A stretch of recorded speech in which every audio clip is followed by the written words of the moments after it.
ಎಲ್ಲರಿಗೂ ಐಡಿಯಾಸ್ ಫೋರಂಗೆ ಸ್ವಾಗತ. ನಾನು ನಿಮ್ಮ ನವೀನ TR.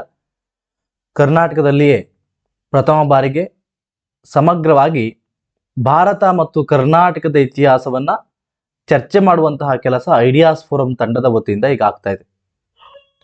ಈ ಸರಣಿಯಲ್ಲಿ ಈಗ ನಾನು ಮಾಡುತ್ತಿರುವಂತಹದ್ದು 237ನೇ ವಿಡಿಯೋ. ಯಾರು ಕಳೆದ ವಿಡಿಯೋಗಳನ್ನು ನೋಡಿಲ್ಲ, ಸೆಪರೇಟ್ ಪ್ಲೇಲಿಸ್ಟ್ ಇದೆ, ನೀವು ಆರ್ಡರ್ ವೈಸ್ ನೋಡ್ಕೊಳ್ತಾ ಬರ್ಬೋದಾಗುತ್ತೆ. ಐಡಿಯಾಸ್ ಫೋರಮ್ ಅಲ್ಲಿ ಹಲವಾರು ಕೋರ್ಸ್ಗಳು ಲಭ್ಯವಿವೆ. ಒಂದ್ಸಲ ನೀವು ಪ್ಲೇಲಿಸ್ಟ್ಗೆ ಹೋಗುವ ಮುಖಾಂತರವಾಗಿ ಚೆಕ್ ಮಾಡಬಹುದು. ಕಳೆದ ತರಗತಿಯಲ್ಲಿ ಔರಂಗಜೇಬನ ನಂತರದ ಭಾರತಕ್ಕೆ ಸಂಬಂಧಪಟ್ಟಂತೆ ಚರ್ಚೆ ಮಾಡ್ಕೊಳ್ತಾ ಬಂದಿದೆ. ಬಹುಮುಖ್ಯವಾಗಿ ಇನ್ನೊಂದು ಉಳ್ಕೊಂಡಿತ್ತು, ಸಿಖ್ಖರಿಗೆ ಸಂಬಂಧಪಟ್ಟಂತೆ ಒಂದು ಮಾತ್ರ ಔರಂಗಜೇಬನ ನಂತರದ ಭಾರತಕ್ಕೆ ಸಂಬಂಧಪಟ್ಟಂತೆ ಮಾತ್ರ ಉಳ್ಕೊಂಡಿತ್ತು.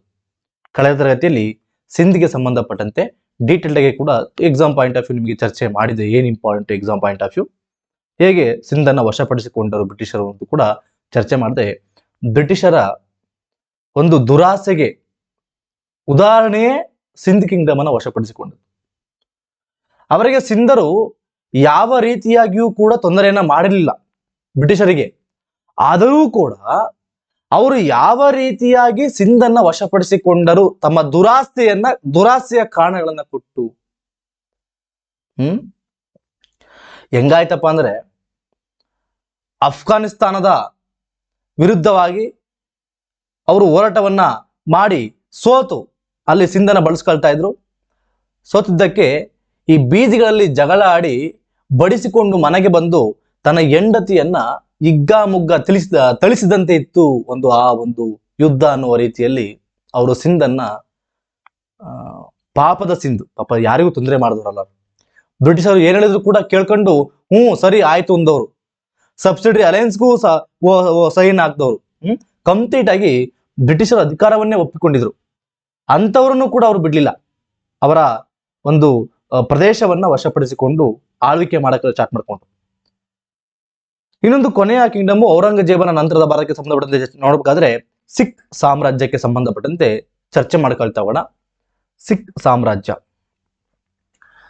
ಸಿಖ್ ಧರ್ಮಕ್ಕೆ ಸಂಬಂಧಪಟ್ಟಂತೆ ಹೇಳ್ಬೇಕಾದ್ರೆ ಭಕ್ತಿ ಚಳವಳಿಯಲ್ಲಿ ನಿಮಗೆ ಸಿಖ್ ಧರ್ಮಕ್ಕೆ ಸಂಬಂಧಪಟ್ಟಂತೆ ಡೀಟೇಲ್ ಆಗಿ ಚರ್ಚೆ ಮಾಡಿದ್ದೆ. 10 ಗುರುಗಳಿಗೂ ಸಂಬಂಧಪಟ್ಟಂತೆ ನಾನು ನಿಮಗೆ ಚರ್ಚೆ ಮಾಡ್ತಾ ಬಂದಿದ್ದೆ. ಸ್ವಲ್ಪ ಏನು ಸಿಖ್ ಸಾಮ್ರಾಜ್ಯಕ್ಕೆ ಸಂಬಂಧಪಟ್ಟಂತೆ ಯಾವ ಗುರುಗಳು ಇಂಪಾರ್ಟೆಂಟ್ ಇರೋದನ್ನ ಸ್ವಲ್ಪ ರಿವಿಷನ್ ಮಾಡಿಕೊಂಡು ನಾವು ಬಹುಮುಖ್ಯವಾಗಿ ಮೇನ್ ಟಾಪಿಕ್ಗೆ ಹೋಗ್ಬೇಡ. ಮೇನ್ ಟಾಪಿಕ್ ಹೋಗೋಣ. ರಂಜಿತ್ ಸಿಂಗ್ ಜಿ ಅವರ ಕಾನ್ಸೆಪ್ಟ್ಗೆ ಹೋಗೋಣ. ಗುರುನಾನಕ್ ಸಿಖ್ ಧರ್ಮದ ಸ್ಥಾಪಕ. ಸಿಖ್ ಧರ್ಮವನ್ನು ಅವರು ಸ್ಥಾಪನೆ ಮಾಡ್ತಾರೆ.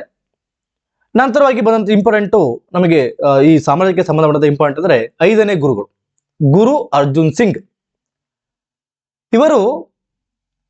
ಇವರು ಖುಸ್ರೋಗೆ ಸಪೋರ್ಟ್ ಮಾಡಿದ್ದಕ್ಕೋಸ್ಕರ ಜಹಾಂಗೀರ್ 5ನೇ ಗುರು ಅರ್ಜುನ್ ಸಿಂಗ್ ಅವರನ್ನ ಕೊಲೆ ಮಾಡ್ತಾರೆ. ಆದ್ದರಿಂದ ಈ become the first great martyr in Sikh history. Sikh ಇತಿಹಾಸದಲ್ಲೇ ಮೊದಲ ಬಾರಿಗೆ ಕೊಲ್ಲಲ್ಪಟ್ಟವರು ಅಂತಂದ್ರೆ that is called Guru Arjun Singh. Jahangir ಅವರಿಂದ ಕೊಲ್ಲಲ್ಪಡ್ತಾರೆ. ಇಲ್ಲಿಂದ ಮೊಘಲರು ಮತ್ತು ಸಿಖ್ಖರ ಮಧ್ಯೆ ಸಂಬಂಧ ಏನಿತ್ತು ಅದು ಅಳಸಿ ಹೋಗುತ್ತೆ, ಕೆಟ್ಟು ಹೋಗುತ್ತೆ ಅನ್ನೋದನ್ನ ನಾವಿಲ್ಲಿ ಗಮನಿಸಬಹುದಾಗುತ್ತೆ. ಅದ್ರ ಬಗ್ಗೆ ಡೀಟೇಲ್ ಚರ್ಚೆ ಮಾಡಿದ್ದೆ. ನೆಕ್ಸ್ಟ್ ಇಂಪಾರ್ಟೆಂಟ್ 6th ಗುರು ಹರ್ಗೋಬಿಂದ್ ಸಿಂಗು. ಇವರು ಯಾವಾಗ ಗುರು ಅರ್ಜುನ್ ಸಿಂಗ್ ಅವರ ಕೊಲೆ ಆಗುತ್ತೆ ಅವಾಗ ಅರ್ಥ ಮಾಡ್ಕೊಳ್ತಾರೆ ಸಿಖ್ ಧರ್ಮ ಇದು ಸಾಲದು, ಅದನ್ನ ನಾವು ತಮ್ಮ ಧರ್ಮ ರಕ್ಷಣೆಗೋಸ್ಕರ ಅದು ಹೋರಾಟ ಮಾಡ್ಲಿಕ್ಕೆ, ಅದನ್ನ ನಾವು ಸೆಲ್ಫ್ ಪ್ರೊಟೆಕ್ಷನ್ ಮಾಡ್ಲಿಕ್ಕೆ ನಾವು ಸಿದ್ಧರಾಗಬೇಕು ಅಂತ ಹೇಳ್ಬಿಟ್ಟು ನಮ್ಮನ್ನ ನಾವು ರಕ್ಷಣೆ ಮಾಡ್ಕೊಳ್ಬೇಕು, ನಮ್ಮ ಧರ್ಮವನ್ನ ರಕ್ಷಣೆ ಮಾಡ್ಕೊಳ್ಬೇಕು. ಅದರಿಂದ ನಾವು ಸೈನ್ಯವನ್ನ ತಯಾರು ಮಾಡ್ಬೇಕು ಅಂತ ಹೇಳ್ಬಿಟ್ಟು ಏನ್ ಮಾಡ್ತಾರೆ, ಸಿಖ್ಖರನ್ನ ಮಿಲಿಷಿಯಾಗಳಾಗಿ ಗುರು ಹರ್ಗೋಬಿಂದ್ ಸಿಂಗ್ ಅವರು ತಯಾರು ಮಾಡ್ತಾರೆ. ಆದ್ದರಿಂದ ಗುರು ಹರ್ಗೋಬಿಂದ್ ಸಿಂಗ್ ಸಿಖ್ಖರನ್ನ ಪ್ರಜಾ ಸೈನ್ಯ ಎಂದು ಪರಿವರ್ತಿಸಿದ್ರು, ಸ್ವಯಂ ರಕ್ಷಣೆಗೋಸ್ಕರ. ಬಿಕಾಸ್ ಮುಘಲರ ಭಯ ಇತ್ತು, ಮುಘಲರು ಯಾವ ಬೇಕಾದ್ರೂ ಅಟ್ಯಾಕ್ ಮಾಡ್ಬೋದು, ಧರ್ಮವನ್ನು ರಕ್ಷಣೆ ಮಾಡ್ಕೊಳ್ಳೋದು ಕೂಡ ಜವಾಬ್ದಾರಿ ಇತ್ತು.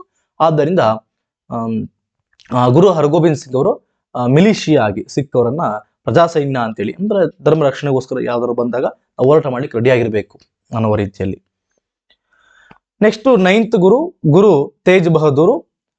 ಇವರನ್ನ ಔರಂಗಜೇಬ ದಾರಾ ಶಿಕೋಹ್ಗೆ ಸಹಾಯ ಮಾಡಿದನೆಂಬ ನೆಪವನ್ನ ಕೊಟ್ಬಿಟ್ಟು ಗುರು ತೇಜ್ ಬಹದ್ದೂರ್ ಅವರನ್ನ ಕೊಲ್ತಾನೆ. 9ನೇ ಗುರು ತೇಜ್ ಬಹದ್ದೂರ್ ಈ ತರ ಕೊಲೆ ಆಗ್ತಾರೆ. ನಂತರವಾಗಿ 10ನೇ ಗುರು ಗೋವಿಂದ್ ಸಿಂಗ್ ಕೊನೆಯ ಗುರು ಆಗಿರ್ತಾರೆ ಇವರು. ಇವ್ರೇನ್ ಮಾಡ್ತಾರೆ, ಒಂದು ಇಂಡಿಪೆಂಡೆಂಟ್ ಸಿಖ್ ಆರ್ಮಿಯನ್ನೇ ಸ್ಥಾಪನೆ ಮಾಡ್ತಾರೆ. ದಟ್ ಇಸ್ ಕಾಲ್ಡ್ ದಾಲ್ ಖಾಲ್ಸಾ ಅಂತೇಳಿ. ದಾಲ್ ಖಾಲ್ಸಾ ಅನ್ನುವಂತ ಒಂದು ಸೆಪರೇಟ್ ಇಂಡಿಪೆಂಡೆಂಟ್ ಸಿಖ್ ಆರ್ಮಿಯನ್ನೇ, ಸಿಖ್ ಸೈನ್ಯವನ್ನೇ ಇವರು ಸ್ಟಾರ್ಟ್ ಕ್ರಿಯೇಟ್ ಮಾಡ್ತಾರೆ. ಮತ್ತು ಔರಂಗಜೇಬರನ್ನ ಕೊಲೆ ಮಾಡಲೇಬೇಕು ಅಂತೇಳಿ ಅಪ್ ಟು ಮಹಾರಾಷ್ಟ್ರ ಕೂಡ ಅವರು ಹೋಗ್ತಾರೆ. ಮಹಾರಾಷ್ಟ್ರವರೆಗೂ ಕೂಡ ಹೋಗ್ತಾರೆ. ಔರಂಗಜೇಬರನ್ನ ಫಾಲೋ ಮಾಡ್ಕೊಂಡು ಅವರನ್ನ ಕೊಲ್ಲುವುದು, ಔರಂಗಜೇಬರನ್ನ ಕೊಲ್ಲುವುದು ಇವರ ಉದ್ದೇಶವಾಗಿತ್ತು, ಗುರು ಗೋವಿಂದ್ ಸಿಂಗ್ ಅವರ ಉದ್ದೇಶವಾಗಿತ್ತು. ಆದರೂ ಕೂಡ ಔರಂಗಜೇಬರನ್ನ ಕೊಲ್ಲಲಾಗ್ಲಿಲ್ಲ. ಈ ಸ್ವತಃ ಗುರುಗಳೇ ಕೊಲೆ ಆಗ್ತಾರೆ. The Guru was killed in at Nanded, ಮಹಾರಾಷ್ಟ್ರದ ನಾಂದೇಡ್ ಅಲ್ಲಿ ಇವರನ್ನ ಕೊಲ್ಲಲಾಗುತ್ತೆ. ಗುರು ಗೋವಿಂದ್ ಸಿಂಗ್ ಅವರನ್ನ ಕೊಲ್ಲಲಾಗುತ್ತೆ. ಇವರೇ ಕೊನೆಯ ಗುರು ಗೋವಿಂದ್ ಸಿಂಗ್ ಮರಣದ ನಂತರವಾಗಿ ಸಿಖ್ಖರು ಗುರು ಗ್ರಂಥ್ ಸಾಹಿಬ್ ಅವರ ಏನು ಪುಸ್ತಕ ಇದೆ, ಪುಸ್ತಕ ಏನಿದೆ ಅದನ್ನೇ ಅವರು ತಮ್ಮ ಗುರು ಅಂತೇಳಿ ಅವರು ಸ್ವೀಕಾರವನ್ನ ಮಾಡ್ತಾರೆ. ನಂತರವಾಗಿ ನಾವು ನೋಡುವಂತಹ ಸಿಖ್ ಲೀಡರ್ ಅಂದ್ರೆ ನಂತರವಾಗಿ ಗುರು ಗೋವಿಂದ್ ಸಿಂಗ್ ಅವರ ನಂತರವಾಗಿ ಬಂಡ ಬಹದ್ದೂರ್ ಅಂತೇಳಿ ಅವರು ಸಿಖ್ಖರ ಕೊನೆಯ ಲೀಡರ್ ಆಗಿ ಅವರು ತೆಗೆದುಕೊಳ್ತಾರೆ. ಗುರು ಗೋವಿಂದ್ ಸಿಂಗ್ ನಂತರವಾಗಿ ಅವರು ಲೀಡರ್ಶಿಪ್ ಅನ್ನು ತೆಗೆದುಕೊಳ್ತಾರೆ, ಬಂಡ ಬಹದ್ದೂರ್ ಅಂತೇಳಿ. ಇವರನ್ನು ಕೂಡ 1715ರಲ್ಲಿ ಫರೂಕ್ ಸಿಯಾರ್ ಇವರನ್ನು ಕೂಡ ಗಲ್ಲಿಗೇರಿಸ್ತಾನೆ ಫರೂಕ್ ಸಿಯಾರ್. ಈ ರೀತಿಯಾಗಿ ಸಿಖ್ಖರ ಒಂದು ಇತಿಹಾಸ, ರಕ್ತಸಿಕ್ತ ಇತಿಹಾಸವನ್ನು ನೋಡ್ಕೊಳ್ತಾ ಹೋಗ್ತವೆ. ಬಂಡ ಬಹದ್ದೂರ್ ನಂತರವಾಗಿ ಪಂಜಾಬ್ ಅಲ್ಲಿ, ಆ ಸಂದರ್ಭದಲ್ಲಿ ಪಂಜಾಬ್ ಅಲ್ಲಿ 12 ಡಿಸ್ಟ್ರಿಕ್ಟ್ಸ್ಗಳಾಗಿ ಡಿವೈಡ್ ಮಾಡಲಾಗಿತ್ತು. ಪಂಜಾಬ್ನಲ್ಲಿ 12 ಡಿಸ್ಟ್ರಿಕ್ಟ್ಸ್ಗಳನ್ನಾಗಿ, ಜಿಲ್ಲೆಗಳನ್ನಾಗಿ ವಿಂಗಡಿಸಲಾಗಿತ್ತು. ಆ 12 ಜಿಲ್ಲೆಗಳನ್ನ ಪ್ರತಿಯೊಬ್ಬರು ಬೇರೆ ಬೇರೆ ಲೀಡರ್ಶಿಪ್ ಮಾಡಿಕೊಂಡು ಆಳ್ವಿಕೆಯನ್ನ ಮಾಡ್ತಾ ಇದ್ರು. ಆ ಡಿಸ್ಟ್ರಿಕ್ಟ್ಸ್ಗಳನ್ನ ಮಿಸಲ್ಸ್ಗಳು ಅಂತ ಕರಿತೀವಿ. ಮಿಸಲ್ಸ್ಗಳು ಅಂತ ಕರಿತೀವಿ.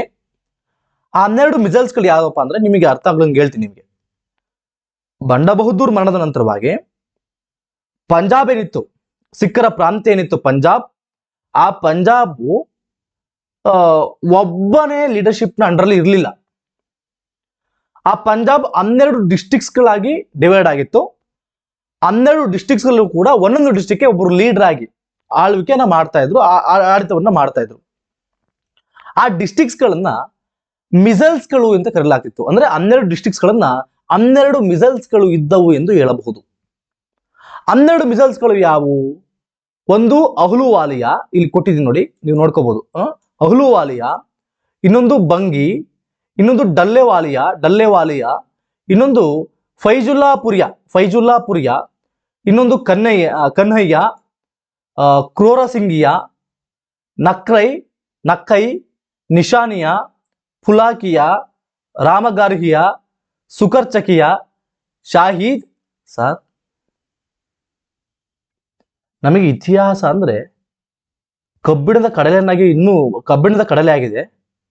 ನೀವು ನಮಗೆ ಪ್ರೊನೌನ್ಸಿಯೇಷನ್ ಮಾಡಕ್ ಬರ್ತಾ ಇಲ್ಲ ಅಂತವುಗಳನ್ನ ಹೇಳಿ ನಮ್ಮನ್ನೇನು ಕಾಂಪಿಟೇಟಿವ್ ಎಕ್ಸಾಮ್ಸ್ ಫೀಲ್ಡ್ ಇಂದ ಹೊರ ಕಳಿಸ್ಬೇಕು ಅಂತ ಫಿಕ್ಸ್ ಆಗಿದ್ರೆ ಅಂತ ಅನ್ಕೊಂಡ್ರೆ ನೋ, ಆತರ ಏನಿಲ್ಲ. ನಿಮಗೆ ಇನ್ಫಾರ್ಮೇಶನ್ ಈಗ ಹೇಳಿದೆ ಅಷ್ಟೇ. ಇವೆಲ್ಲವನ್ನು ಕೂಡ ಬಯಾಟ್ ಮಾಡೋ ಅವಶ್ಯಕತೆ ಇಲ್ಲ ಸರ್. ಮತ್ತೆ ಏನ್ ನೆನ್ಪಿಡ್ಕೋಬೇಕು? ಇಷ್ಟು ಗೊತ್ತಿರ್ಲಿ ಸಾಕು. ಗುರು ಗೋವಿಂದ್ ಸಿಂಗ್ ನ ಕೊಲೆ ಆದ ನಂತರ ಸಿಖ್ ಸಾಮ್ರಾಜ್ಯವನ್ನ ಬಂಡ ಬಹದ್ದೂರ್ ಲೀಡರ್ ಅವನು ಆಳ್ವಿಕೆ ಮಾಡ್ದ. ಅವನನ್ನು ಕೂಡ ಫರೂಕ್ ಸಿಯಾರ್ 1715ರಲ್ಲಿ ಗಲ್ಲುಗೇರಿಸಲಾಗುತ್ತೆ. ಅದರ ನಂತರವಾಗಿ ಪಂಜಾಬ್ ಸಿಖ್ ಪ್ರಾಂತ್ಯ ಏನಿತ್ತು ಅದು 12 ಜಿಲ್ಲೆಗಳಾಗಿ ಡಿವೈಡ್ ಆಗುತ್ತೆ. 12 ಜಿಲ್ಲೆಗಳನ್ನ 12 ಮಿಸಲ್ಸ್ಗಳು ಅಂತ ಕರಿತೀವಿ. ಆ 12 ಮಿಸಲ್ಸ್ಗಳನ್ನು ಕೂಡ ಸಪ್ರೇಟ್ ಆಳ್ವಿಕೆ ಇರುತ್ತೆ. ಸಪ್ರೇಟ್ ಲೀಡರ್ಗಳು ಆಳ್ವಿಕೆಯನ್ನ ಮಾಡ್ತಾ ಹೋಗ್ತಾರೆ. ಯಾವುದೇ ಸಿಂಗಲ್ ಲೀಡರ್ ಇಲ್ಲ. ಅಂದ್ರೆ ಎಂಟೈರ್ ಸಿಖ್ಖರನ್ನ ಒಂದುಗೂಡಿಸಿ ಆಳ್ವಿಕೆ ಮಾಡಿದ್ದಿಲ್ಲ. ಬಂಡ ಬಹದ್ದೂರ್ ನಂತರವಾಗಿ ಸಣ್ಣ ಸಣ್ಣ ಪ್ರಾಂತ್ಯಗಳನ್ನಾಗಿ ಮಾಡಿಕೊಂಡು ಮಿಸಲ್ಸ್ಗಳಂತ ಕರಿತೀವಿ, ಅವುಗಳನ್ನ ಮಾಡಿಕೊಂಡು ಆಳ್ವಿಕೆಯನ್ನ ಮಾಡ್ತಾ ಇರ್ತಾರೆ ಸಿಖ್ಖರು. 12 ಮಿಸಲ್ಸ್ಗಳ ಹೆಸರನ್ನು ಕೂಡ ನೆನ್ಪಿಡ್ಕೊಳ್ಳೋ ಅವಶ್ಯಕತೆ ಇಲ್ಲ ಸರ್. ಮತ್ತೆ ಯಾವ್ದು ನೆನ್ಪಿಡ್ಕೋಬೇಕು? ಒಂದೇ ಒಂದು ನೆನ್ಪಿಡ್ಕೊಂಡ್ರು ಸಾಕು. 12 ಮಿಸಲ್ಸ್ಗಳಿತ್ತು ಅಂತ ಗೊತ್ತಿರ್ಲಿ ಸಾಕು ನಿಮ್ಗೆ.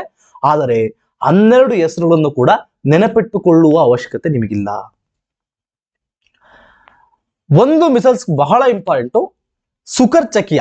ಈ ಸುಕರ್ ಚಕಿಯ ಬಹಳ ಇಂಪಾರ್ಟೆಂಟ್ ನೋಡ್ರಿ, ಅದು ಕಲರ್ ಮಾಡ್ಕೊಟ್ಟಿದ್ದೀನಿ ನಿಮಗೆ. ಸುಕರ್ ಚಕಿಯವನ್ನ ನೀವು ನೆನ್ಪಿಟ್ಕೊಳ್ಳೇಬೇಕು, ಬಹಳ ಇಂಪಾರ್ಟೆಂಟ್ ಆಗಿರುವಂತಹ ಒಂದು ಮಿಸೈಲ್. ಯಾಕೆ? I will tell you. Ranjit Singh ji ಅವರ ಒಂದು ಮಿಸೈಲ್ ಇದೆ ಸುಕರ್ ಚಕಿಯ. ರಂಜಿತ್ ಸಿಂಗ್ ಜಿ ಅವರ ತಂದೆ ಆಳ್ವಿಕೆ ಮಾಡುತ್ತಿದ್ದಂತಹ ಜಿಲ್ಲೆ ಅಥವಾ ಏನು ಮಿಸೈಲ್ ಯಾವ್ದಪ್ಪ ಅಂದ್ರೆ Sukerchakia. This is exam point of view important. ನೋಡ್ರಿ, ಪಂಜಾಬ್ ಅನ್ನ ಮಿಸಲ್ ಎಂದು ಕರೆಯಲಾಗುವ 12 ಜಿಲ್ಲೆಗಳಾಗಿ ವಿಂಗಡಿಸಲಾಗಿತ್ತು. ಅದರ ಹಲವಾರು ಮಿಸೈಲ್ಸ್ ಗಳನ್ನ ಕಾಣ್ತೇವೆ ನೋಡ್ರಿ. ಈ ಪಂಜಾಬ್ ಪ್ರಾಂತ್ಯವನ್ನ ಆಳ್ವಿಕೆ ಮಾಡ್ತಿದ್ದು. ಅದರಲ್ಲಿ ಒಂದು ಬಹಳ ಇಂಪಾರ್ಟೆಂಟ್, ಈ ಸುಕರ್ ಚಕಿಯ ನೋಡ್ರಿ. ಈ ಲಾಹೋರ್ ಈ ಕಡೆ ಮಧ್ಯದಲ್ಲಿ, ಈ ಚಿನಾಬ್ ನದಿ ಈ ಕಡೆ ಕೆಳಗಡೆ ಕಾಣ್ತಾ ನೋಡ್ರಿ. ಈ ಒಂದು ಪ್ರಾಂತ್ಯ ಸುಕರ್ ಚಕಿಯ. ಈ ಒಂದು ಪ್ರಾಂತ್ಯವನ್ನ ರಂಜಿತ್ ಸಿಂಗ್ ಜಿ ಅವರ ತಂದೆ ಆಳ್ವಿಕೆನ ಮಾಡ್ತಾರೆ. ಈ ಜಿಲ್ಲೆಯನ್ನು ಅವರು ಆಳ್ವಿಕೆನ ಮಾಡ್ತಾರೆ. ಪಂಜಾಬ್ ಪ್ರಾಂತ್ಯ, ಇಡೀ ಪಂಜಾಬ್ ಪ್ರಾಂತ್ಯ, ಸಿಖ್ಖರ ಪ್ರಾಂತ್ಯ ಕಂಪ್ಲೀಟ್ ಆಗಿ 12 ಜಿಲ್ಲೆಗಳಾಗಿ ಡಿವೈಡ್ ಆಗ್ಬಿಟ್ಟು ಒಬ್ಬೊಬ್ರು ಒಂದೊಂಥರ ಆಳ್ವಿಕೆ ಮಾಡ್ತಾ ಇದ್ರು. ಇಲ್ಲಿ ಒಬ್ಬರು ಬೇರೆ ಬೇರೆ ಜಿಲ್ಲೆಗಳನ್ನಾಗಿ ಮಾಡಿಕೊಂಡು ಅವರ ಲೀಡರ್ಶಿಪ್ ಆಳ್ವಿಕೆ ಮಾಡ್ತಾ ಇದ್ರು. ಎಂಟೈರ್ ಸಿಖ್ಖರನ್ನ ಒಂದುಗೂಡಿಸಿ ಆಳ್ವಿಕೆ ಯಾರು ಮಾಡಲಿಲ್ಲ. ಅವಾಗ ನಂತರ ಏನಾಗುತ್ತೆ ನೋಡ್ಕೊಳ್ತವ. ಸಿಖ್ಖರು ಪ್ರಜಾಪ್ರಭುತ್ವ ಸ್ಥಾಪನೆಯೊಂದಿಗೆ ಮಿಲಿಟರಿ ಸಹೋದರತ್ವವನ್ನ ಹೊಂದಿದ್ದವು. ಎಲ್ಲರೂ ಕೂಡ ಪ್ರಜಾಪ್ರಭುತ್ವವಾಗಿ ಜಿಲ್ಲೆಗಳಲ್ಲಿ ಆಳ್ವಿಕೆಯನ್ನು ಮಾಡಿಕೊಳ್ತಾ ಇದ್ರು. ಮಿಸಲ್ ಎಂಬುದು ಅರೇಬಿಕ್ ಪದವಾಗಿದ್ದು, ಮಿಸಲ್ ಎಂದರೆ ಸಮಾನ ಎಂದರ್ಥ. ಜಿಲ್ಲೆಗಳನ್ನಾಗಿ ಡಿವೈಡ್ ಮಾಡ್ಕೊಂಡು ಮಿಸಲ್ಗಳನ್ನು ಕರಿತಾ ಇತ್ತು. ಮಿಸಲ್ ಅಂತ ಎಲ್ಲಿಂದ ಬಂತು ಹೊರಡಿದು? ಮಿಸೈಲ್ ಅಲ್ಲ, ಮತ್ತೆ ಮಿಸೈಲ್ ಕ್ಷಿಪಣಿ ಅದಲ್ಲ, ಮತ್ತೆ ಮಿಸಲ್ ಅಂತ ಕರೀತು. ಇದು ಅರೇಬಿಕ್ ವರ್ಡ್ ಮಿಸಲ್ ಅನ್ನುವಂಥದ್ದು. ಇದರ ಅರ್ಥ ಸಮಾನವಾದಂತಹ ಒಂದು ಜಿಲ್ಲೆಗಳು ಅನ್ನೋ ರೀತಿಯಲ್ಲಿ ಇಟ್ಟಿರ್ಬೋದು.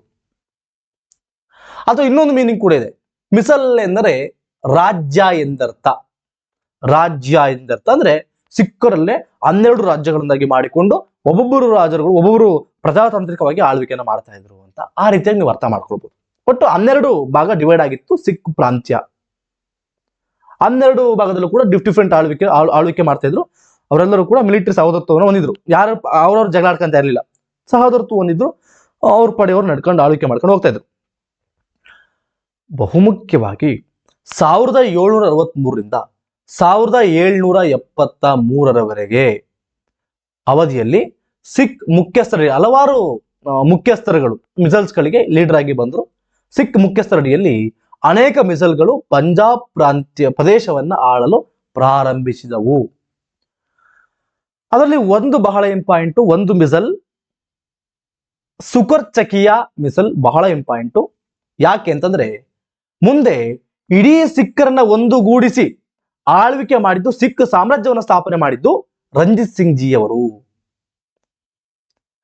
ಮರಾಠ ಸಾಮ್ರಾಜ್ಯವನ್ನ ಹೇಗೆ ಶಿವಾಜಿಯವರು ಒಂದುಗೂಡಿಸಿ ದೊಡ್ಡ ಮಟ್ಟಕ್ಕೆ ಸಾಮ್ರಾಜ್ಯವನ್ನಾಗಿ ಮಾಡಿ ಆಳ್ವಿಕೆ ಮಾಡಿದರೋ, ಅದೇ ರೀತಿಯಾಗಿ ರಂಜಿತ್ ಸಿಂಗ್ ಜಿ ಅವರು ಸಿಖ್ ಪ್ರಾಂತ್ಯಗಳನ್ನ ಒಂದುಗೂಡಿಸಿ ಅವರು ಸಿಖ್ ಸಾಮ್ರಾಜ್ಯವನ್ನು ಸ್ಥಾಪನೆ ಮಾಡಿ ಆಳ್ವಿಕೆಯನ್ನ ಮಾಡಿದರು. ಬಹುಮುಖ್ಯವಾಗಿ ರಂಜಿತ್ ಸಿಂಗ್ ಜಿ ಅವರ ಶೌರ್ಯ ಎಂತಂತ ನಿಮ್ಗೆ ಹೇಳ್ಬೇಕು. ಅವರ ಬಗ್ಗೆ ಚರ್ಚೆ ಮಾಡ್ಕೊಂತ ಹೋಗ್ಬೇಕಾದ್ರೆ ನಿಮಗೆ ಗೊತ್ತಾಗುತ್ತೆ,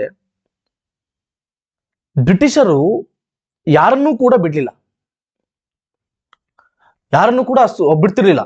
ಅಂತವ್ರನ್ನು ಕೂಡ ಯುದ್ಧ ಮಾಡಿ, ಟಿಪ್ಪು ಸುಲ್ತಾನ್ ಅವರನ್ನು ಕೂಡ ಯುದ್ಧ ಮಾಡಿ ಸೋಲಿಸಿದ್ರು. ಎಲ್ಲರೂ ಈ ತರ ದೊಡ್ಡ ದೊಡ್ಡ ಸಾಮ್ರಾಜ್ಯಗಳನ್ನೇ ಸೋಲಿಸಿದ್ರು ಅವರು. ಆದರೆ ಅವರು ಯಾವುದೇ ಕಾರಣಕ್ಕೂ ರಂಜಿತ್ ಸಿಂಗ್ ಜಿ ಅವರ ತಂಟಕ್ಕೆ ಬರಲೇ ಇಲ್ಲ. ಹೌದು, ರಂಜಿತ್ ಸಿಂಗ್ ಜಿ ಅವರು ಎಲ್ಲರಲ್ಲೂ ಕೂಡ ಶಕ್ತಿವಂತ ಇರುವುದು ಮತ್ತೆ ಶಕ್ತಿ ಮತ್ತು ಬುದ್ಧಿವಂತಿಕೆ ಎರಡರಲ್ಲೂ ಕೂಡ ಮೇಲಿದ್ದು. ಅದಕ್ಕೆ ರಂಜಿತ್ ಸಿಂಗ್ ಜಿ ಅವರನ್ನ ಯಾರು ಮುಟ್ಟಕ್ಕಾಗಲಿಲ್ಲ. ಅದಕ್ಕೆ ಅವರು ಈ 12 ಮಿಸೈಲ್ಸ್ಗಳನ್ನ ಕಂಪ್ಲೀಟ್ ಆಗಿ ಒಂದು ಮಾಡಿ ಈ ಒಂದು ಸಿಖ್ ಸಾಮ್ರಾಜ್ಯವನ್ನು ಸ್ಥಾಪನೆ ಮಾಡ್ತಾರೆ.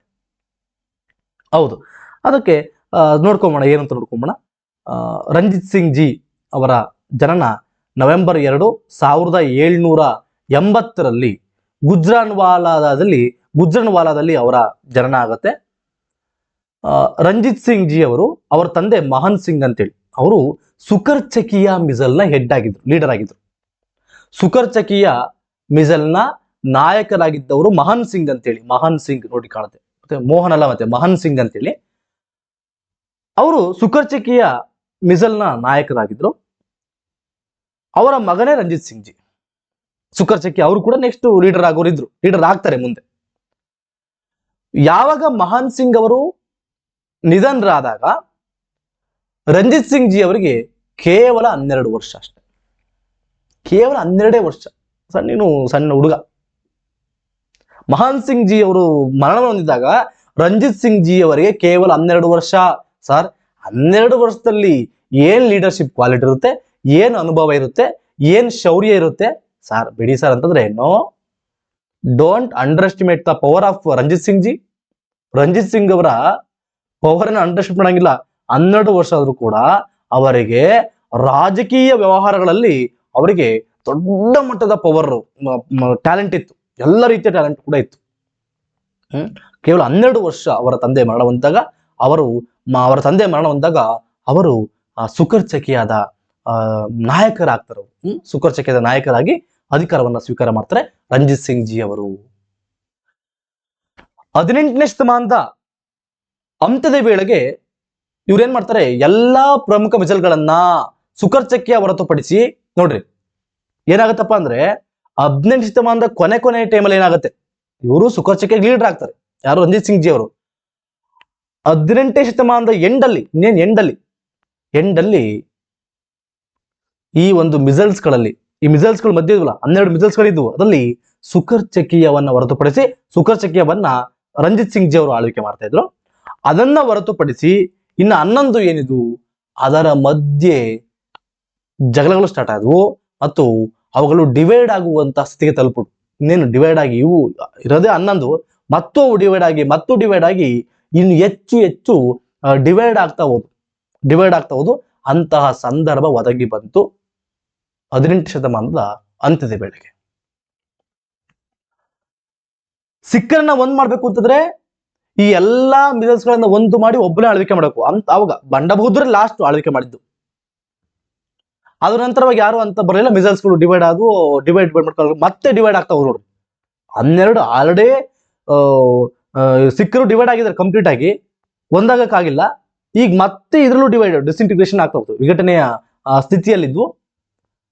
ಆ ಸಂದರ್ಭ ಒದಗಿ ಬಂತು. ಆಗ ಸಿಖ್ಖರನ್ನ ಕಾಪಾಡಿದವರೇ ಈ ಶೇರ್ ಇ ಪಂಜಾಬ್ ರಂಜಿತ್ ಸಿಂಗ್.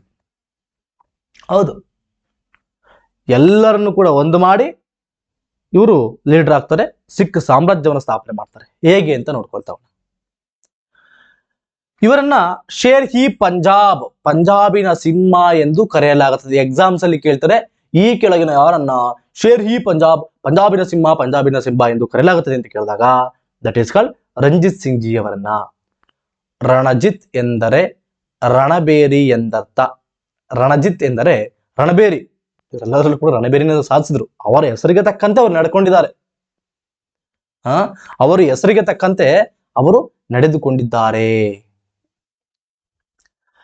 ಇವರ ಧ್ಯೇಯ ಏನಾಗಿತ್ತಪ್ಪ ಅಂತಂದ್ರೆ, ರಂಜಿತ್ ಸಿಂಗ್ ಜಿ ಅವರ ಧ್ಯೇಯ ಏನಾಗಿತ್ತಪ್ಪ ಅಂದ್ರೆ ಸ್ವಾತಂತ್ರ್ಯ ರಾಷ್ಟ್ರೀಯ ರಾಜ್ಯವನ್ನ ಕಟ್ಟುವುದು ಇವರ ಧ್ಯೇಯವಾಗಿತ್ತು. ಸ್ವತಂತ್ರ ರಾಷ್ಟ್ರೀಯ ಸಿಖ್ ರಾಜ್ಯವನ್ನ ಕಟ್ಟುವುದು ಇವರ ಧ್ಯೇಯವಾಗಿತ್ತು.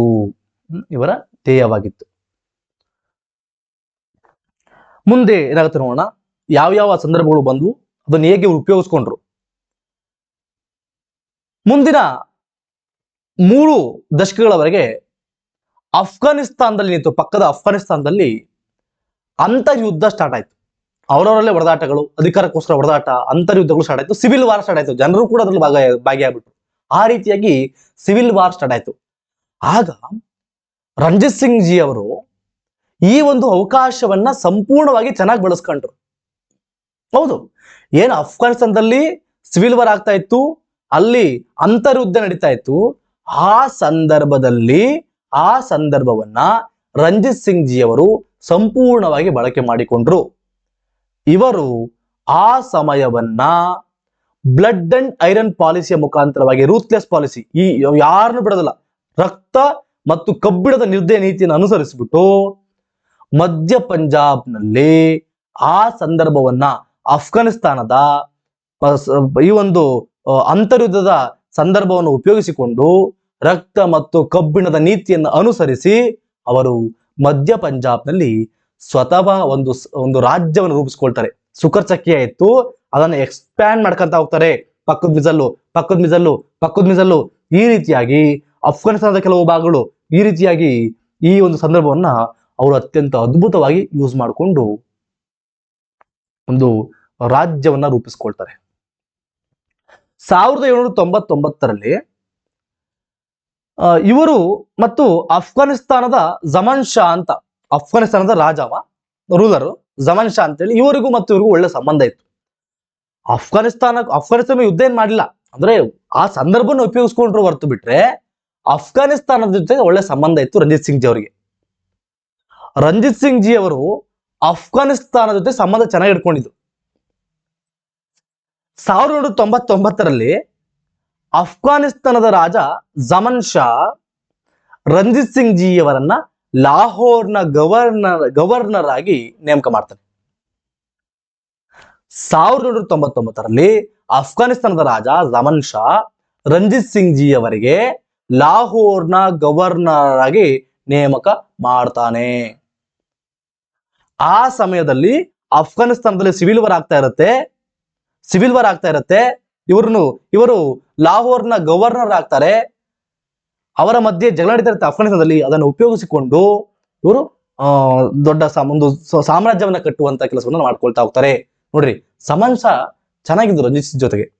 ರಂಜಿತ್ ಸಿಂಗ್ ಜಿ ಅವರನ್ನ ಲಾಹೋರ್ನ ಗವರ್ನರ್ ಆಗಿ ಮಾಡಲಾಗತ್ತೆ ಮತ್ತು ರಂಜಿತ್ ಸಿಂಗ್ ಜಿ ಅವರಿಗೆ ಜಮನ್ ಶಾ ರಾಜ ಎನ್ನುವಂತಹ ಬಿರುದನ್ನು ಕೂಡ ಕೊಡ್ತಾನೆ.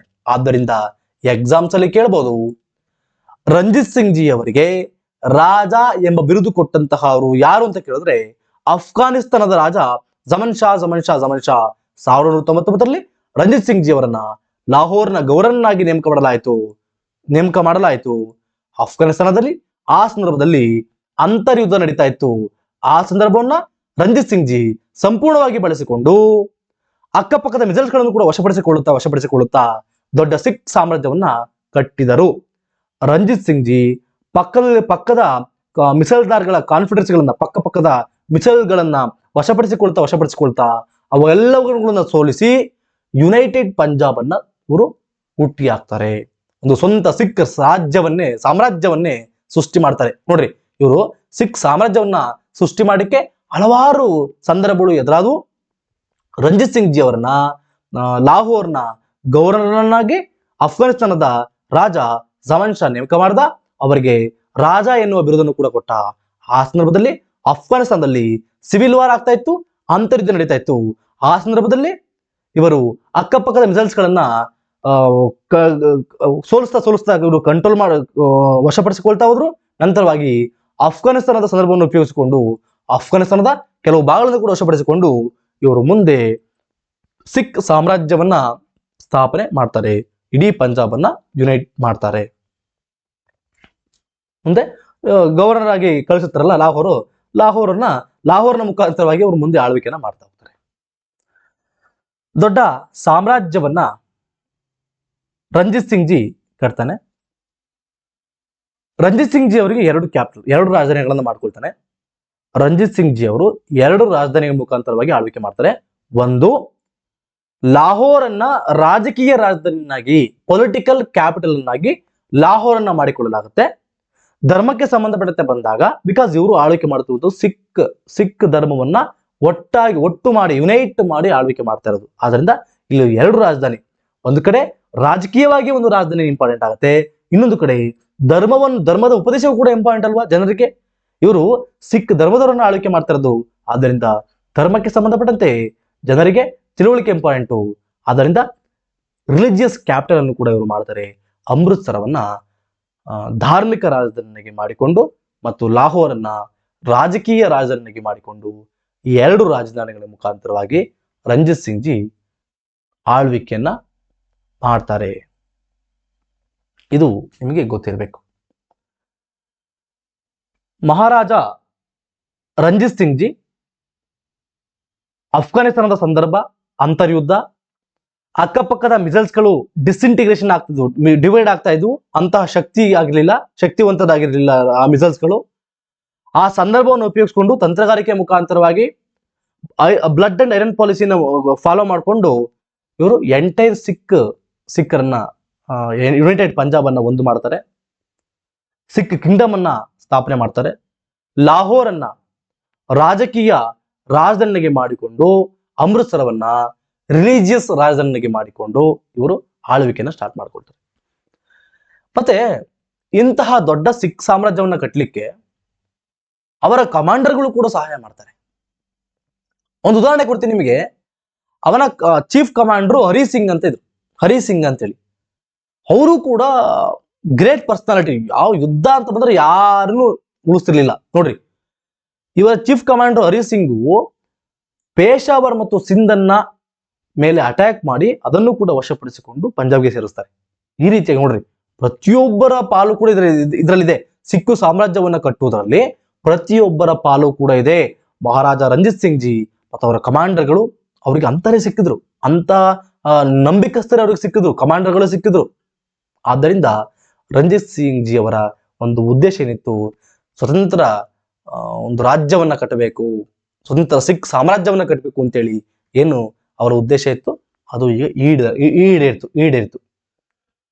ನೋಡಿ, ಸಿಖ್ ಎಂಪೈರ್ ಯಾವ ರೀತಿ ಇತ್ತು ಅಂತೇಳಿ. ಇವನ್ನು ಕಾಶ್ಮೀರವನ್ನು ಕೂಡ, ಕಾಶ್ಮೀರ, ಶ್ರೀನಗರ ಇವೆಲ್ಲವನ್ನು ಕೂಡ, ಜಮ್ಮು ಇವೆಲ್ಲವೂ ಕೂಡ ಸಿಖ್ ಸಾಮ್ರಾಜ್ಯದಲ್ಲಿ ಸೇರಿಕೊಂಡಿತ್ತು. ಮುಲ್ತಾನು ಇದು ಬಹಳ ಇಂಪಾರ್ಟೆಂಟ್, ಮುಂದೆ ನಿಮಗೆ ಬರುತ್ತೆ. ಲಾಹೋರು, ಪೇಶಾವರು, ಜಮ್ಮು, ಅಮೃತ್ಸರು, ಮತ್ತೆ ಇವು ಕೆಲವು ಪ್ಲೇಸ್ಗಳು ನೋಡ್ರಿ, ಇವೆಲ್ಲವೂ ಕೂಡ ಸೇರ್ತದೆ. ಶಿಮ್ಲಾ ಇವೆಲ್ಲವೂ ಕೂಡ ಸಿಖ್ ಕಿಂಗ್ಡಮ್ ಅಲ್ಲಿ ಸೇರ್ಕೊಳ್ತದೆ. ಒಂದು ಪ್ರಶ್ನೆ ಇದೆ ನೋಡಿ, which of the following was included in the Maharaja Ranjit Singh ji empire? ಈ ಕೆಳಗಿನ ಯಾವುದು ಮಹಾರಾಜ ರಂಜಿತ್ ಸಿಂಗ್ ಜಿ ಎಂಪೈರ್ ಅಲ್ಲಿ ಸೇರಿಕೊಂಡಿತ್ತು? ದೆಹಲಿ ಇಲ್ಲ, ಕಾಬೂಲ್ ಇಲ್ಲ, ಮಕ್ರಾನ ಇಲ್ಲ, ಶ್ರೀನಗರ ಇಲ್ಲಿ ಸೇರಿಕೊಂಡಿತ್ತು. ಅದರಿಂದ ಈ ರೀತಿಯಾಗಿ ನೀವು ಟೆಕ್ನಿಕ್ ಆನ್ಸರ್ ಯೋಚನೆ ಮಾಡಿಕೊಂಡು ಆನ್ಸರ್ ಮಾಡಬೇಕಾಗುತ್ತೆ. ಶ್ರೀನಗರವು ಕೂಡ ಮಹಾರಾಜ ರಂಜಿತ್ ಸಿಂಗ್ ಜಿ ಎಂಪೈರ್ನ ಭಾಗವಾಗಿತ್ತು ಅಂತೇಳಿ. ಇನ್ನೊಂದು ಪ್ರಶ್ನೆ ಕೇಳಿದೆ ನೋಡಿ, which of the following established the first Sikh state after the death of Guru Govind Singh?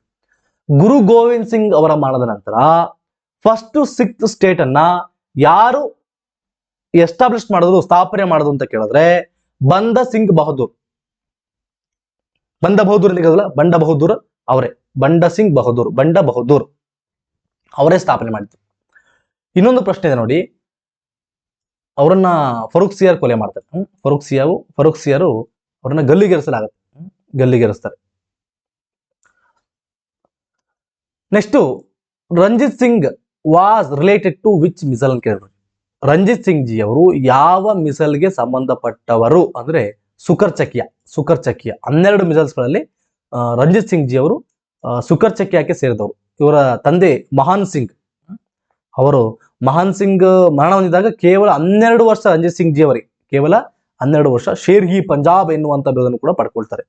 ಇನ್ನೊಂದು ಪ್ರಶ್ನೆ, who has confer the title of Raja to Ranjit Singh ji ಅವರಿಗೆ ರಾಜ ಎನ್ನುವಂತಹ ಒಂದು ಬಿರುದನ್ನ ಕೊಟ್ಟವರು ಯಾರು ಅಂದ್ರೆ ಅಫ್ಘಾನಿಸ್ತಾನದ ರಾಜ ಜಮನ್ ಶಾ ಅವರು ಲಾಹೋರ್ನ ಗವರ್ನರ್ನಾಗಿ ನೇಮಕ ಮಾಡಿ ರಂಜಿತ್ ಸಿಂಗ್ ಜಿ ಅವರಿಗೆ ರಾಜ ಎನ್ನುವಂತಹ ಬಿರುದನ್ನು ಕೂಡ ಕೊಡ್ತಾರೆ. ಅದರಿಂದ ಇದಕ್ಕೆ ಉತ್ತರ. ಇದನ್ನು SSC ಪ್ರಶ್ನೆ, SSC ಕೇಳಿದ್ದಾರೆ ನೋಡ್ರಿ, 2018ರಲ್ಲಿ SSCಯಲ್ಲಿ ಎಕ್ಸಾಮ್ ಅಲ್ಲಿ ಕೇಳಿದ್ದಾರೆ. ಇನ್ನೊಂದು ಪ್ರಶ್ನೆ, Maharaja Ranjit Singh made his political and religious capital to?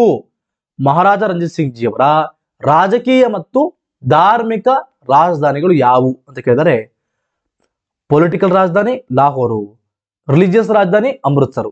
ಈ ರೀತಿಯಾಗಿ ನಿಮಗೆ ಎಕ್ಸಾಮ್ಸ್ ಅಲ್ಲಿ ಕೇಳಬಹುದು. ಎಕ್ಸಾಮ್ಸ್ ಅಲ್ಲಿ ಕೇಳುವ ಪ್ರಶ್ನೆಗಳನ್ನೇ ನಿಮಗೆ ಕೊಟ್ಟಿದ್ದೀನಿ, ಕನ್ಫ್ಯೂಷನ್ ಬೇಡ.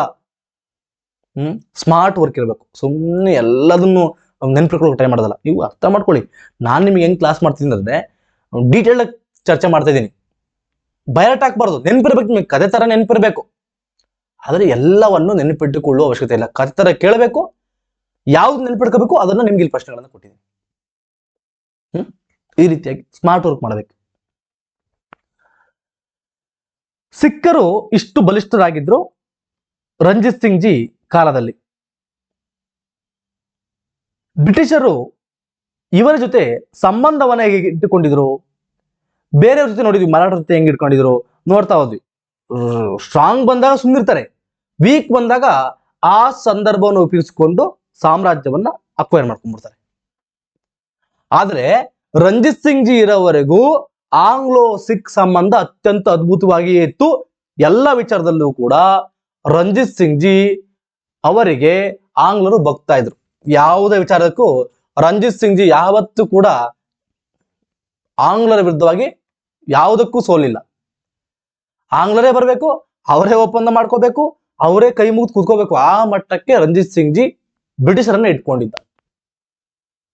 ಬ್ರಿಟಿಷರು ಹಂಗೆ ಇದ್ರು.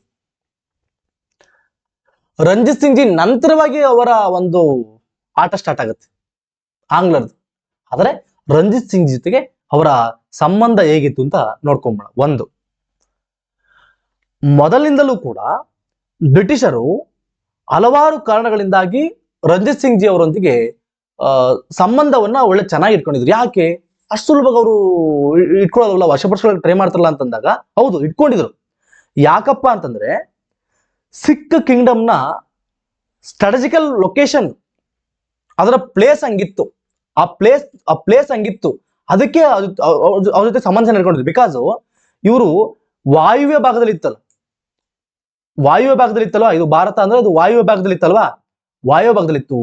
ಈ ಭಾಗ ಬಹಳ ಇಂಪಾರ್ಟೆಂಟು ಬ್ರಿಟಿಷರಿಗೆ. ಯಾಕೆಂತಂದ್ರೆ ಅವರ ಶತ್ರುಗಳು ರಷ್ಯಾ, ಎಸ್ಪೆಷಲಿ ಆ ಟೈಮಲ್ಲಿ ರಷ್ಯಾದವರು ಭಾರತದ ಮೇಲೆ ಅಟ್ಯಾಕ್ ಮಾಡಬೇಕು, ಬ್ರಿಟಿಷ್ ಇಂಡಿಯಾದ ಮೇಲೆ ಅಟ್ಯಾಕ್ ಮಾಡಬೇಕು ಅಂತಂದ್ರೆ ಅವರು ಈ ಮಾರ್ಗದ ಮುಖಾಂತರವಾಗಿಯೇ ಬರಬೇಕು.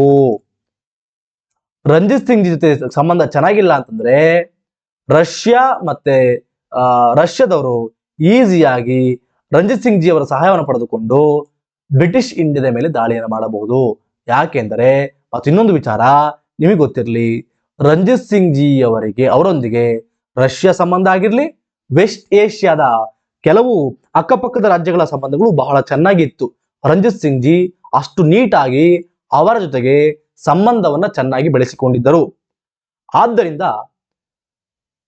ಬ್ರಿಟಿಷರು ನೀಟಾಗಿ ಭಾರತವನ್ನು ಆಳ್ಬೇಕು ಅಂತಂದ್ರೆ ಸಿಖ್ಖರು ಬಹಳ ಇಂಪಾರ್ಟೆಂಟ್, ಸಿಖ್ ಸಾಮ್ರಾಜ್ಯ ಬಹಳ ಇಂಪಾರ್ಟೆಂಟ್. ರಷ್ಯಾ ಆಕ್ರಮಣ ಮಾಡ್ದಂಗೆ ನೋಡ್ಕೊತಿದ್ರು. ಯಾಕಂದ್ರೆ ರಷ್ಯಾ ಸಿಖ್ಖರು ಬಹಳ ಚೆನ್ನಾಗಿದ್ರು. ರಷ್ಯಾ ಮತ್ತು ರಂಜಿತ್ ಸಿಂಗ್ ಜಿ ಸಿಖ್ ಸಾಮ್ರಾಜ್ಯ ಬಹಳ ಚೆನ್ನಾಗಿದ್ವಿ, ಅವ್ರ ಸಂಬಂಧ ಚೆನ್ನಾಗಿತ್ತು.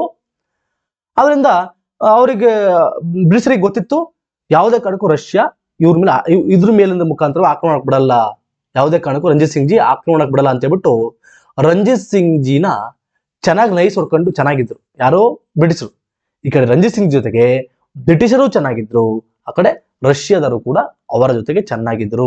ಆದ್ರಿಂದ ಈ ಒಂದು ಸ್ಟ್ರಾಟಜಿಕಲ್ ಲೊಕೇಶನ್ ಪಾಯಿಂಟ್ ಏನಿತ್ತು ಸಿಖ್ ಕಿಂಗ್ಡಮ್ದು, ಆದ್ರಿಂದ ಅವರು ಚೆನ್ನಾಗಿ ಆ ಸಂಬಂಧವನ್ನು ಇಟ್ಕೊಂಡ್ರು ಅಂತೇಳಿ. ಸಿಖ್ಖರು ರಷ್ಯಾದ ಜೊತೆ ಸಂಬಂಧವನ್ನ ಚೆನ್ನಾಗಿ ಇಟ್ಕೊಂಡಿದ್ರು. ಆದ್ದರಿಂದ ಬ್ರಿಟಿಷರಿಗೂ ಮತ್ತು ರಷ್ಯಾದರಿಗೂ ಕೊಂಡ್ರು ಆಗ್ತಿರ್ಲಿಲ್ಲ. ಆದ್ದರಿಂದ ಸಿಖ್ಖರ ಜೊತೆಗೆ ಸಂಬಂಧವನ್ನ ಉಳಿಸಿಕೊಳ್ಳುವಂಥದ್ದು ಬಹಳ ಅವಶ್ಯಕವಾಗಿತ್ತು ಬ್ರಿಟಿಷರಿಗೆ. ಈ ಒಂದು ಸ್ಟ್ರಾಟಜಿಕಲ್ ಲೊಕೇಶನ್ ಇಂದ ಕೂಡ ಅವರು ಚೆನ್ನಾಗಿ ಸಂಬಂಧ ಇಟ್ಕೊಂಡಿದ್ರು. ಇನ್ನೊಂದು, ಪಾಪ್ಯುಲಾರಿಟಿ ಆಫ್ ರಂಜಿತ್ ಸಿಂಗ್ ಜಿ ಅವರನ್ನ ವಿರೋಧಿಸಿದವರೇ ಇಲ್ಲ. ಇವರನ್ನ ಯಾರು ಕೂಡ ವಿರೋಧಿಸಲಿಕ್ಕೆ ಸಾಧ್ಯನೇ ಇಲ್ಲ. ಬಿಕಾಸ್ ಇವರು ಬಹಳ ಸರಳತೆ ಮನುಷ್ಯ. ಮತ್ ಇನ್ನೊಂದು ಯಾಕಪ್ಪ ಅಂದ್ರೆ, ಯಾಕೆ ಎಲ್ಲರೂ ಇಷ್ಟಪಡ್ತಾರೆ ರಂಜಿತ್ ಸಿಂಗ್ ಜಿ ಅವರನ್ನ ಅಂದ್ರೆ, ಯಾವ್ದು ಧರ್ಮದವರಾಗಿರ್ಲಿ ಎಲ್ಲರೂ ಕೂಡ ರಂಜಿತ್ ಸಿಂಗ್ ಜಿ ಅವರನ್ನ ಇಷ್ಟಪಡ್ತಾರೆ, ಇಷ್ಟಪಡ್ಲೇಬೇಕು. ಯಾಕೆಂತಂದ್ರೆ ಅವ್ರ ಕ್ಯಾರೆಕ್ಟರ್ ಅಂತದ್ದು, ಅವರ ಸರಳತೆ ಮತ್ತು ಸೆಕ್ಯುಲಾರಿಸಮ್ ಇದು ಬಹಳ ಇಂಪಾರ್ಟೆಂಟ್. ರಂಜಿತ್ ಸಿಂಗ್ ಜಿದು ಸೆಕ್ಯುಲಾರಿಸಮ್ ಅತ್ಯಂತ ಚೆನ್ನಾಗಿತ್ತು. ಜಾತ್ಯತೀತತೆ, ತಮ್ಮದು ಸಿಖ್ ಕಿಂಗ್ಡಮ್ ಆಗಿದ್ರು ಕೂಡ ತಮ್ಮ ಪ್ರದೇಶದಲ್ಲಿ ಬೇರೆ ಧರ್ಮಗಳಿಗೆ ಯಾವತ್ತೂ ಕೂಡ ತೊಂದರೆ ಮಾಡಲಿಲ್ಲ. ಎಲ್ಲರನ್ನೂ ಕೂಡ ಒಂದೇ ಕಣ್ಣಿಂದ ನೋಡಿದ್ರು, ಎಲ್ಲರನ್ನು ಕೂಡ ಒಂದೇ ರೀತಿಯಾಗಿ, ಯಾವತ್ತೂ ಕೂಡ ನೀನು ಮುಸ್ಲಿಮು, ನೀನು ಹಿಂದೂ, ನೀನು ಸಿಖ್ಖರು ಅನ್ನುವಂತಹ ಭೇದ ಭಾವನ, ನೀನು ಕ್ರಿಶ್ಚಿಯನ್ನು ಅಂತ ಯಾವತ್ತೂ ಕೂಡ ರಂಜಿತ್ ಸಿಂಗ್ ಜಿ ಅವರು ಭೇದ ಭಾವವನ್ನೇ ಮಾಡಲಿಲ್ಲ. ಆದ್ದರಿಂದ ರಂಜಿತ್ ಸಿಂಗ್ ಜಿಗೆ ಅವರನ್ನ ವಿರೋಧ ಮಾಡಕ್ಕೆ ಯಾರ ಕೈಲಿಗೂ ಸಾಧ್ಯವಿಲ್ಲ. ಎಲ್ಲರನ್ನೂ ಕೂಡ ಅವರು ಹೃದಯದಲ್ಲಿ ಇಟ್ಕೊಂಡಿದ್ರು. ಎಲ್ಲ ಪ್ರಜೆಗಳನ್ನು ಕೂಡ ಅವರು ಚೆನ್ನಾಗಿ ನೋಡ್ಕೊಂಡ್ರು. ಎಲ್ಲೂ ಕೂಡ ಅವರು ತಾರತಮ್ಯ ಮಾಡಲಿಲ್ಲ. ಸರ್ ನೀವೇ ಹೆಂಗ್ ಹೇಳ್ತೀರಾ ಸರ್? ಅವರು ಸೆಕ್ಯುಲರಿಸಮ್ ಅವ್ರ ಕಾನ್ಸೆಪ್ಟ್ ನಿಮಗೆ ಹೆಂಗ್ ಹೇಳ್ತೀರಾ ಸರ್ ಅಂತ ಕೇಳಿದ್ರೆ ಅವರ ಒಂದು ವರ್ಡಲ್ಲೇ ನಿಮಗೆ ಗೊತ್ತಾಗತ್ತೆ. ನೋಡ್ರಿ, ಮಹಾರಾಜ ರಂಜಿತ್ ಸಿಂಗ್ ಜಿ ಅವರು ಒಂದು ವರ್ಡ್ ಹೇಳ್ತಾರೆ. ಏನಂತಪ್ಪ ಅಂತಂದ್ರೆ, God intended me to look upon all religions with one eye. ಎಲ್ಲಾ ಧರ್ಮಗಳನ್ನ ಒಂದೇ ಕಣ್ಣಿನಿಂದ ನೋಡಬೇಕೆಂದು ದೇವರು ಉದ್ದೇಶಿಸಿದ್ದಾನೆ. ಗಾಡ್ ಇಂಟೆಂಡೆಡ್, ನೋಡ್ಬೇಕೆಂದು ದೇವರು ಉದ್ದೇಶಿಸಿದ್ದಾನೆ ಅಂತ ಹೇಳ್ತಾರೆ. That is why he look away the light from the others. ಅದಕ್ಕಾಗಿಯೇ ದೇವರು ಇತರರಿಂದ ಬೆಳಕನ್ನ ತೆಗೆದುಕೊಂಡಿದ್ದಾನೆ. ನೋಡಿ ಯಾವ ರೀತಿಯಾಗಿ ಅದ್ಭುತವಾದಂತಹ ಒಂದು ವರ್ಡನ್ನ ಮಹಾರಾಜ ರಂಜಿತ್ ಸಿಂಗ್ ಜಿ ಅವರು ಹೇಳಿದ್ದಾರೆ. God intended me to look upon all religions with one eye. That is why he look away the light from the others. ಎಲ್ಲಾ ಧರ್ಮಗಳನ್ನ ಒಂದೇ ಕಣ್ಣಿನಿಂದ ನೋಡಬೇಕೆಂದು ದೇವರು ಉದ್ದೇಶಿಸಿದ್ದಾನೆ. ಅದಕ್ಕಾಗಿಯೇ ದೇವರು ಇತರರಿಂದ ಬೆಳಕನ್ನ ತೆಗೆದುಕೊಂಡಿದ್ದಾನೆ ಅನ್ನುವಂಥ ವರ್ಡನ್ನ ಹೇಳ್ತಾರೆ. ಅದಕ್ಕೆ ಸಂಬಂಧಪಟ್ಟಂತೆ, ಈ ವರ್ಡ್ಗೆ ಸಂಬಂಧಪಟ್ಟಂತೆ ಉತ್ತರ ಪ್ರದೇಶದ ಎಕ್ಸಾಮ್ಸ್ ಅಲ್ಲೂ ಕೂಡ ಪ್ರಶ್ನೆ ಬಂದಿದೆ. ಈ ಹೇಳಿಕೆಯನ್ನೇ ಕೊಟ್ಟು ಇದು ಯಾರು ಹೇಳಿದ್ದು ಅಂತ ಕೇಳಿದ್ದಾರೆ. ಇದನ್ನು ಹೇಳಿದ್ದು ಮಹಾರಾಜ ರಂಜಿತ್ ಸಿಂಗ್ ಜಿ ಅವರು ಈ ವರ್ಡನ್ನ ಹೇಳಿದ್ದಾರೆ. ಆದ್ದರಿಂದ ಇವರನ್ನ ವಿರೋಧ ಮಾಡುವ ಮನಸ್ಸೇ ಇಲ್ಲ ಅಂತಹ ಸಿಂಪ್ಲಿಸಿಟಿ ಮನುಷ್ಯ, ಸರಳತೆಯ ಮನುಷ್ಯ ಮತ್ತು ಜಾತ್ಯಾತೀತತೆ, ಯಾರನ್ನೂ ಕೂಡ ವಿರೋಧ ಮಾಡಲಿಲ್ಲ. ಅಷ್ಟು ಚೆನ್ನಾಗಿ ಶಕ್ತಿವಂತ, ಬುದ್ಧಿವಂತ, ಚಾಣಕ್ಯ, ಈ ರೀತಿಗೆ ಹಲವಾರು ವರ್ಗಗಳಿಂದ ನಾವು ಕರೆಯಬಹುದು. ಅಂತಹ ಬುದ್ಧಿವಂತಿಕೆ ರಂಜಿತ್ ಸಿಂಗ್ ಜಿ ಅವರಲ್ಲಿ ಇತ್ತು. ಮತ್ತೆ ಯಾಕೆ ಆಂಗ್ಲರು ರಂಜಿತ್ ಸಿಂಗ್ ಜಿ ಅವರ ಜೊತೆ ಸಂಬಂಧವನ್ನ ಚೆನ್ನಾಗಿ ಇಟ್ಕೊಂಡಿದ್ರು ಅಂತಂದ್ರೆ, ರಂಜಿತ್ ಸಿಂಗ್ ಜಿ ಅವರ ಸೈನ್ಯ ಗನ್ನರ್ಸ್ಗಳು ಮತ್ತು ಪಿರಂಗಿಗಳೊಂದಿಗೆ ಅತ್ಯಾಧುನಿಕವಾಗಿ ಇತ್ತು. ಮೋಸ್ಟ್ ಸಫಿಸ್ಟಿಕೇಟೆಡ್ ಆರ್ಮಿ ಅವ್ರದ್ದು. ಸಿಖ್ ಆರ್ಮಿ ರಂಜಿತ್ ಸಿಂಗ್ ಜಿ ಅವರ ಕಾಲದಲ್ಲಿ ಮೋಸ್ಟ್ ಆಧುನಿಕವಾಗಿತ್ತು. ಅತ್ಯಂತ ಮಾಡರ್ನ್ ಆಗಿ ಅವರು ಯುರೋಪಿಯನ್ನರ ಆಧಾರಿತವಾಗಿ ಅದನ್ನ ತುಂಬಾ ಮಾಡರ್ನೈಸ್ ಆಗಿ ತುಂಬಾ ಸಫಿಸ್ಟಿಕೇಟೆಡ್ ಆರ್ಮಿಯನ್ನ ಅವರು ಕಟ್ಟಿದ್ರು. ಆದ್ದರಿಂದ ಅವರನ್ನ ಸೋಲಿಸುವ ಯುದ್ಧದಲ್ಲಿ ಅಷ್ಟು ಸುಲಭದ ಮಾತಾಗಿರ್ಲಿಲ್ಲ. ಮತ್ತು ಇವರು ಅವತ್ತಿನ ಕಾಲದಲ್ಲಿ ಏಷ್ಯಾದ ಅತ್ಯುತ್ತಮ ಸೇನೆಗಳಲ್ಲಿ ಎಂದು ಕರೆಯಲ್ಪಡುವಂತಹ ಫೌಜ್-ಇ-ಖಾಸ್, ನೋಡ್ರಿ, ಅವತ್ತಿನ ಕಾಲದಲ್ಲಿ ಏಷ್ಯಾದ ಅತ್ಯುತ್ತಮ ಸೈನ್ಯಗಳಲ್ಲಿ ಒಂದು ಅಂತ ಕರೆಯಲ್ಪಡುವಂತಹ ಫೌಜ್-ಇ-ಖಾಸ್ ಅಂತ ಒಂದು ಇದನ್ನ ಹೊಂದಿದ್ರು. ಬೆಸ್ಟ್ ಆರ್ಮಿಯನ್ನ ಹೊಂದಿದ್ರು. ಈ ಒಂದು ಫೌಜ್-ಇ-ಖಾಸ್ ಅನ್ನುವಂತ ಒಂದು ಬೆಟಾಲಿಯನ್ ಅಥವಾ ಆರ್ಮಿ ಇಟಾಲಿಯನ್ನರು, ಜರ್ಮನ್ನರು ಮತ್ತು ಫ್ರೆಂಚ್ನಿಂದ ತರಬೇತಿಯನ್ನ ಪಡೆಯುತ್ತಾ ಇತ್ತು. ಯುರೋಪಿಯನ್ನರಿಂದ ತರಬೇತಿಯನ್ನು ಪಡೆದು ತುಂಬಾ ಮಾಡರ್ನ್ ಲೈನ್ಸ್ ಅಲ್ಲಿ ಇವರು ಮೋಸ್ಟ್ ಸೊಫಿಸ್ಟಿಕೇಟೆಡ್ ಆರ್ಮಿಯನ್ನ ಕಟ್ಟಿದ್ರು. ಫೌಜ್-ಇ-ಖಾಸ್ ಅನ್ನ ಅದರಲ್ಲೂ ಬೆಸ್ಟ್. ನಾವು ಪ್ಯಾರಾಮಿಲಿಟರಿ ಕಮಾಂಡರ್ಸ್ ಅಂತ ಕರಿತೀವಲ್ಲ, ಆ ತರ ಕಮಾಂಡೋಗಳು, ಇನ್ನೂ ಸ್ಪೆಷಲ್ ಆಗಿರುವಂತಹದ್ದು ಫೌಜ್-ಇ-ಖಾಸ್ ಅನ್ನೋದು. ಫುಲ್ ಮಾಡರ್ನ್, ಹಲವಾರು ಯುರೋಪಿಯನ್ನರಿಂದ ಇವರಿಗೆ ಟ್ರೈನಿಂಗ್ ಅನ್ನು ಕೊಡಿಸಲಾಗ್ತಾ ಇತ್ತು. ಈ ರೀತಿಯಾಗಿ most sophisticated army Ranjit Singh ji ಅವರಲ್ಲಿ ಇತ್ತು. ಅದಕ್ಕೆ ಅವ್ರನ್ನ ಮುಟ್ತಾ ಇರ್ಲಿಲ್ಲ. ಮತ್ತೆ ಇನ್ನೊಂದು, ಇವ್ರ ಹತ್ರ ಒಂದು ಮೋಸ್ಟ್ ಸೊಫಿಸ್ಟಿಕೇಟೆಡ್ ಪಿರಂಗಿ ಇತ್ತು ಇವ್ರ ಹತ್ರ. ಈ ಪಿರಂಗಿ ವಿರುದ್ಧವಾಗಿ ಯಾರು ನಿಲ್ತಿರ್ಲಿಲ್ಲ. ಅಷ್ಟು ಮೋಸ್ಟ್ ಸೊಫಿಸ್ಟಿಕೇಟೆಡ್ ಪಿರಂಗಿ ಇತ್ತಿದು. ಅದರ ಹೆಸರು ಜಮ್ಜಮ ಅಂತೇಳಿ ರಂಜಿತ್ ಸಿಂಗ್ ಜಿ ಅವರ ಸೈನ್ಯದಲ್ಲಿ ಇದ್ದಂತಹ ಅತ್ಯಾಧುನಿಕ ತೋಪು ಅಥವಾ ಪಿರಂಗಿ ಆಗಿತ್ತು, ಕೆನಾನ್ ಆಗಿತ್ತು. ಅವರ ರಂಜಿತ್ ಸಿಂಗ್ ಜಿ ಆರ್ಮಿಯಲ್ಲಿ ಇದು ಇತ್ತು. ಇದಕ್ಕೂ ಕೂಡ ಬಹಳ ಜನ ಭಯ ಪಡ್ತಾ ಇದ್ರು. ಇವ್ರದನ್ನ ಮುಟ್ಲಿಕ್ಕೆ, ಈ ಒಂದು ಸಿಖ್ ಸೈನ್ಯದ ಮೇಲೆ ದಾಳಿ ಮಾಡ್ಲಿಕ್ಕೆ ಹಲವಾರು ಸಲ ಯೋಚನೆ ಮಾಡ್ಬೇಕಂತಹ ಒಂದು ಸಂದರ್ಭ ಒದಗಿ ಬರ್ತಾ ಇತ್ತು. ಅಂತಹ ಮೋಸ್ಟ್ ಸೊಫಿಸ್ಟಿಕೇಟೆಡ್ ಆರ್ಮಿಯನ್ನ ರಂಜಿತ್ ಸಿಂಗ್ ಜಿ ಅವರು ಕಟ್ಟಿದ್ರು. ಮತ್ತೆ ಹೈಯೆಸ್ಟ್ ಮತ್ತೆ ಈ ಶಾರ್ಪ್ ಶೂಟರ್ಸ್ಗಳು, ಗನ್ನರ್ಸು, ಆರ್ಟಿಲರಿಗಳು ಎಲ್ಲವನ್ನು ಕೂಡ ಇವರು ಹೊಂದಿದ್ರು. ಇವೆಲ್ಲ ಬಂದಾಗ ಬ್ರಿಟಿಷರ ಬಾಲ ಅಲ್ಲಾಡ್ತಾ ಬಾಲ ಮುದ್ಕೊಂಡಿರ್ತಾರ. ಅತ್ತೆ ಅಲ್ಲಾಡ್ಸಕ್ಕಾಗಲ್ಲ. ರಂಜಿತ್ ಸಿಂಗ್ ಜಿ ಹತ್ರ ಬ್ರಿಟಿಷರ್ದು ಏನು ನಡೆಯಲ್ಲ. ಅದಕ್ಕೇನ್ ಮಾಡ್ತಾರೆ, ಬ್ರಿಟಿಷರ್ ಯಾವತ್ತೂ ಕೂಡ ಸ್ವತಃ ಹೋಗಿ ಒಪ್ಪಂದ ಮಾಡ್ಕೊಳ್ತಿರ್ಲಿಲ್ಲ. ಆದ್ರೆ ಇಲ್ಲ ಅಂಕಲ್ಲ, ಬ್ರಿಟಿಷರೇ ಸ್ವತಃ ಹೋಗಿ ರಂಜಿತ್ ಸಿಂಗ್ ಜಿ ಅವ್ರ ಹತ್ರ ಒಪ್ಪಂದ ಮಾಡ್ಕೊಳ್ತಾರೆ. ಅಮೃತ್ಸರ ಒಪ್ಪಂದ ಅಂತೇಳಿ. ಬ್ರಿಟಿಷರೇ ಅವರು ರಂಜಿತ್ ಸಿಂಗ್ ಜಿ ಅವ್ರ ಹತ್ರ ಹೋಗಿ ಒಪ್ಪಂದವನ್ನ ಮಾಡಿಕೊಳ್ತಾರೆ. 1809 ಏಪ್ರಿಲ್ 25 ಅಮೃತ್ಸರ ಒಪ್ಪಂದವನ್ನ ಮಾಡಿಕೊಳ್ತಾರೆ. ಏನಕ್ಕೆ ಒಪ್ಪಂದ ಮಾಡಿಕೊಳ್ತಾರೆ? ಬೇರೆ ಸಮಯದಲ್ಲಾಗಿ ಬೇರೆ ಬೇರೆ ಸಾಮ್ರಾಜ್ಯ ಅಥವಾ ಬೇರೆ ಸಂಸ್ಥಾನಗಳಾಗಿದ್ರೆ ಇದು ಬಾರ್ಡರ್ ಇಲ್ಲಿ ಬರಲ್ಲ, ಇದು ಬಾರ್ಡರ್ ಇಲ್ಲಿ ಬರುತ್ತೆ ಅಂತೇಳಿ ಅವರಿಗೆ ಬೇಕಾದ ರೀತಿಯಲ್ಲಿ ಬಾರ್ಡರ್ಗಳನ್ನ ಹಾಕೊಳ್ತಾ ಇದ್ರು. ಆದ್ರೆ ಇಲ್ಲ, ಹಂಗಲ್ಲ. ರಂಜಿತ್ ಸಿಂಗ್ ಜಿ ಹೇಳ್ದಂಗ ನಡಿಬೇಕಲ್ಲಿ. ಈ ಒಪ್ಪಂದವನ್ನು ಮಾಡಿಕೊಂಡು ನಿಮ್ಮ ಮಧ್ಯೆ ಯಾವುದೇ ರೀತಿ ಜಗಳಗಳು ಬೇಡ, ಬಾರ್ಡ್ರು ಡಿಸ್ಪ್ಯೂಟು ಬೇಡ, ಗಡಿ ಸಮಸ್ಯೆಗಳು ಯಾವುದು ಬೇಡ, ಕರೆಕ್ಟಾಗಿ ಗಡಿ ಗುಡಿಸ್ಬೇಡ ಅಂತ ಹೇಳ್ಬಿಟ್ಟು ಗಡಿಯನ್ನೆಲ್ಲ ಕೂಡ ಕರೆಕ್ಟಾಗಿ ಮಾಡ್ತಾರೆ. ಸಟ್ಲೇಜ್ ನದಿಯನ್ನ ಗಡಿ ಸಿಖ್ ಮತ್ತು ಬ್ರಿಟಿಷ್ ಇಂಡಿಯಾ ಮಧ್ಯೆ ಗಡಿ ಎಂದು ಈ ಒಂದು ಅಮೃತ್ಸರ ಒಪ್ಪಂದದ ಮುಖಾಂತರವಾಗಿ ಸಟ್ಲೇಜ್ ನದಿಯನ್ನ ಗಡಿ ಭಾಗ ಎಂದು ಒಪ್ಪಿಕೊಳ್ಳಲಾಗುತ್ತೆ.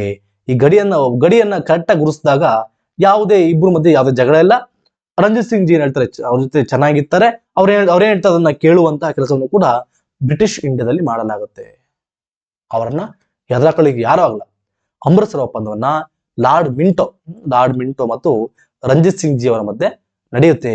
ಸಟ್ಲೇಜ್ ನದಿಯನ್ನ ಗಡಿ ಎಂದು ಇಬ್ಬರು ಕೂಡ ಒಪ್ಪಿಕೊಂಡು ಆ ಒಂದು ಅಮೃತ್ಸರ ಒಪ್ಪಂದಕ್ಕೆ ಸಹಿಯನ್ನ ಹಾಕ್ತಾರೆ.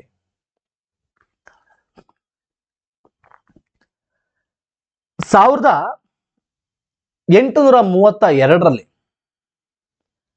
ರಂಜಿತ್ ಸಿಂಗ್ ಜಿ ಮತ್ತು governor general of India William Bentinck ಇಬ್ರು ಕೂಡ ಸೇರ್ಕೊಂಡು ಪರ್ಷಿಯಾದಲ್ಲಿ ಶುಜಾನ ಎಂಪರರ್ ಆಗ್ಲಿಕ್ಕೆ ಇಬ್ರು ಕೂಡ ಸಹಾಯ ಮಾಡ್ತಾರೆ. ರಂಜಿತ್ ಸಿಂಗ್ ಜಿ ಮತ್ತು ಗವರ್ನರ್ ಜನರಲ್ ವಿಲಿಯಂ ಬೆಂಟಿಕ್ ಇಬ್ರು ಸೇರ್ಕೊಂಡು ಪರ್ಷಿಯಾದಲ್ಲಿ ಶುಜಾನ ಎಂಪರನ್ನಾಗ್ಲಿಕ್ಕೆ ಇವರು ಸಹಾಯವನ್ನ ಮಾಡ್ತಾರೆ. ಈ ಸಹಾಯವನ್ನು ಮಾಡಿದ್ದಕ್ಕೆ ರಂಜಿತ್ ಸಿಂಗ್ ಜಿ ಅವರಿಗೆ ಶೂಜಾ ಅವರಲ್ಲಿ ಇದ್ದಂತಹ ಕೊಯ್ನೂರು ವಜ್ರವನ್ನ ರಂಜಿತ್ ಸಿಂಗ್ ಜಿ ಅವರಿಗೆ ಕೊಡ್ತಾನೆ. ಈ ರೀತಿಯಾಗಿ ಕೊಯ್ನೂರು ವಜ್ರ ಶೂಜಾ ಅವರಿಂದ ರಂಜಿತ್ ಸಿಂಗ್ ಜಿ ಮತ್ತೆ ಭಾರತಕ್ಕೆ ಬರುವಂತಹ ಕೆಲಸ ಆಗ್ತಾ ಹೋಗುತ್ತೆ. ಮುಂದೆ 1838 ಒಂದು ತ್ರಿಪಕ್ಷೀಯ ಒಪ್ಪಂದ ಆಗುತ್ತೆ. ಏನು ಒಪ್ಪಂದ? 1838 ಬ್ರಿಟಿಷರು, ಆಗ ಹಾಕ್ಲೆಂಡ್ ಇದ್ದ ಗವರ್ನರ್ ಜನರಲ್, ಬ್ರಿಟಿಷರು ಶಾ ಶುಜಾ ಅಫ್ಘಾನ್ನ ಈ ಒಂದು ರಾಜ ಅಂದ್ರೆ ಪರ್ಷಿಯಾದ ರಾಜ ಮತ್ತು ಮಹಾರಾಜ ರಂಜಿತ್ ಸಿಂಗ್ ನ ಮಧ್ಯೆ ಒಂದು ಒಪ್ಪಂದ ಆಗತ್ತೆ. ಏನು? ಮೊಹಮ್ಮದ್ ಖಾನ್ ಮತ್ತು ಶುಜಾ ಮಧ್ಯೆ ಅಧಿಕಾರಕ್ಕೋಸ್ಕರ ಜಗಳ ಆಗ್ತಾ ಇರುತ್ತೆ. ಮೊಹಮ್ಮದ್ ಖಾನ್ ಮತ್ತು ಶುಜಾ ಮಧ್ಯೆ ಅಧಿಕಾರಕ್ಕೋಸ್ಕರ ಜಗಳ ಆಗ್ತಾ ಇರುತ್ತೆ. ಅದಕ್ಕೆ ನಾವು ನಿಮಗೆ ಯಾವತ್ತು ಸಪೋರ್ಟ್ ಮಾಡ್ತೀವಿ, ಶುಜಾನಿಗೆ ಸಪೋರ್ಟ್ ಮಾಡಬೇಕು ಅಂತೇಳಿ ಮೊಹಮ್ಮದ್ ಖಾನ್ ವಿರುದ್ಧವಾಗಿ ನಾವು ಎಲ್ಲರೂ ನಿಲ್ಬೇಕು, ಶುಜಾಗೆ ಸಪೋರ್ಟ್ ಮಾಡಬೇಕು ಅಂತೇಳಿ ಒಂದು ತ್ರಿಪಟೈಟ್ ಒಪ್ಪಂದವನ್ನ ಮಾಡ್ಕೊಳ್ತಾರೆ. ತ್ರಿಪಕ್ಷೀಯ ಒಪ್ಪಂದವನ್ನ 1838 ಮಾಡ್ಕೊಳ್ತಾರೆ. ಹಂಗೆ ಅವರು ಸಹಾಯವನ್ನು ಕೂಡ ಮಾಡ್ಕೊಳ್ತಾ ಹೋಗ್ತಾರೆ. ರಂಜಿತ್ ಸಿಂಗ್ ಜಿ ಅವರು 1839 ಅವರು ಮರಣವನ್ನ ಹೊಂದ್ತಾರೆ. ಅವರ ನಂತರವಾಗಿ ಖರಕ್ ಸಿಂಗ್ ಅಂತೇಳಿ ಅವರು ಅಧಿಕಾರಕ್ಕೆ ಬರ್ತಾರೆ. ರಂಜಿತ್ ಸಿಂಗ್ ಜಿ ಮರಣದ ನಂತರವಾಗಿ ಬಂದಂತಹ ಇಬ್ರು ಉತ್ತರಾಧಿಕಾರಿಗಳನ್ನು ಕೂಡ ಕೊಲ್ಲಲಾಗುತ್ತೆ, ಮರ್ಡರ್ ಮಾಡಲಾಗುತ್ತೆ. ಇಷ್ಟೇ ಗೊತ್ತಿಲ್ಲ ಸಾಕು. ರಂಜಿತ್ ಸಿಂಗ್ ಜಿ ಅವರು 1839 ಮರಣವನ್ನ ಹೊಂದ್ತಾರೆ. ರಂಜಿತ್ ಸಿಂಗ್ ಜಿ ನಂತರ ಅಧಿಕಾರಕ್ಕೆ ಬಂದವರು ಯಾರಪ್ಪ ಅಂತ ಹೇಳಿದ್ರೆ ಖರಕ್ ಸಿಂಗ್ ಅಂತ ಹೇಳಿ ಜಸ್ಟ್ ಗೊತ್ತಿರ್ಲಿ ಸಾಕು. ರಂಜಿತ್ ಸಿಂಗ್ ಜಿ ಅವರ ನಂತರ ಬಂದಂತಹ ಇಬ್ರು ರಾಜರನ್ನು ಕೂಡ ಕೊಲ್ಲಲಾಗುತ್ತೆ. ಅವ್ರ ಬಗ್ಗೆ ಜಾಸ್ತಿ ತಲೆಕೆಡಿಸ್ಕೊಳ್ಳೋರು. ಖರಕ್ ಸಿಂಗು ಅದ್ರ ನಂತರ ಬಂದವ್ರ ಬಗ್ಗೆ ತಲೆಕೆಡಿಸೋ ಅವಶ್ಯಕತೆ ಇಲ್ಲ. ನಾನು ನಿಮ್ಗೆ ಯಾವ್ದ್ರ ಬಗ್ಗೆ ನೆನ್ಪಿಟ್ಕೋಬೇಕು ಅಷ್ಟೇ ಸಾಕು, ನೆನ್ಪಿಟ್ಕೊಳ್ಳಿ. ಅತಿಯಾಗಿ ನೆನ್ಪಿಟ್ಕೊಳಕ್ ಹೋಗ್ಬೇಡಿ. ಆಲ್ಮೋಸ್ಟ್ ನಿಮ್ಗೆ ಹೇಳ್ತದೆ, ಡೀಟೇಲ್ ಆಗಿ ಹೇಳ್ತಾ ಇದೀನಿ. ಇನ್ನೂ ನೀವು ಡೀಪ್ ಆಗಿ ಡಿಗ್ ಮಾಡಕ್ ಹೋದ್ರೆ ಅದ್ರಲ್ಲಿ ಪ್ರಶ್ನೆಗಳು ಬರೋದಿಲ್ಲ. ಸುಮ್ಮನೆ ಓದಿ ವೇಸ್ಟ್ ಮಾಡ್ಕೋತೀರ. ಇಲ್ಲಿ ಅರ್ಥ ಮಾಡ್ಕೋಬೇಕು, ರಂಜಿತ್ ಸಿಂಗ್ ಜಿ ಮತ್ತು ವಿಲಿಯಂ ಬೆಂಟಿಕ್ ನ ಸಂಬಂಧವೂ ಕೂಡ ಅತ್ಯಂತ ಅದ್ಭುತವಾಗಿತ್ತು. ಇಬ್ರು ಕೂಡ ಸೇರ್ಕೊಂಡು ಶುಜಾನಿಗೆ ಎಂಪರ್ ಆಗ್ಲಿಕ್ಕೆ ಸಹಾಯವನ್ನ ಮಾಡ್ತಾರೆ. ಮತ್ತು ಟ್ರಿಪ್ಲೆಟ್ ಒಪ್ಪಂದ ಕೂಡ ಆಗುತ್ತೆ ನೋಡ್ರಿ. ಇಲ್ಲಿ ಶಾ ಶುಜಾ ಮತ್ತೆ ಹಾಕ್ಲ್ಯಾಂಡ್ ಬ್ರಿಟಿಷರು ಮತ್ತು ಶಾ ಶುಜಾ ಮತ್ತೆ ಮಹಾರಾಜ ರಂಜಿತ್ ಸಿಂಗ್ ಮೂರು ಸೇರ್ಕೊಂಡು ಮೊಹಮ್ಮದ್ ಖಾನ್ ವಿರುದ್ಧವಾಗಿ ತ್ರಿಪಕ್ಷೀಯ ಒಪ್ಪಂದವನ್ನು ಮಾಡ್ಕೊಳ್ತಾರೆ. ಸಂಬಂಧಗಳು ಚೆನ್ನಾಗಿದೆ, ಅಕ್ಕಪಕ್ಕದಲ್ಲಿ ಸಂಬಂಧಗಳು ಚೆನ್ನಾಗಿದೆ ಅಂತೇಳಿ ಅರ್ಥ. ಪ್ರಶ್ನೆಗಳನ್ನು ಕೂಡ ಕೇಳಿದ್ದಾರೆ ನೋಡಿ, ಇಲ್ಲಿ ಹಲವಾರು ಪ್ರಶ್ನೆಗಳು ಕೇಳಿದವೆ. ಈಗ ಚರ್ಚೆ ಮಾಡೋದಕ್ಕೆ ಸಂಬಂಧಪಟ್ಟಂತೆ, who gave world famous Kohinoor diamond to Ranjit Singh? Ranjit Singh ji ಅವರಿಗೆ ಕೊಯ್ನೂರು ಡೈಮಂಡ್ ಅನ್ನ ಕೊಟ್ಟವ್ರು ಯಾರು ಅಂತ ಕೇಳಿದ್ರೆ ಶಾ ಶುಜಾ. ಸಹಾಯ ಮಾಡಿದ್ದಕ್ಕೋಸ್ಕರ, ಸಹಾಯ ಮಾಡಿದ್ದಕ್ಕೋಸ್ಕರ, ಅಧಿಕಾರದಲ್ಲಿ ಸಹಾಯ ಮಾಡಿದ್ದಕ್ಕೋಸ್ಕರ ಶಾ ಶುಜಾ ಕೊಯ್ನೂರು ಡೈಮಂಡ್ ಅನ್ನ ರಂಜಿತ್ ಸಿಂಗ್ ಜಿ ಅವರಿಗೆ ಕೊಡುವಂತದನ್ನ ಕಾಣ್ತೀವಿ. ಮತ್ತೆ ಇನ್ನೊಂದು ಪ್ರಶ್ನೆ, which governor general had entertained Ranjit Singh with great honour at Ropar? Ropar ಹತ್ರ ಯಾರು ಒಂದು ಗ್ರೇಟ್ ಆನರ್ ಅವ್ರನ್ನ ಮಾಡಿದ್ರು ಅಂತ ಕೇಳಿದ್ರೆ ರಂಜಿತ್ ಸಿಂಗ್ ಜಿ ಅವರನ್ನ ವಿಲಿಯಂ ಬೆಂಟಿಕ್ ದೊಡ್ಡ ಮಟ್ಟಕ್ಕೆ ರೋಪಾರ್ ಅಲ್ಲಿ ರಂಜಿತ್ ಸಿಂಗ್ ಜಿ ಅವರಿಗೆ ಸನ್ಮಾನವನ್ನ ಮಾಡ್ತಾರೆ. ದೊಡ್ಡ ಅವರಿಗೆ ಇದನ್ನ ಕೊಡ್ತಾರೆ, ಸನ್ಮಾನ ತರ ಗ್ರೇಟ್ ಹಾನರ್ ಅನ್ನ ಕೊಡ್ತಾರೆ. ಮತ್ತೆ ಇನ್ನೊಂದು ಪ್ರಶ್ನೆ ಕೊಡ್ರಿ, who was the successor of Maharaja Ranjit Singh?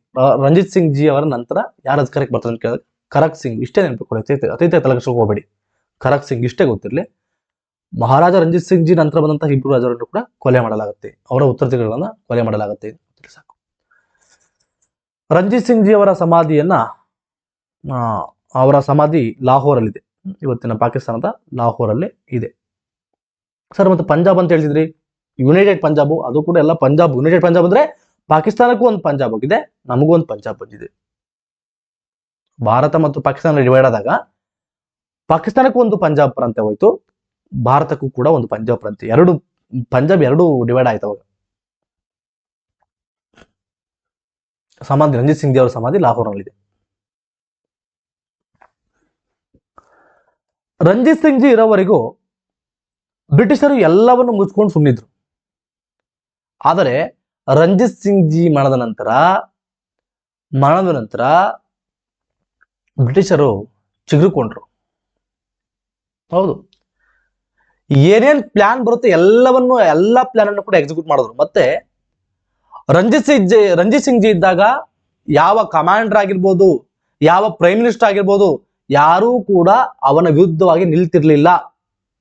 ಯಾರೂ ಕೂಡ ರಂಜಿತ್ ಸಿಂಗ್ ಜಿ ಅವರಿಗೆ ಮೋಸ ಮಾಡಬೇಕು ಅನ್ನುವಂತ ಒಂದು ಆಲೋಚನೆಯೂ ಕೂಡ ತಲೆಯಲ್ಲಿ ಬರ್ತಾ ಇರಲಿಲ್ಲ. ಆದರೆ ರಂಜಿತ್ ಸಿಂಗ್ ಜಿ ಅವರ ನಂತರ ಹಲವಾರು ಟ್ರೈಟರ್ಸ್ಗಳು, ಮೋಸಗಾರರು, ಅನ್ವರ್ತಿ ಆಫೀಸರ್ಸ್ಗಳು ಎಲ್ಲರೂ ಕೂಡ ಈ ಒಂದು ಸಿಖ್ ಆರ್ಮಿಗೆ ಬಂದು ಸೇರಿಕೊಳ್ತಾರೆ. ಸಿಖ್ ಸಾಮ್ರಾಜ್ಯ, ಅದರ ಕೆಪಾಸಿಟಿ, ಅದರ ಶಕ್ತಿ ಕುಂದುತ್ತಾ ಹೋಗುತ್ತೆ. ಅವರವರಲ್ಲೇ ಹೊಡೆದಾಡ್ಕೊಳ್ತಾರೆ ಅಧಿಕಾರಕ್ಕೋಸ್ಕರ, ದುಡ್ಡಿಗೋಸ್ಕರ ಕೆಲವು ಆಫೀಸರ್ಗಳು ತನ್ನನ್ನು ತಾವು ಬ್ರಿಟಿಷರಿಗೆ ಮಾರ್ಕೊಳ್ತಾರೆ. ಹೌದು, ಎಲ್ಲ ಕಾರಣದಿಂದಾಗಿ ಪ್ರತಿಯೊಂದು ದುಡ್ಡು ಕೊಟ್ಟು ಬ್ರಿಟಿಷರು ಸೈನ್ಯದಲ್ಲಿ ಏನಾಗ್ತದೆ ಪ್ರತಿಯೊಂದು ಮಾಹಿತಿಯನ್ನು ಕೂಡ, ಪ್ರತಿಯೊಂದು ಇಂಚಿಂಚು ಮಾಹಿತಿಯನ್ನು ಕೂಡ ಬ್ರಿಟಿಷರಿಗೆ ತಿಳಿಸುವಂತ ಕೆಲಸವನ್ನು ಮಾಡ್ತಾರೆ ಕೆಲವು ಮೋಸದ ಆಫೀಸರ್ಸ್ಗಳು ಇಲ್ಲಿ ಆರ್ಮಿಯಲ್ಲಿ. ಹೌದು, ದ್ರೋಹಿಗಳು, ಭರ್ಜರಿ ದ್ರೋಹಿಗಳಿದ್ದಾರೆ. ಲಾಲ್ ಸಿಂಗ್ ಅಂತ ಬರ್ತಾರೆ, ತೇಜ ಸಿಂಗ್ ಅಂತ ಬರ್ತಾರೆ, ಇಬ್ರು ಕೂಡ ಮೋಸ್ಟ್ ದ್ರೋಹಿಗಳು. ಅವರನ್ನು ಯಾವತ್ತೂ ಕೂಡ ಸಿಖ್ಖರು ಕ್ಷಮಿಸಲಿಕ್ಕೆ ಸಾಧ್ಯನೇ ಇಲ್ಲ. ಅಂತಹ ದೊಡ್ಡ ದ್ರೋಹಿಗಳು ತೇಜ ಸಿಂಗ್ ಮತ್ತು ಲಾಲ್ ಸಿಂಗ್ ಅಂತ ಬರ್ತಾರೆ. I will tell you about that. Ranjit Singh ji ಅವರ ನಂತರ ಪಂಜಾಬ್ ಹೇಗಿತ್ತು ನೋಡ್ಕೊಳ್ತಾವಣ. ಲಾಹೋರ್ ಸಿಂಹಾಸನವನ್ನು ವಶಪಡಿಸಿಕೊಳ್ಳಿಕ್ಕೆ ವಿವಿಧ ಗುಂಪುಗಳ ಯೋಜನೆಗಳು ಮತ್ತು ಪ್ರತಿಯೋಜನೆಗಳು, ಪ್ಲಾನ್ಸ್ ಮತ್ತೆ ಕೌಂಟರ್ ಪ್ಲಾನ್ಸ್ ನಡೀತಾ ಇದ್ವು. ಯಾರು ಅಧಿಕಾರಕ್ಕೆ ಬರಬೇಕು ಲಾಹೋರ್ನಲ್ಲಿ, ಯಾರು ನೆಕ್ಸ್ಟ್ ರಾಜ ಆಗ್ಬೇಕು ಅಂತ ರೂಪುಗೊಳ್ಳಕ್ಕೆ ಪ್ರಾರಂಭ ಆಗ್ತವೆ. ಮತ್ತು ರಂಜಿತ್ ಸಿಂಗ್ ಜಿ ಅವರ ಸಮರ್ಥ ಜನರಲ್ಗಳಾದಂತಹ ಮೋಹಕಂ ಚಂದು, ದಿವಾನ್ ಚಂದು, ಹರಿ ಸಿಂಗ್ ನಲ್ವಾ, ರಾಮ್ ದಯಾಳು ಅವರೆಲ್ಲರೂ ಕೂಡ ಆಲ್ಮೋಸ್ಟ್ ಮರಣ ಹೊಂದ್ಬಿಡ್ತಾರೆ. ಮತ್ತೆ ರಂಜಿತ್ ಸಿಂಗ್ ಜಿ ಇದ್ದಾಗ ಆರ್ಮಿ ಸೊಫಿಸ್ಟಿಕೇಟ್ ಆಗಿತ್ತು. ಚೆನ್ನಾಗಿ ಆರ್ಮಿಗೆ ಹೆಚ್ಚು ಬಜೆಟ್ ಅನ್ನ ಮೀಸಲಲ್ಲಿ ಆಗ್ತಾ ಇತ್ತು. ಬಜೆಟ್ ನಲ್ಲಿ ಹೆಚ್ಚು ಪಾಲನ್ನ ಆರ್ಮಿಗೋಸ್ಕರನೇ ಇಡಲಾಗ್ತಿತ್ತು. ಆದರೆ ರಂಜಿತ್ ಸಿಂಗ್ ಜಿ ಅವರ ನಂತರವಾಗಿ ಸಿಂಹಾಸನಕ್ಕೋಸ್ಕರ ಹಲವಾರು ಕೌಂಟರ್ ಪ್ಲಾನ್ಸ್ಗಳು ನಡೀತಾವೆ. ಮೋಸ್ಟ್ ಏಬಲ್ ಜನರಲ್ಸ್ ಎಲ್ಲರೂ ಕೂಡ ಮರಣವನ್ನು ಹೊಂದ್ತಾರೆ. ಮತ್ತೆ ಬಹುಮುಖ್ಯವಾಗಿ ಬೇಕಾಗಿರೋದು ಆರ್ಮಿಯಲ್ಲಿ ಸ್ಯಾಲ್ರಿ ಕೊಡ್ಲಿಲ್ಲ ಅಂದ್ರೆ ಯಾರು ವರ್ಕ್ ಮಾಡಲ್ಲ. ಎಷ್ಟು ದಿನ ವರ್ಕ್ ಮಾಡ್ತಾರೆ ದೇಶಕ್ಕೋಸ್ಕರ? 1 ತಿಂಗಳು, 2 ತಿಂಗಳು, 3 ತಿಂಗಳು ತನ್ನ ಫ್ಯಾಮಿಲಿ ಸಾಕ್ಲಿಕ್ಕೋಸ್ಕರ ಬಾರ್ಡರ್ ಬಿಟ್ಟು ಬರಲೇಬೇಕು. ಅದರಿಂದ ಬಹಳ ಇಂಪಾರ್ಟೆಂಟ್. ಸೈನಿಕರಿಗೆ ಸ್ಯಾಲ್ರಿ ಕೊಡುವಂಥದ್ದು ಬಹಳ ಇಂಪಾರ್ಟೆಂಟ್. ಎಲ್ಲ ಫ್ಯಾಮಿಲಿ, ತಮ್ಮ ಫ್ಯಾಮಿಲಿ ಎಲ್ಲರನ್ನೂ ಕೂಡ ಬಿಟ್ಟು ನಮಗೋಸ್ಕರ ಕಾಯ್ಲಿಕ್ಕೆ ಗಡಿಗಳಿಗೆ ಹೋಗ್ತಾರೆ ಸೈನಿಕರು. ಅದೇ ಅವರಿಗೆ ಸ್ಯಾಲ್ರಿಗಳು ಬಹಳ ಇಂಪಾರ್ಟೆಂಟ್. ನಮಗೆ ಒಂದು ಊಟಕ್ಕಿಲ್ಲ ಅಂದ್ರೂ ಪರವಾಗಿಲ್ಲ, ಅವರಿಗೆ ಸ್ಯಾಲ್ರಿಯನ್ನು ಕೊಡುವಂಥದ್ದು ಬಹಳ ಇಂಪಾರ್ಟೆಂಟ್. ಬಿಕಾಸ್ ಅವರಿಗೂ ಫ್ಯಾಮಿಲಿ ಇರುತ್ತೆ, ಅವರು ಕೂಡ ಫ್ಯಾಮಿಲಿ ನೋಡ್ಕೋಬೇಕು. ಅವರು ಫ್ಯಾಮಿಲಿ ಟೆನ್ಷನ್ ಇರಬಾರ್ದಂದ್ರೆ ಅವ್ರಿಗೆ ಸ್ಯಾಲ್ರಿ ಬಹಳ ಇಂಪಾರ್ಟೆಂಟ್ ಅಲ್ವಾ. ಎಲ್ಲ ಸಮಸ್ಯೆಗಳಿಗೂ ಪರಿಹಾರವೇ ಅಮೌಂಟ್ ಆಗುತ್ತೆ. ಆ ಟೈಮಲ್ಲಿ ಅವರಿಗೆ ಅವರ ತಂದೆ ತಾಯಿಗಳನ್ನು ನೋಡ್ಕೊಳ್ಳೋದಾಗಿರ್ಬೋದು, ಪ್ರತಿಯೊಂದು ಕೂಡ ಸ್ಯಾಲ್ರಿ ಬೇಕಾಗುತ್ತೆ. ರಂಜಿತ್ ಸಿಂಗ್ ಇದ್ದಾಗ ಒಳ್ಳೆ ಸ್ಯಾಲ್ರಿಗಳನ್ನ ಕೊಡ್ತಾ ಇದ್ದ ಸೈನಿಕರಿಗೆ. ರಂಜಿತ್ ಸಿಂಗ್ ಜಿ ಮರಣದ ನಂತರ ಸ್ಯಾಲ್ರಿ ಇರ್ರೆಗ್ಯುಲರ್ ಆಗಿ ಪೇಮೆಂಟ್ ಆಗ್ತಿತ್ತು. 2 ತಿಂಗಳಿಗೊಮ್ಮೆ, 3 ತಿಂಗಳಿಗೊಮ್ಮೆ, 4 ತಿಂಗಳಿಗೊಮ್ಮೆ, ಕೆಲವು ಟೈಮಲ್ಲಿ ಪೇಮೆಂಟ್ ಆಗ್ತಾ ಇರಲಿಲ್ಲ. ಆ ತರ ಪೇಮೆಂಟ್ ಆಗ್ತಾ ಇತ್ತು. ಆದ್ದರಿಂದ ಸೈನಿಕರಲ್ಲಿ ಅಸಮಾಧಾನ ಬೆಳಲಿಕ್ಕೆ ಸ್ಟಾರ್ಟ್ ಆಗ್ತಿತ್ತು. ಅನಿಶ್ಚಿತ ವೇತನ ಪಾವತಿಯ ಪರಿಣಾಮವಾಗಿ ಈಗಾಗಲೇ ಸೈನಿಕರಲ್ಲಿ ಅಸಮಾಧಾನ ಬೆಳೆಯುತ್ತಿತ್ತು. ಇವರ ಮೇಲೆ ಇದ್ದಂತಹ ಗೌರವ ಕಡಿಮೆ ಆಗುತ್ತಿತ್ತು ಮತ್ತು ಸೈನ್ಯಕ್ಕೆ ಮತ್ತು ಆಡಳಿತ ಮಾಡಲಿಕ್ಕೆ ಅನರ್ಹ ಅಧಿಕಾರಿಗಳ ಅನ್ವರ್ತಿ ಆಫೀಸರ್ಸ್ಗಳ ನೇಮಕವು ಅಶಿಸ್ತಿಗೆ ಕಾರಣ ಆಯಿತು. ಲಂಚ ಬಕತನ ಜಾಸ್ತಿ ಆಯಿತು. ಲಂಚ ದುಡ್ಡು ಕೊಟ್ರೆ ಏನ್ ಬೇಕಾದ್ರೂ ಮಾಹಿತಿಯನ್ನು ಲೀಕ್ ಮಾಡುವಂತಹ ಆಫೀಸರ್ಸ್ಗಳು ನೇಮಕ ಆಗ್ತಾ ಹೋಗ್ತಾರೆ. ಅಂತ ಸಮರ್ಥ ರಾಜ ಯಾರು ಬರಲಿಲ್ಲ. ರಂಜಿತ್ ಸಿಂಗ್ ಜಿ ಅವರ ನಂತರ ಸಮರ್ಥ ರಾಜ ಯಾರು ಬರಲೇ ಇಲ್ಲ. ಅದು ಪ್ರಾಬ್ಲಮ್ ಆಗಿದ್ದು, ಅದು ಸಮಸ್ಯೆ ಆಗಿದ್ದಿಲ್ಲಿ. ನಂತರವಾಗಿ ರಂಜಿತ್ ಸಿಂಗ್ ಜಿ ಅವರ ವೈಫು ರಾಣಿ ಜಿಂದಾನ್ ಅಥವಾ ಜಿಂದಾನ್ ಕೌರ್ ಅಂತೇಳಿ ಅವಳು ಆಡಳಿತಕ್ಕೆ ಪ್ರವೇಶವನ್ನ ಮಾಡ್ತಾಳೆ. ಅವಳು ತಮ್ಮ ಸಣ್ಣ ಮಗ, ಅಪ್ರಾಪ್ತ ಮಗ, ಅವನಿಗೆ ಕೇವಲ 7 ವರ್ಷ ವಯಸ್ಸು, ಸಣ್ಣ ಮಗ, ರಾಜಾ ದುಲೀಪ್ ಸಿಂಗ್ ಅಂತೇಳಿ ಅವನ ಹೆಸರು, ದುಲೀಪ್ ಸಿಂಗ್ ಅಂತೇಳಿ ಸಣ್ಣ ಹುಡುಗ, ಇನ್ನೂ 7 ವರ್ಷ ಅವನಿಗೆ. ಅವನನ್ನ ಕೂರಿಸಿ ಅವನನ್ನ ರಾಜನನ್ನಾಗಿ ಮಾಡಿ ಅವಳು ಪರ್ದಾ ಗವರ್ನಮೆಂಟ್ ಅನ್ನ ಏಜೆಂಟ್ ಆಗಿ ರಾಜಾ ದುಲೀಪ್ ಸಿಂಗ್ ನ ಪರವಾಗಿ ಅವಳು ಆಳ್ವಿಕೆಯನ್ನ ಮಾಡುವಂತಹದ್ದು. ಅವನ ಹೆಸರಿನಲ್ಲಿ, ರಾಜಾ ದುಲೀಪ್ ಸಿಂಗ್ ನ ಹೆಸರಿನಲ್ಲಿ ರಾಣಿ ಜಿಂದಾನು ಅಧಿಕಾರವನ್ನ ಮಾಡ್ತಾ ಹೋಗ್ತಾಳೆ. ರಾಣಿ ಜಿಂದಾನು ಅಧಿಕಾರವನ್ನ ರೀಜೆಂಟ್ ಆಗಿ ಅವಳು ಅಧಿಕಾರವನ್ನ ಮಾಡ್ತಾಳೆ. ಪರ್ದಾ ಗವರ್ಮೆಂಟ್ ಅಂದ್ರೆ ಅವನ ರಾಜಾ ದುಲೀಪ್ ಸಿಂಗ್ ನನ್ನ ರಾಜನಾಗಿ ಮಾಡಿಕೊಂಡು ಅವನ ಹೆಸರಿನಲ್ಲಿ ಇವಳು ಪರ್ದಾ ಗೌರ್ಮೆಂಟ್ ಅನ್ನ ನಡೆಸುವಂತಹದ್ದು. 7 ವರ್ಷದ ಹುಡುಗ ಏನ್ ಮಾಡಕ್ಕಾಗತ್ತೆ ಹೇಳಿ, ಏನು ಡಿಸಿಷನ್ ತಗೊಳಕಾಗತ್ತೆ ಹೇಳಿ. ರಾಣಿ ಜಿಂದಾನಿಗೆ ಅಷ್ಟೊಂದು ಎಕ್ಸ್ಪೀರಿಯನ್ಸ್ ಇರ್ಲಿಲ್ಲ. ಆಕೆಗೆ ಸೈನ್ಯದಲ್ಲಿ ಏನ್ ಆಗ್ತಾ ಇರುತ್ತೆ, ಎಂತೆಂತ ಮೋಸಗಾರರು ಇರ್ತಾರೆ ಅಂತ ಅವಳಿಗೆ ಗೊತ್ತಾಗ್ತಿರ್ಲಿಲ್ಲ. ಎದುರುಗಡೆ ಚೆನ್ನಾಗಿ ನಗ್ತು ಕಿಸ್ಕೊಂಡು ಮಾತಾಡಿ ಹಿಂದ್ಗಡೆಯಿಂದ ಬೈಯೋರು, ಹಿಂದ್ಗಡೆಯಿಂದ ಮೋಸ ಮಾಡೋರು ಬಹಳ ಜನ ಇರ್ತಾರೆ. ಅಂತದ್ರ ಬಗ್ಗೆ ರಾಣಿ ಜಿಂದಾನ್ಗೆ ಎಕ್ಸ್ಪೀರಿಯನ್ಸ್ ಇಲ್ಲ. ರಂಜಿತ್ ಸಿಂಗ್ ಜಿ ಮರಣ ನಂತರ ಕಂಪ್ಲೀಟ್ ಆಗಿ ಸಾಮ್ರಾಜ್ಯ ಕಂಟ್ರೋಲ್ ತಪ್ಪತ್ತು. ಅವ್ರ ವೈಫ್ ಟ್ರೈ ಮಾಡಿದ್ಲು, ಆಗ್ಲಿಲ್ಲ. ಅವ್ರಿಗೆ ಗೊತ್ತಾಗ್ಲಿಲ್ಲ ಯಾರು ಒಳ್ಳೆಯವ್ರು ಯಾರು ಕೆಟ್ಟರು ಗೊತ್ತೇ ಆಗ್ಲಿಲ್ಲ.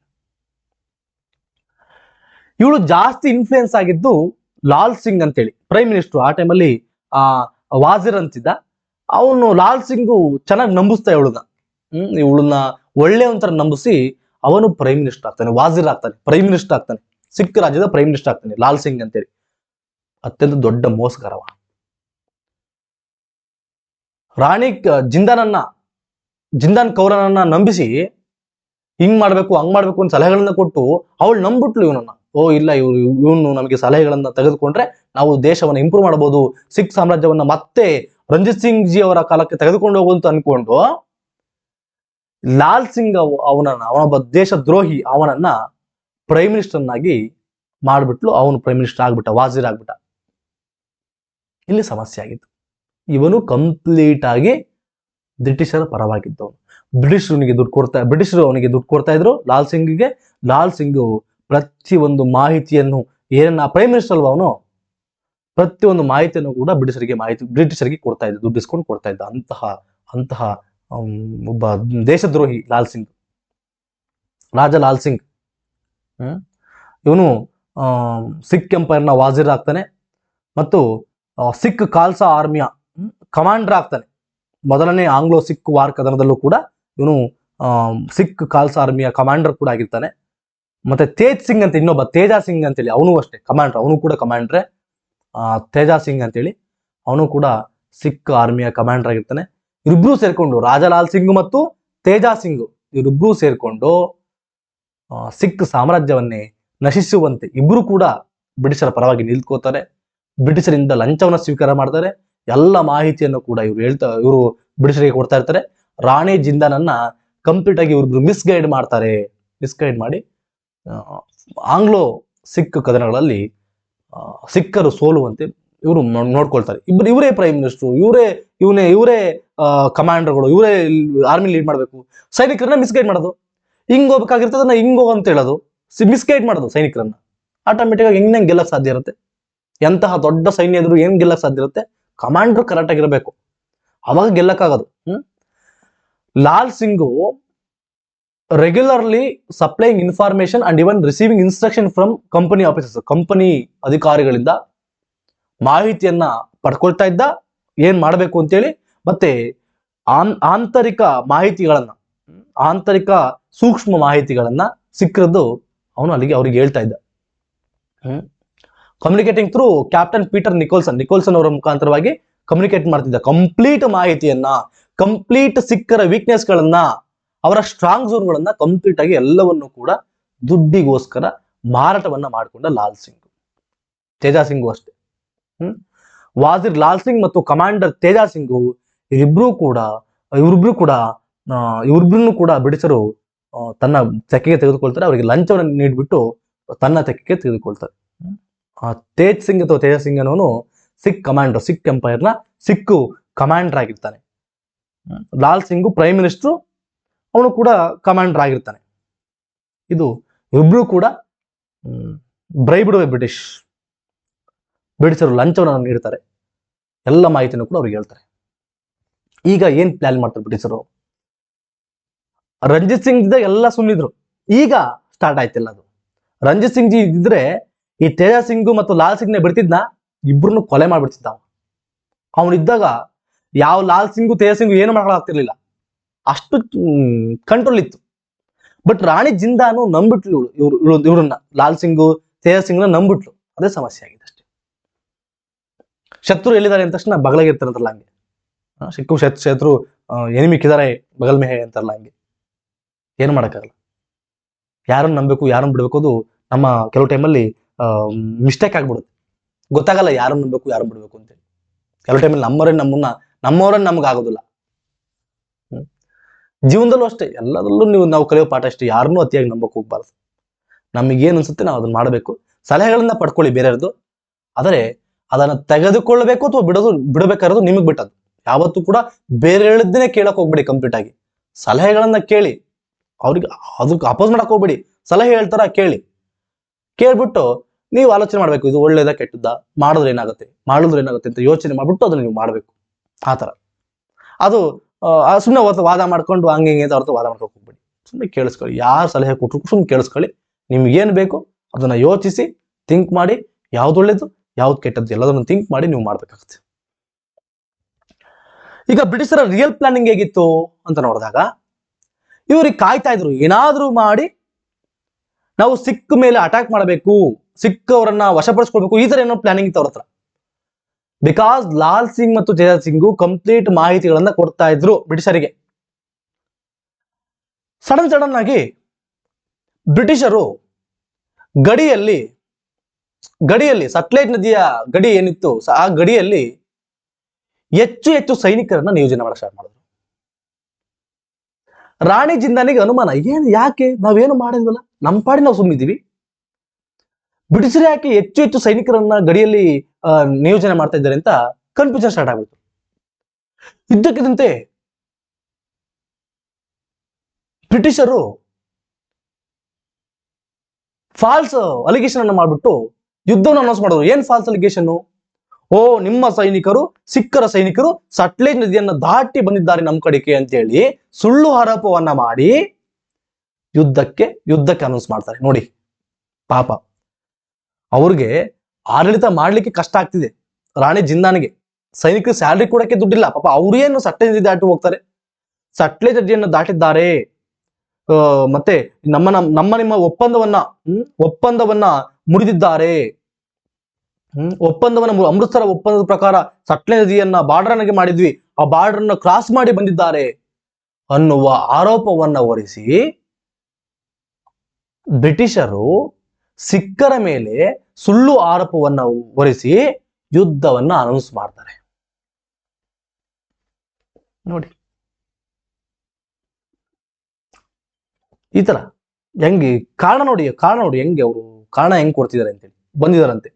ಈಗ ಇದರ ಮುಖಾಂತರವಾಗಿ ಮೊದಲ ಆಂಗ್ಲೋ ಸಿಖ್ ಯುದ್ಧ ಸ್ಟಾರ್ಟ್ ಆಗತ್ತೆ.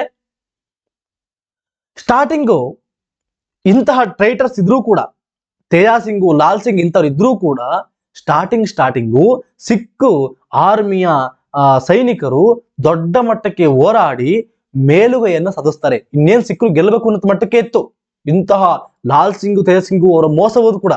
ಆದರೆ ಯಾವಾಗ ಸಿಖ್ ಸೈನಿಕರು ದೊಡ್ಡ ಮಟ್ಟಕ್ಕೆ ಬ್ರಿಟಿಷರಿಗೆ ಹಾನಿ ಮಾಡಕ್ ಸ್ಟಾರ್ಟ್ ಮಾಡಿದ್ರು, ಆಗ ಲಾಲ್ ಸಿಂಗ್ ಮತ್ತು ತೇಜಾ ಸಿಂಗ್ ಇಬ್ರು ಏನ್ ಮಾಡ್ತಾರೆ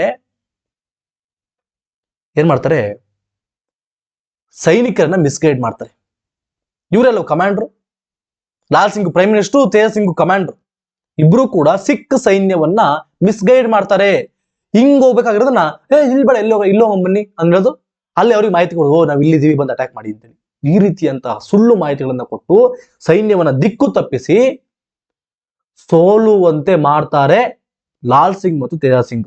ಆದ್ರೂ ಕೂಡ ಸಿಖ್ ಸೈನಿಕರು ಪ್ರಾಣವನ್ನ ಲೆಕ್ಕಿಸದೆ ಶಕ್ತಿಯನ್ನ ಬಿಟ್ಟು ಎಷ್ಟು ಸಾಧ್ಯವಾದ ಶಕ್ತಿಯನ್ನ ಅವರು ಪ್ರಯೋಗವನ್ನ ಮಾಡ್ತಾರೆ. ಇನ್ನೇನು ಅಪ್ಪರ್ ಹ್ಯಾಂಡು ಆ ಟೈಮಲ್ಲಿ ಲಾಲ್ ಸಿಂಗ್ ಮತ್ತು ತೇಜಾ ಸಿಂಗ್ ಅವರ ವಿಶ್ವಾಸಘಾತಕತನವು ಸಿಖ್ಖರಿಗೆ ಸತತ 5 ಸೋಲುಗಳನ್ನ ಉಂಟು ಮಾಡುತ್ತೆ. ಇವರು ಸಿಖ್ ಸೈನ್ಯವನ್ನ ಗೊಂದಲಗೊಳಿಸ್ತಾರೆ, ಅವರನ್ನ ಕನ್ಫ್ಯೂಸ್ ಮಾಡ್ತಾರೆ ಆರ್ಮಿಯನ್ನ. ಈ ರೀತಿಯಾಗಿ ಮೊದಲ ಆಂಗ್ಲೋ ಸಿಖ್ ಯುದ್ಧದಲ್ಲಿ ಸಿಖ್ಖರು ಸೋಲ್ತಾರೆ ಇವರ ಟ್ರೆಚರಿಯಿಂದ. ಲಾಲ್ ಸಿಂಗ್ ಮತ್ತು ತೇಜಾ ಸಿಂಗ್ ಅವರ ದ್ರೋಹತನದಿಂದ ಸೋಲಲಾಗುತ್ತೆ. ಈಗ ಲಾಹೋರ್ ಒಪ್ಪಂದಕ್ಕೆ ಲಾಹೋರ್ ಒಪ್ಪಂದವನ್ನ ಮಾಡಿಕೊಳ್ಳಲಾಗುತ್ತೆ. ಲಾಹೋರ್ ಒಪ್ಪಂದದ ಪ್ರಕಾರ ಸಿಖ್ಖರು ಯುದ್ಧ ನಷ್ಟ ಏನಾಗಿದೆ 1 ಕೋಟಿಯನ್ನ ಪಾವತಿಸ್ಬೇಕಂತೆ. ಅಲ್ರಿ ಪಾಪ ಅವ್ರು ಏನೂ ಮಾಡಿಲ್ಲ, ರಾಣಿ ಜಿಂದಾನ್ ಅವರು ಸುಮ್ಮನಿದ್ದಾರೆ. ಅವ್ರ ಮೇಲೆ ಇವರೇ ಯುದ್ಧ ಅನೌನ್ಸ್ ಮಾಡಿ, ಇವರೇ ಟ್ರೂಪ್ಸ್ ಅನ್ನ ಹಾಕಿ, ಇವರೇ ಯುದ್ಧವನ್ನು ಅನೌನ್ಸ್ ಮಾಡಿ ಯುದ್ಧದಲ್ಲಿ ಸೋಲಿಸಿ 1 ಕೋಟಿ ಪಾವತಿಸ್ಬೇಕು ಅಂತ ಹೇಳ್ತಾ ಇದ್ದಾರೆ. ನೋಡಿ ಒಪ್ಪಂದ ಹೆಂಗಿದೆ ನೋಡಿ, ಎಷ್ಟು ದ್ರೋಹಿಗಳು ಬ್ರಿಟಿಷರು, ಎಷ್ಟು ದ್ರೋಹಿಗಳು ನೋಡಿ. ಲಾಹೋರ್ ಒಪ್ಪಂದದಲ್ಲಿ ನೀವು ನಮಗೆ ಯುದ್ಧದಲ್ಲಿ ಹಾನಿಯಾಗಿದೆ, ಅದರಿಂದ 1 ಕೋಟಿ ದುಡ್ಡನ್ನ ನೀವು ಕೊಡಬೇಕು ಅಂತ ಹೇಳ್ತಾರೆ. 1 ಕೋಟಿ ಅವತ್ತಿನ ಕಾಲದಲ್ಲಿ ಸಾಮಾನ್ಯನ 1 ಕೋಟಿ ಅವತ್ತಿನ ಕಾಲದಲ್ಲಿ? ಸಿಖ್ಖರು ಅವ್ರಿಗೆ ಪಾಪ ಇವರಿಗೆ ಸೋಲ್ಜರ್ಸ್ ಗಳಿಗೆ ಸಂಬಳ ಕೊಡಕ್ಕೆ ದುಡ್ಡಿಲ್ಲ, 1 ಕೋಟಿ ಇಲ್ಲಿಂದ ಕೊಡ್ತಾರೆ. ಅವ್ರಿಗೆ ಗೊತ್ತಿತ್ತು 1 ಕೋಟಿ ಇವ್ರ ಹತ್ರ ಇಲ್ಲ ಅಂತ ಗೊತ್ತಿತ್ತು ಬ್ರಿಟಿಷರಿಗೆ, ಅದಕ್ಕೆ 1 ಕೋಟಿ ಕೇಳಿದ್ರು. ಸಿಖ್ಖರು ಅವಾಗ ಏನ್ ಮಾಡ್ಬಿಟ್ರು, ಒಪ್ಕೊಳ್ಳೇಬೇಕಾಯ್ತು, ಬೇರೆ ಆಪ್ಷನ್ ಇಲ್ಲ, ಸೋತಿದ್ದಾರೆ. ಅದರಿಂದ ಸಿಖ್ಖರು ಆ ಸಮಯದಲ್ಲಿ 50 ಲಕ್ಷವನ್ನ ಕೊಟ್ಟು ಇನ್ನ ಅರ್ಧ 50 ಲಕ್ಷಕ್ಕೆ ಕಾಶ್ಮೀರವನ್ನ ಬ್ರಿಟಿಷರಿಗೆ ಹ್ಯಾಂಡ್ ಓವರ್ ಮಾಡ್ತಾರೆ. ಕಾಶ್ಮೀರವನ್ನ ಬ್ರಿಟಿಷರಿಗೆ ಹಸ್ತಾಂತರಿಸ್ತಾರೆ. 50 ಲಕ್ಷಕ್ಕೆ 50 ಲಕ್ಷವನ್ನ ಕೊಡ್ತಾರೆ, ಇನ್ನು 50 ಲಕ್ಷಕ್ಕೆ ಕಾಶ್ಮೀರವನ್ನ ಬ್ರಿಟಿಷರಿಗೆ ಕೊಡ್ತಾರೆ. ನಂತರವಾಗಿ ಆ ಬ್ರಿಟಿಷರು ಆ ಕಾಶ್ಮೀರವನ್ನ ಗುಲಾಬ್ ಸಿಂಗ್ ಅವರಿಗೆ ಕೊಟ್ಟು ಮಾರಿ ಅವರು ದುಡ್ಡನ್ನು ಇಟ್ಕೊಳ್ತಾರೆ. ಈ ರೀತಿಯಾಗಿ ಅದು ಮತ್ತೆ ಜಮ್ಮು ಕಾಶ್ಮೀರದ ಇತಿಹಾಸ ಬೇರೆ, ಮತ್ತೆ ಕಾಶ್ಮೀರದ ಇತಿಹಾಸ ಮತ್ತೆ ಸೆಪರೇಟ್. ಗುಲಾಬ್ ಸಿಂಗ್ ಅವ್ರ ಮುಖಾಂತರವಾಗಿ ಸ್ಟಾರ್ಟ್ ಆಗುತ್ತೆ. ಗುಲಾಬ್ ಸಿಂಗ್ ಮುಖಾಂತರವಾಗಿ ಸ್ಟಾರ್ಟ್ ಆಗುತ್ತೆ. ಅವ್ರ ಫ್ಯಾಮಿಲಿ ಆಳ್ತಾ ಹೋಗುತ್ತೆ. ಸ್ವತಂತ್ರ ಬರೋ ಟೈಮಲ್ಲಿ ಇವ್ರ ಫ್ಯಾಮಿಲಿನೇ ಇತ್ತು. I will tell you. ಅವಾಗ ಅವರಿಗೆ ಕನ್ಫ್ಯೂಷನ್ ಸ್ಟಾರ್ಟ್ ಆಗುತ್ತೆ, ಪಾಕಿಸ್ತಾನಕ್ಕೆ ಸೇರ್ಬೇಕು ಅಥವಾ ಇಂಡಿಯಾಕ್ಕೆ ಸೇರ್ಬೇಕು, 3 ಜನ ಸ್ವತಂತ್ರವಾಗಿರ್ಬೇಕು ಅಂತ. ಅವಾಗ ಅದು ಏನಾಗುತ್ತೆ ಅದ್ರ ಬಗ್ಗೆ ನಿಮ್ಗೆ ಮುಂದೆ ಚರ್ಚೆ ಮಾಡ್ಕೊಳ್ತಾ ಬರ್ತೀನಿ. ಬ್ರಿಟಿಷರು ಗುಲಾಬ್ ಸಿಂಗ್ ಅವರಿಗೆ 50 ಲಕ್ಷಕ್ಕೆ, ದಟ್ ಮೀನ್ಸ್ ದುಡ್ಡಿಗೆ ಮಾರಾಟವನ್ನ ಮಾಡ್ತಾರೆ ಕಾಶ್ಮೀರವನ್ನ. 50 ಲಕ್ಷವನ್ನ ಸಿಖ್ಖರು ಆ ಟೈಮಲ್ಲಿ ಪೇ ಮಾಡ್ತಾರೆ. 1 ಕೋಟಿ ಪೇ ಮಾಡ್ಬೇಕಂತ ಡಿಮ್ಯಾಂಡ್ ಇಡಲಾಗುತ್ತೆ. ಈ ಒಂದು ಒಪ್ಪಂದದ ಪ್ರಕಾರ ಹೆನ್ರಿ ಲಾರೆನ್ಸ್ ನೇತೃತ್ವದಲ್ಲಿ ಲಾಹೋರ್ನಲ್ಲಿ ಬ್ರಿಟಿಷ್ ರೆಸಿಡೆಂಟ್ ಅನ್ನ ಇಡಬೇಕಂತೇಳಿ ಒಪ್ಪಂದ ಆಗುತ್ತೆ. ನಮ್ಮ ಒಬ್ಬರು ಮೆಂಬರು ಬಂದು ನಿಮ್ಮ ಹತ್ರ ಇರ್ತಾರೆ, ಕಮಿಷನರ್ ಇದ್ದಂಗೆ. ಅವರು ಕಮಿಷನರ್ ಇದ್ದಂಗೆ ಬಂದು ಅವರು ಹೆಡ್ ಕ್ವಾರ್ಟರ್ ಇರ್ತಾರೆ, ಲಾಹೋರ್ ನಲ್ಲಿ ಇರ್ತಾರೆ. ಅವರೆಲ್ಲದನ್ನು ನೋಡ್ಕೊಳ್ತಾರೆ. ರಾಜನ್ ಆಗುಗಳನ್ನು ಇವ್ರು ಗಮನಿಸ್ತಾ ಇರ್ತಾರೆ. ಕಂಪ್ಲೀಟ್ ರಾಜರನ್ನ ತಮ್ಮ ಕಂಟ್ರೋಲ್ ಇಟ್ಕೊಳ್ಳುವಂತ ಒಂದು ಕೆಲಸ ಇದು. ಮತ್ತೆ ಬಿಯಾಸ್ ಮತ್ತು ಸಟ್ಲೇಜ್ ನ ಮಧ್ಯೆ ಇರುವಂತಹ ಒಂದು ದೋಬ್ ಪ್ರದೇಶ, ಜಲಂಧರ್ ದೋಬ್ ಅಂತಿತ್ತು, ಅದನ್ನ ಕಂಪನಿಯವರು ತನ್ನ ಪ್ರಾಬಲ್ಯಕ್ಕೆ ಸೇರ್ಪಡೆಗೊಳಿಸ್ಕೊಳ್ತಾರೆ. ಜಲಂಧರ್ ದೋಬ್ ಅಂತೇಳಿ ಬಿಯಾಸ್ ಮತ್ತು ಸಟ್ಲೇಜ್ ನ ಮಧ್ಯೆ ಇರುವಂತಹ ದೋಬ್ ಪ್ರದೇಶ, ಜಲಂಧರ್ ದೋಬ್ ಅನ್ನ ಅವರು ತಮ್ಮ ಕಂಪನಿಯ ಪ್ರಾಬಲ್ಯಕ್ಕೆ ಸೇರಿಸಿಕೊಳ್ತಾರೆ. ಈ ರೀತಿಯಾಗಿ ಲಾಹೋರ್ ಒಪ್ಪಂದಗಳನ್ನ ಮಾಡ್ಕೊಳ್ತಾರೆ. 1 ಕೋಟಿಯ ಇಷ್ಟೆಲ್ಲಾ ಮಾಡ್ಕೊಂಡ್ರು ಕೂಡ, ಲಾಹೋರ್ ಒಪ್ಪಂದವನ್ನ ಮಾಡ್ಕೊಂಡ್ರು ಕೂಡ ಅವರಿಗೆ ಸ್ಯಾಟಿಸ್ಫೈ ಇರೋದಿಲ್ಲ, ತೃಪ್ತರಾಗ್ಲಿಲ್ಲ. ಅವರು ತೃಪ್ತರಾಗ್ಲಿಲ್ಲ. ಹಾರ್ಡಿಂಜ್ ಇದ್ದ ಆ ಟೈಮಲ್ಲಿ 1ನೇ ಆಂಗ್ಲೋ ಸಿಖ್ ಕದನ ಆದಾಗ ಹಾರ್ಡಿಂಜ್ ಇದ್ದ. ಈ ಲಾಹೋರ್ ಒಪ್ಪಂದನೂ ಕೂಡ ಅವರಿಗೆ ತೃಪ್ತಿಯನ್ನು ತರಲಿಲ್ಲ. ಅದಕ್ಕೆ ಈಗ ಈ ಬ್ರಿಟಿಷರು ದಂಗೆ ಹೇಳ್ತಾರೆ. ಯಾವ್ದು ವಿರುದ್ಧವಾಗಿ? ಈ ಒಪ್ಪಂದ ವಿರುದ್ಧವಾಗಿ. ಈ ಒಪ್ಪಂದ ಸರಿ ಇಲ್ಲ, ಲಾಹೋರ್ ಒಪ್ಪಂದ ಸರಿ ಇಲ್ಲ ಅಂತೇಳಿ ಅದರ ವಿರುದ್ಧ ದಂಗೆ ಎದ್ದು ಇನ್ನೊಂದು ಒಪ್ಪಂದಕ್ಕೆ ಕರೀತಾರೆ, ಭೈರವಾಲ್ ಒಪ್ಪಂದ ಅಂತೇಳಿ. ಪಾಪ ಅಲ್ಲ, ಹೋರಾಡುವ ಪೊಸಿಷನ್ ಸಿಕ್ಕರು ಇಲ್ವೇ ಇಲ್ಲ. ರಾಣಿ ಜಿಂದಾನು ರಾಜ ದುಲೀಪ್ ಸಿಂಗ್ ಇನ್ನು ಸಣ್ಣ ಹುಡುಗ ಇನ್ನು ಆ ಹುಡುಗ ಏನ್ ಮಾಡ್ತಾರೆ ಪಾಪ ಅವರು.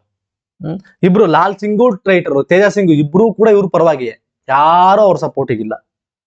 ದುಡ್ಡು ಇಲ್ಲ ಅವರಿಗೆ, ಸೈನಿಕರಿಗೆ ದುಡ್ಡು ಕೊಡಕ್ಕೂ ಇಲ್ಲ. ಬಿಕಾಸ್ 50 ಲಕ್ಷ ರೂಪಾಯಿ ಆಲ್ರೆಡಿ ಇವ್ರಿಗೆ ಕೊಟ್ಟಿದ್ದಾರೆ, ಕಾಶ್ಮೀರವನ್ನು ಕೊಟ್ಟಿದ್ದಾರೆ, ಜಲಂಧರ್ ದೋಬನ್ನು ಕೊಟ್ಟಿದ್ದಾರೆ. ಆಲ್ರೆಡಿ ತನ್ನ ಆಸ್ಥಾನದಲ್ಲಿ ಈ ನಿಮ್ಮ ರೆಸಿಡೆಂಟ್ ಅನ್ನ ಇಟ್ಕೊಂಡಿದ್ದಾರೆ.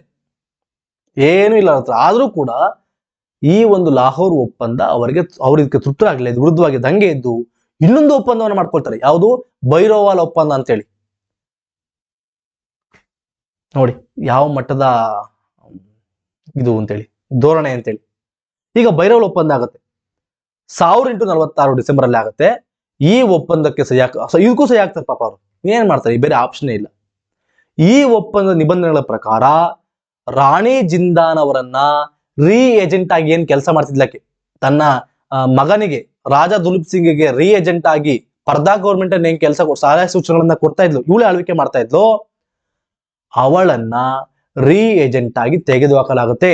ಅವಳನ್ನ ಬನಾರಸ್ಗೆ ಕಳಿಸಿ ಅವಳಿಗೆ ಪಿಂಚಣಿ ಕೊಡಲಾಗುತ್ತೆ. ಹೋಗ್ ನೀನು ಆಡಳಿತ ಮಾಡೋದ್ ಬೇಡ, ರಾಜ ಬೇಕಾದ್ರೆ ಇರ್ಲಿ, ರಾಜ ಬೇಕಾದ್ರೆ ರಾಜಾ ದುಲೀಪ್ ಸಿಂಗ್ ಇರ್ಲಿ, ಸಣ್ಣ ಹುಡುಗ ಅವ ಪಾಪ, ಇನ್ನು ಸಣ್ಣ ಹುಡುಗ ಅಂತ ಅವನು ಇರ್ಲಿ ಬೇಕಾರೆ, ನೀನು ಯಾವುದೇ ಕಾರಣಕ್ಕೂ ರೀ ಏಜೆಂಟ್ ಆಗಿ ಕೆಲಸ ಮಾಡುವಂತಿಲ್ಲ, ನೀನ್ ಪೆನ್ಷನ್ ಕೊಡ್ತೀವಿ ಹೋಗ್ ನೀನು ಅಂತೇಳಿ ಬೆನಾರಸ್ಗೆ ಕಳಿಸಲಾಗುತ್ತೆ ಅವಳನ್ನ.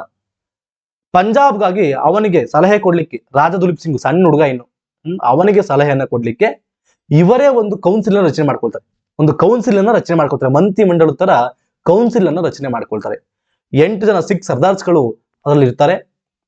ಅದಕ್ಕೆ ಇನ್ನೊಬ್ಬ English resident henry Lawrence plus 8 ಜನ ಸಿಖ್ ಸರ್ದಾರ್ಸ್ಗಳು ಇದ್ಕೊಂಡು ರಾಜನಿಗೆ ಸಲಹೆ ಕೊಡ್ತಾರೆ.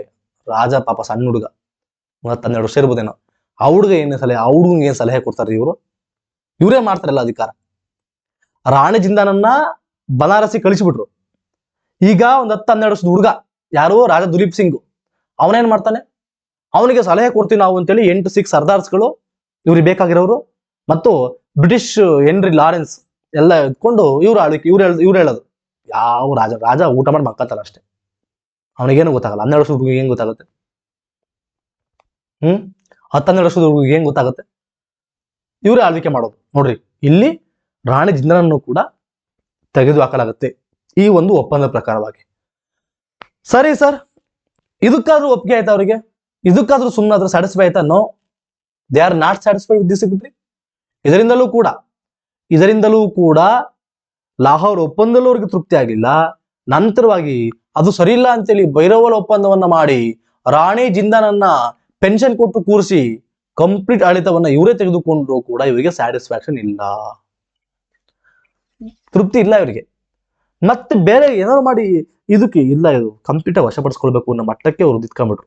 ಸುಮ್ಮನೆ ಈ ತರ ಬಿಟ್ಟು ಸರಿಯಾಗಲ್ಲ, ನಾವೆಲ್ಲದಕ್ಕೂ ಅಂತವ್ರೆ, ಸುಮ್ಮನೆ ವಶಪಡಿಸ್ಕೊಂಡ್ಬಿಟ್ರೆ ಅನ್ನೋ ಮಟ್ಟಕ್ಕೆ ಪ್ಲಾನಿಂಗ್ ಅನ್ನ ಹಾಕೊಂಡ್ರು.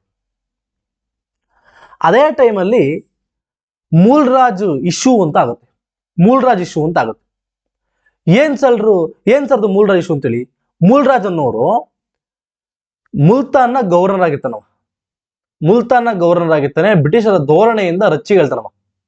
ಮುಲ್ತಾನ್ನ ಗವರ್ನರ್ ಆಗಿರ್ತಾನೆ. ಬ್ರಿಟಿಷರ ಧೋರಣೆಯಿಂದ ರಚ್ಚಿಗೆದ್ದು ಬ್ರಿಟಿಷರ ವಿರುದ್ಧವಾಗಿ ತಿರುಗಿ ನಿಲ್ತಾನೆ. ಆ ಒಂದು ಕಾರಣವನ್ನ ಕೊಟ್ಟು ಎರಡನೇ ಆಂಗ್ಲೋ ಸಿಖ್ ಕದನವನ್ನ ಅನೌನ್ಸ್ ಮಾಡ್ತಾರೆ. ನೋಡ್ರಿ, ಅವ್ರೇನಾದ್ರೂ ಮಾಡಿ ಅವರಿಗೆ ಲಾಹೋರ್ ಒಪ್ಪಂದಲೂ ನೆಮ್ಮದಿ ಇರ್ಲಿಲ್ಲ, ತೃಪ್ತಿ ಇರ್ಲಿಲ್ಲ, ಬೈರವಲ್ ಒಪ್ಪಂದಲೂ ತೃಪ್ತಿ ಇರ್ಲಿಲ್ಲ. ಅವರು ಫೈನಲ್ ಆಗಿ ನಾವು ಸಿಖ್ ಕಿಂಗ್ಡಮ್ ಅನ್ನ, ಸಿಖ್ ರಾಜ್ಯವನ್ನೇ ಸ್ವಾಧೀನಪಡಿಸ್ಕೊಳ್ಬೇಕು ಅಂತ ಅವ್ರು ಬಯಸಿದ್ರು. ಆದ್ದರಿಂದ ಯಾವ್ದಾದ್ರು ಒಂದು ಸಣ್ಣ ಇನ್ಸಿಡೆಂಟ್ ಆಗ್ಲಿ ಅಂತ ವೇಟ್ ಮಾಡ್ತಾ ಇದ್ರು. ಅದೇ ಟೈಮಲ್ಲಿ ಮುಲ್ತಾನ್ನ ಗವರ್ನರ್ ಮೂಲ್ ರಾಜು ಬ್ರಿಟಿಷರ ವಿರುದ್ಧವಾಗಿ ದಂಗೆ ಎದ್ಬಿಟ್ಟ. ಅದೇ ಕಾರಣವನ್ನಾಗಿ ಕೊಟ್ಟು, ನೀವು ರಾಜನ್ ಕಡೆಯವರು ನಮ್ಮ ಮೇಲೆ ದಂಗೆ ಎದ್ದಿದ್ದೀರಾ ಅದು ಅಂತ ಹೇಳ್ಬಿಟ್ಟು ಕಾರಣವನ್ನ ಕೊಟ್ಟು ಎರಡನೇ ಆಂಗ್ಲೋ ಸಿಖ್ ಕದನವನ್ನ ಸ್ಟಾರ್ಟ್ ಮಾಡ್ಕೊಳ್ತಾರೆ ಇವರೇ. ನೋಡ್ರಿ ಯಾವ ಮಟ್ಟದ ಧೋರಣೆ. 1848ರಲ್ಲಿ ಎರಡನೇ ಆಂಗ್ಲೋ ಸಿಖ್ ಕದನ ಸ್ಟಾರ್ಟ್ ಆಗುತ್ತೆ. ಏನು ಮೂಲ್ರಾಜ್ ಇಶ್ಯೂ ನೋಡ್ಕೊಂಬೋಣ ಸಿಂಪಲ್ ಆಗಿ. ಮೂಲ್ರಾಜ್ ವಾಟ್ ಮೂಲ್ರಾಜ್ ಇಶ್ಯೂ ಅಂತ ನೋಡಿದಾಗ, ಸಿಖ್ಖರು ಬ್ರಿಟಿಷರಿಂದ ತುಂಬಾ ಹರ್ಟ್ ಆಗಿದ್ರು. ಎಸ್ಪೆಷಲಿ ಮೂಲ್ರಾಜ್, ಇವನು ಮುಲ್ತಾನ್ನ ಗವರ್ನರ್ ಆಗಿದ್ದ. ಕೆಲವೊಂದು ವಿಚಾರದಲ್ಲಿ ಮೂಲ್ರಾಜ್ಗೂ ಮತ್ತು ಬ್ರಿಟಿಷರಿಗೂ ಸ್ವಲ್ಪ ಸಮಸ್ಯೆ ಬರುತ್ತೆ. ಈ ರೆವಿನ್ಯೂ ವಿಚಾರದಲ್ಲಿ, ಹಣಕಾಸಿನ ವಿಚಾರದಲ್ಲಿ ಇವರಿಬ್ರು ಮಧ್ಯೆ ಸಮಸ್ಯೆ ಬರುತ್ತೆ, ಗೊಂದಲ ಬರುತ್ತೆ. ಮೂಲ್ರಾಜು ಯಾವುದಕ್ಕೂ ಬಗ್ತಿರ್ಲಿಲ್ಲ. ಕಂಪ್ಲೀಟ್ ಆಗಿ ಮೂಲ್ರಾಜು ರಂಜಿತ್ ಸಿಂಗ್ ಜಿ ಅವರಿಗೆ ಫ್ಯಾಮಿಲಿಗೆ ಲಾಯಲ್ ಆಗಿದ್ದ. ರಂಜಿತ್ ಸಿಂಗ್ ಜಿ ಅವರ ಫ್ಯಾಮಿಲಿಗೆ ಕಂಪ್ಲೀಟ್ ಲಾಯಲ್ ಆಗಿದ್ದ ಮೂಲ್ರಾಜು.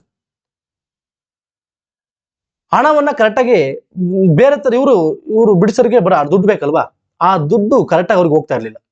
ಬಿಕಾಸ್ ಇವನು ಲಾಯಲ್ ಆಗಿದ್ದ, ನಿಯತ್ತ ನಡ್ಕೊಳ್ತಾ ಇದ್ದ. ಅದಕ್ಕೆ ರೆವಿನ್ಯೂ ವಿಚಾರದಲ್ಲಿ ಅವ್ರಿಗೂ ಸ್ವಲ್ಪ ಕ್ಲಾಶ್ ಆಯ್ತು ಅಂತ ಹೇಳ್ಬಿಟ್ಟು ಮೂಲ್ರಾಜ್ನನ್ನ ತೆಗೆದು ಬಿಟ್ಟು ಅಲ್ಲಿಗೆ ಹೊಸ ಸಿಖ್ ಗವರ್ನರ್ ಅನ್ನ, ಅವರಿಗೆ ಬೇಕಾಗಿರುವಂತಹ ಹೊಸ ಸಿಖ್ ಗವರ್ನರ್ ಅನ್ನ ನೇಮಕ ಮಾಡ್ತಾರೆ. ಮುಲ್ತಾನ್ಗೆ ಗವರ್ನರ್ ಅನ್ನ ಹೊಸ ನೇಮಕ ಮಾಡ್ತಾರೆ. ಅದಕ್ಕೆ ಮುಲ್ತಾನ್ಗೆ ಬಹಳ ಸಿಟ್ಟು ಬಂತು. ಏನಪ್ಪ, ಮೂಲ್ರಾಜ್ಗೆ ಬಹಳ ಸಿಟ್ಟು ಬಂತು. ಏನಪ್ಪ ಅವ್ರು ನನ್ಗೆ ಹಿಂಗ್ ಮಾಡ್ತಾರಲ್ಲ, ನಾನು ನನ್ನ ರಂಜಿತ್ ಸಿಂಗ್ ಜಿ ಮತ್ತು ಅವ್ರ ಫ್ಯಾಮಿಲಿ ನಾನು ನಿಯತ್ತಾಗಿದ್ದೀನಿ, ಇವರು ಎಲ್ಲರನ್ನೂ ಕೂಡ ಮಾಡ್ಬಿಟ್ರು, ಸಿಕ್ಕ ಸೆಂಟಿಮೆಂಟ್ಸ್ ಗಳಿಗೆ ಬಹಳ ಹರ್ಟ್ ಮಾಡ್ತೀರಿ ಅಂತ ಹೇಳ್ಬಿಟ್ಟು ಏನು ಬಿಟ್ಟ ಮೂಲ್ರಾಜು ದಂಗೆ ಎದ್ದು ಎರಡು ಇಂಗ್ಲಿಷ್ ಬ್ರಿಟಿಷರ ಅಧಿಕಾರಿಗಳನ್ನ ಕೊಲೆ ಮಾಡ್ತಾನೆ, ಮರ್ಡರ್ ಮಾಡ್ತಾನೆ. ಈ ವಿಚಾರ ಹಿಡ್ಕೊಂಡು ಈ ವಿಚಾರದಲ್ಲಿ ಇದನ್ನ ದುಲೀಪ್ ಸಿಂಗ್ಗೆ ಮಾಡಿಸಿದಾನೆ, ಇವ್ರ ಕಡೆಯವರು ಸಿಕ್ಕರು ಮಾಡಿಸಿದಾರೆ, ಹಂಗೆ ಅಂತೆಲ್ಲ ಕಾರಣ ಕೊಟ್ಕೊಂಡು ಎರಡನೇ ಆಂಗ್ಲೋ ಸಿಖ್ ಕದನವನ್ನ ಅನೌನ್ಸ್ ಮಾಡ್ತಾರೆ. ನೋಡಿ, ಈ ಕಾರಣವನ್ನ ಕೊಟ್ಟು ಮೂಲ್ರಾಜ್ ಇಶ್ಯೂ. ಮುಲ್ತಾನ್ನ ಗವರ್ನರ್ ಮೂಲ್ರಾಜು ರೆವಿನ್ಯೂ ವಿಚಾರಕ್ಕೆ ಸಂಬಂಧಪಟ್ಟಂತೆ ಜಗಳ ಆಗತ್ತೆ. ಆದ್ದರಿಂದ ಆ ವಿಚಾರದಲ್ಲಿ ಮುಲ್ತಾನ್ನ ಗವರ್ನರ್ ಅನ್ನಾಗಿ ಮೂಲ್ರಾಜನನ್ನ ತೆಗೆದುಬಿಟ್ಟು ಬೇರೆ ಗವರ್ನರ್ ನೇಮಕ ಮಾಡಲಾಗತ್ತೆ. ಈ ವಿಚಾರದಲ್ಲಿ ಸಿಟ್ಟು ಬಂದು ಮೂಲ್ರಾಜು ದಂಗೆ ಎದ್ದು ಎರಡು ಬ್ರಿಟಿಷ್ ಆಫೀಸರ್ಸ್ಗಳನ್ನ ಕೊಲೆ ಮಾಡ್ತಾನೆ. ಇಲ್ಲಿಂದ ಎರಡನೇ ಆಂಗ್ಲೋ ಸಿಖ್ ಕದನ ಸ್ಟಾರ್ಟ್ ಆಗುತ್ತೆ. ಈ ವಿಚಾರದಲ್ಲಿ ಯಾವಾಗ ಮೂಲ್ರಾಜ್ ದಂಗೆ ಹೇಳ್ತಾನೋ ಆಗ ಬ್ರಿಟಿಷರು ಏನ್ ಮಾಡ್ತಾರೆ, ಶೇರ್ ಸಿಂಗನವನ್ನ ಕರೆದ್ಬಿಟ್ಟು, ನೋಡಪ್ಪ ಮೂಲ್ರಾಜು ದಂಗೆ ಎದ್ದಿದ್ದಾನೆ, ಆದ್ರಿಂದ ನೀನು ಹೋಗಿ ಮೂಲ್ರಾಜ್ನನ್ನ ದಂಗೆಯನ್ನ ಸಪ್ರೆಸ್ ಮಾಡಿ ಅವ್ರನ್ನ ಹತ್ತಿಕ್ಕಿ ಬಾ ಅಂತೇಳಿ ಶೇರ್ ಸಿಂಗ್ನನ್ನ ಕಳಿಸಲಾಗುತ್ತೆ. ಶೇರ್ ಸಿಂಗು ಮೂಲ್ರಾಜ್ ಹತ್ರ ಹೋಗ್ಬಿಟ್ಟು ಇಬ್ರು ಮಾತಾಡ್ಕೊಂತಾರೆ. ನಮ್ಮ ಸಿಖ್ಖರನ್ನ ಇವ್ರು ಏನ್ ಮಾಡ್ತಾ ಇದ್ದಾರೆ, ಸಿಖ್ಖರನ್ನ ಹೇಗೆ ಸಪ್ರೆಸ್ ಮಾಡ್ತಾ ಇದ್ದಾರೆ, ನಮಗೆ ಎಷ್ಟು ದ್ರೋಹ ಮಾಡಿದ್ದಾರೆ, ರಂಜಿತ್ ಸಿಂಗ್ ಜಿ ಅವರ ಫ್ಯಾಮಿಲಿಗೆ ಎಷ್ಟು ದ್ರೋಹವನ್ನ ಮಾಡಿದ್ದಾರೆ ಅಂತೇಳಿ ಇಬ್ರು ಮಾತಾಡ್ಕೊಂಡು ಇಬ್ರು ಒಂದಾಗ್ಬಿಡ್ತಾರೆ. ಯಾವುದಕ್ಕೋಸ್ಕರ ಶೇರ್ ಸಿಂಗ್ನನ್ನ ಕಳಿಸಿದ್ರೋ ಅದು ವಿಫಲವಾಗಿ ಶೇರ್ ಸಿಂಗ್ ಮತ್ತು ಮೂಲ್ರಾಜು ಇಬ್ರು ಮಾತಾಡ್ಕೊಂಡು ಒಂದಾಗ್ಬಿಡ್ತಾರೆ. ಇಬ್ರು ಒಂದಾಗ್ಬಿಟ್ಟು ಮುಲ್ತಾನ್ನಲ್ಲಿ ಸಾಮೂಹಿಕ ದಂಗೆ ಮಾಡ್ಬೇಕು ಅಂತೇಳಿ ಇಬ್ರು ಪ್ಲಾನಿಂಗ್ ಅನ್ನ ಹಾಕೊಂಡು ದಂಗೆ ಮಾಡ್ತಾರೆ ಬ್ರಿಟಿಷರ ವಿರುದ್ಧವಾಗಿ. ಇಬ್ರು ಸೇರ್ಕೊಂಡು, ಶೇರ್ ಸಿಂಗು ಮತ್ತು ಮೂಲ್ರಾಜ್ ಇಬ್ರು ಸೇರ್ಕೊಂಡು ಮುಲ್ತಾನ್ನಲ್ಲಿ ಸಾಮೂಹಿಕ ದಂಗೆಗೆ ಕಾರಣ ಆಗ್ತಾರೆ. ಈ ಕಾರಣವೇ ತಕ್ಷಣದ ಯುದ್ಧಕ್ಕೆ ಕಾರಣ ಆಗುತ್ತೆ. ತಕ್ಷಣದ ಕಾರಣ ಯುದ್ಧಕ್ಕೆ. ಸೆಕೆಂಡ್ ಆಂಗ್ಲೋ ಸಿಖ್ ಕದನಕ್ಕೆ ಶೇರ್ ಸಿಂಗ್ ಮತ್ತು ಮೂಲ್ರಾಜ್ ಇಬ್ರು ಸೇರ್ಕೊಂಡು ಮುಲ್ತಾನಲ್ಲಿ ಸಾಮೂಹಿಕ ದಂಗೆಗೆ ಕಾರಣರಾಗ್ತಾರೆ. ಈ ಒಂದು ದಂಗೆ ತತ್ಕ್ಷಣದ ಯುದ್ಧಕ್ಕೆ ಕಾರಣ ಆಗುತ್ತೆ. ಆಗ ಗವರ್ನರ್ ಜನರಲ್ ಆಗಿದ್ದವನು, ಇಂಡಿಯಾ ಆಗಿದ್ದವನು ಲಾರ್ಡ್ ಡಾಲೌಸಿ. ಅವನದು ಮೈಂಡ್ ಸೆಟ್ ನಿಮಗೆ ಗೊತ್ತಿರುತ್ತೆ. ಡಾಲೌಸಿ ಬಗ್ಗೆ ಕೇಳಿರ್ತೀರಿ ನೀವು. ಅವನ ಬಗ್ಗೆ ಡೀಟೇಲ್ ಆಗಿ ನಿಮ್ಗೆ ಚರ್ಚೆ ಮಾಡ್ತೀನಿ, ಅವ್ನ ಮೈಂಡ್ ಸೆಟ್ ಹೆಂಗೆ ಅಂತ ನಿಮ್ಗೆ ಗೊತ್ತಾಗುತ್ತೆ. ಲಾರ್ಡ್ ಡಾಲೌಸಿ ಒಬ್ಬ ಹಾರ್ಡ್ ಕೋರ್ ಎಕ್ಸ್ಪಾನ್ಷನಿಸ್ಟ್ ಅವ, ಹಾರ್ಡ್ ಕೋರ್ ವಿಸ್ತರಣವಾದಿ. ಅಷ್ಟು ವಿಸ್ತರಣೆ ಮಾಡಲಿಕ್ಕೆ ಪ್ರಯತ್ನ ಮಾಡ್ತಾನೆ. ಇವನು ಈ ಸಂದರ್ಭದಲ್ಲಿ ಯಾವಾಗ ಮುಲ್ತಾನಲ್ಲಿ ದೊಡ್ಡ ದಂಗೆ ಆಗತ್ತೆ, ಇದೇ ಕಾರಣವನ್ನು ಇಟ್ಕೊಂಡು ಇದು ಒಂದು ಒಳ್ಳೆ ಸಮಯ ನಮಗೆ ಸಂಪೂರ್ಣವಾಗಿ ಸಿಖ್ ಸಾಮ್ರಾಜ್ಯವನ್ನು ವಶಪಡಿಸಿಕೊಳ್ಳಿಕ್ಕೆ ಅಥವಾ ಪಂಜಾಬನ್ನ ಕಂಪ್ಲೀಟ್ ಆಗಿ ವಶಪಡಿಸಿಕೊಳ್ಳಿಕ್ಕೆ ನಮಗೊಂದು ನೆಪ, ಒಂದು ಇದನ್ನ ಸಂದರ್ಭವನ್ನ ಬಿಡಬಾರದು ಅಂತ ಹೇಳ್ಬಿಟ್ಟು ಆ ನೆಪವನ್ನ ಕೊಟ್ಬಿಟ್ಟು ಈಗ ಎರಡನೇ ಆಂಗ್ಲೋ ಸಿಖ್ ಕದನವನ್ನು ಅನೌನ್ಸ್ ಮಾಡ್ತಾರೆ. ಸೆಕೆಂಡ್ ಆಂಗ್ಲೋ ಸಿಖ್ ವಾರ್ 1748 49 ನಡೆಯುವಂಥದ್ದು. ಲಾರ್ಡ್ ಡಾಲೌಸಿ ಇದನ್ನ ಈ ಕದನವನ್ನ ಮುನ್ನಡೆಸ್ತಾನೆ ಪಂಜಾಬ್ಗೆ. ಸಿಖ್ ಆರ್ಮಿಯನ್ನ ಈಗ ನೋಡ್ರಿ, ಸಿಖ್ ಆರ್ಮಿಯನ್ನ ಈಗ ಮೊದಲೇ ಕದನದಲ್ಲಿ ಲಾಲ್ ಸಿಂಗ್ ಮತ್ತು ತೇಜಾ ಸಿಂಗ್ ಮುನ್ನಡೆಸಿದ್ರು, ಅವರಿಬ್ರು ಕೂಡ ದ್ರೋಹಿಗಳು. ಆದರೆ ಈ ಸೆಕೆಂಡ್ ಆಂಗ್ಲೋ ಸಿಖ್ ಕದನದಲ್ಲಿ ಸಿಖ್ ಆರ್ಮಿಯನ್ನ ಮುನ್ನಡೆಸಿದ್ದು ಮೂಲ್ರಾಜ್. ಇವನು ರಂಜಿತ್ ಸಿಂಗ್ ಜಿ ಅವರ ಫ್ಯಾಮಿಲಿಗೆ ನಿಯತ್ತಾಗಿರ್ತಾನೆ, ಅವ್ರನ್ನ ನಂಬಿರ್ತಾನೆ. ಅವನೇ ಈ ಸೈನ್ಯದ ಮುಂದಾಳತ್ವವನ್ನು ವಹಿಸಿದ್ದಾನೆ. ಬೈ ಮಿಸ್ಟೇಕು ಮೊದಲನೇ ಆಂಗ್ಲೋ ಸಿಖ್ ಕದನದಲ್ಲಿ ಆ ಲಾಲ್ ಸಿಂಗ್ ಮತ್ತು ತೇಜಾ ಸಿಂಗ್ ಬದಲು ಏನಾದ್ರು ಬೈ ಮಿಸ್ಟೇಕ್ ಮೂಲ್ರಾಜ್ ಏನಾದ್ರು ಇದ್ದಿದ್ರೆ ಡೆಫಿನೆಟ್ಲಿ ಗೆಲ್ಲೋರು. ಅವರ ದ್ರೋಹದಿಂದಲೇ ಮೊದಲ ಕದನದಲ್ಲಿ ಸೋತು ಕಂಪ್ಲೀಟ್ ಆಗಿ ಸಿಖ್ಖರು ತಮ್ಮ ಶಕ್ತಿಯನ್ನ ಕಳೆದುಕೊಳ್ಬೇಕಾಯ್ತು. 1 ಕೋಟಿ ಕೊಡ್ಬೇಕು ಅಂತ ಆಯ್ತು. ಕಾಶ್ಮೀರವನ್ನ ಬಿಟ್ಕೊಟ್ರು, ಏನನ್ನೆಲ್ಲ ಆಗ್ಬಿಡುದು. ಈಗ ಸೆಕೆಂಡ್ ಕದನದಲ್ಲಿ ಸಿಖ್ ಆರ್ಮಿಯನ್ನ ಮೂಲ್ರಾಜ್ ಮುನ್ನಡೆಸ್ತಾನೆ. ಆದ್ರೆ ಅಂತ ಶಕ್ತಿ ಇರ್ಲಿಲ್ಲ, ಸಿಖ್ಖರಿಗೆ ಅಷ್ಟು ಶಕ್ತಿ ಇರ್ಲಿಲ್ಲ. ಬಿಕಾಸ್ ದುಡ್ಡೇ ಇಲ್ಲ, ದೊಡ್ಡ ಸೈನ್ಯವೇ ಇಲ್ಲ ಅವ್ರ ಹತ್ರ, ದೊಡ್ಡ ಸೈನ್ಯವೇ ಇಲ್ಲ. ಅಂತಹ ಶಕ್ತಿ ಬ್ರಿಟಿಷರನ್ನ ಎದುರಿಸುವಷ್ಟು ಶಕ್ತಿ ಅವ್ರ ಹತ್ರ ಇಲ್ಲ. ಆದ್ರೂ ಕೂಡ ಯುದ್ಧವನ್ನ ಮಾಡ್ತಾರೆ. ಆ ಟೈಮಲ್ಲಿ ಗುಜರಾತ್ ಕದನ ಅಂತ ಆಗುತ್ತೆ. ಗುಜರಾತ್ ಹತ್ರ ಒಂದು ದೊಡ್ಡ ಕದನ ಆಗುತ್ತೆ. ಏನ್ ಸರ್ ಗುಜರಾತ್ ಅಂದ್ರೆ ಇವತ್ತಿನ ಗುಜರಾತ್ ಅಲ್ಲ, ನೋ. ಈ ಚಿನಾಬ್ ನದಿ ಇದೆಯಲ್ಲ, ಚಿನಾಬ್ ನದಿ ಜೀಲಂ ನದಿಯ ಉಪನದಿ ಅದು. ಆ ಚಿನಾಬ್ ನದಿ ದಂಡೆ ಮೇಲೆ ಗುಜರಾತ್ ಅನ್ನುವಂತ ಒಂದು ಸ್ಮಾಲ್ ಟೌನ್ ಇದೆ, ಸಣ್ಣ ಹಳ್ಳಿ ಇದೆ. ಚಿನಾಬ್ ನದಿಯ ದಂಡೆ ಮೇಲೆ ಗುಜರಾತ್ ಎನ್ನುವಂತ ಒಂದು ಸಣ್ಣ ಹಳ್ಳಿ ಇದೆ. ಅಲ್ಲಿ ನಡೆದಿರುವಂತಹ ಒಂದು ಕದನ ಅಲ್ಲಿ ನಡೆಯುತ್ತೆ, ಗುಜರಾತ್ ಕದನ ನಡೆಯುತ್ತೆ. ಡಾಲೌಸಿ ಮತ್ತು ಮುಲ್ರಾಜ್ ಅವರ ಮಧ್ಯೆ ನಡೆಯುವಂಥದ್ದು, ಸಿಖ್ ಸೈನ್ಯದ ಮಧ್ಯೆ ನಡೆಯುವಂಥದ್ದು. ಆ ಕದನದಲ್ಲಿ ಸಿಖ್ಖರನ್ನ ಸಂಪೂರ್ಣವಾಗಿ ಸೋಲಿಸಲಾಗುತ್ತೆ. ಸಿಖ್ಖರನ್ನ ಕಂಪ್ಲೀಟ್ ಆಗಿ ಲಾರ್ಡ್ ಡಾಲೌಸಿ ಸೋಲಿಸ್ತಾರೆ. ಆದ್ರಿಂದ ದ ಬ್ಯಾಟಲ್ ಆಫ್ ಗುಜರಾತ್ ಅಂತ ಕೂಡ ಫೇಮಸ್. ಬ್ಯಾಟಲ್ ಆಫ್ ಎಕ್ಸಾಂಪಲ್ ಕೇಳ್ತಾರೆ, ದ ಬ್ಯಾಟಲ್ ಆಫ್ ಗುಜರಾತ್ ಇದು ಯಾವ ಕದನದ ಭಾಗ ಅಂತ ಕೇಳಿದ್ರೆ ಎರಡನೇ ಆಂಗ್ಲೋ ಸಿಖ್ ಕದನದ ಭಾಗ. ಬ್ಯಾಟಲ್ ಆಫ್ ಗುಜರಾತ್ ಇದು ಎರಡನೇ ಆಂಗ್ಲೋ ಸಿಖ್ ಕದನದ ಒಂದು ಭಾಗ. ದ ಬ್ಯಾಟಲ್ ಆಫ್ ಗುಜರಾತ್ ಅನ್ನ ಸರ್ ಗುಜರಾತ್ ಇಲ್ಲಿ ಇದೆ ಹಾಗಾದ್ರೆ ಚಿನಾಬ್ ನದಿಯ ದಂಡೆಯ ಮೇಲೆ ಇದೆ ಗುಜರಾತ್ ಅನ್ನುವಂತ ಒಂದು ಸಣ್ಣ ಟೌನ್ ಅದು. ಈ ಬ್ಯಾಟಲ್ ಆಫ್ ಗುಜರಾತ್ ಅನ್ನ ಬ್ಯಾಟಲ್ ಆಫ್ ಗನ್ಸ್ ಅಂತ ಕೂಡ ಕರೀತಾರೆ. ಬ್ಯಾಟಲ್ ಆಫ್ ಗನ್ಸ್ ಅಂತ ಕೂಡ, ಯಾಕಂದ್ರೆ ಆ ಸಮಯದಲ್ಲಿ ಒಂದೇ ಪ್ಲೇಸ್ ಹತ್ರ ಹೆಚ್ಚು ಬಂದೂಕುಗಳು ಸಿಗ್ತವೆ. ಅದರಿಂದ ಇದನ್ನ ಬ್ಯಾಟಲ್ ಆಫ್ ಗುಜರಾತ್ ಅನ್ನೋದನ್ನ ಬ್ಯಾಟಲ್ ಆಫ್ ಗನ್ಸ್ ಅಂತ ಕೂಡ ಕರೆಯಲಾಗುತ್ತೆ. ಗೊತ್ತಿರಲಿ ನಿಮಗೆ, ಬ್ಯಾಟಲ್ ಆಫ್ ಗನ್ಸ್ ಅಂತ ಕೂಡ ಕರೆಯಲಾಗುತ್ತೆ. ಬ್ಯಾಟಲ್ ಆಫ್ ಗನ್ಸ್ ಕದನ ಗುಜರಾತ್ ಕದನ ಇದು ಎರಡನೇ ಆಂಗ್ಲೋ ಸಿಖ್ ಕದನದ ಒಂದು ಭಾಗ. Lord Dalhousie versus Mulraj Sikh ಆರ್ಮಿಯನ್ನು ಮುನ್ನಡೆಸ್ತಾನೆ. ಗುಜರಾತ್ ಹತ್ರ ಚಿನಾಬ್ ನದಿ ದಂಡೆ ಮೇಲಿರುವಂತಹ ಒಂದು ಸಣ್ಣ ಒಂದು ಟೌನ್ ಅಲ್ಲಿ ಯುದ್ಧ ಆಗುತ್ತೆ. ಅಲ್ಲಿ ಕಂಪ್ಲೀಟ್ ಆಗಿ ಬ್ರಿಟಿಷರು ಸಿಖ್ಖರನ್ನ ಕಂಪ್ಲೀಟ್ ಆಗಿ ಅವ್ರನ್ನ ಸೋಲಿಸ್ತಾರೆ ಅನ್ನುವಂಥದ್ದು ಗೊತ್ತಿರುವ. ಅದನ್ನ ಬ್ಯಾಟಲ್ ಆಫ್ ಗುಜರಾತ್ ಅಥವಾ ಬ್ಯಾಟಲ್ ಆಫ್ ಗನ್ಸ್ ಅಂತ ಕೂಡ ಕರಿತೀವಿ. ನೋಡಿ ಇಲ್ಲಿ ಕಾಣುತ್ತೆ ನೋಡಿ, ಚಿನಾಬ್ ನದಿ, ಇಲ್ಲಿ ಮೇನ್ ಜೀಲಂ ನದಿಯ ಉಪನದಿಯ ಚಿನಾಬ್ ನದಿ, ಉಪನದಿ ಟ್ರಿಬ್ಯೂಟರಿ ಇದು. ಚಿನಾಬ್ ನದಿ ದಂಡೆ ಮೇಲೆ ಕಾಣುತ್ತೆ ಗುಜರಾತ್ ಅಂತೇಳಿ ಪ್ಲೇಸ್. ಇಲ್ಲೇ ನಡೆದಿರುವಂತಹ ಕದನ ಇದು. ಈ ಕದನದಲ್ಲಿ ಕಂಪ್ಲೀಟ್ ಆಗಿ ಸೋಲಿಸ್ತಾರೆ ಗುಜರಾತ್ ಅಂತೇಳಿ. ಪಂಜಾಬ್ ಅಲ್ಲಿ ಗುಜರಾತ್ ಸಿಟಿಯ ಒಂದು ಪ್ಲೇಸ್ ನಿಮಗೆ ಸ್ಥಾನವನ್ನು ತೋರಿಸಿದ್ದೀನಿ.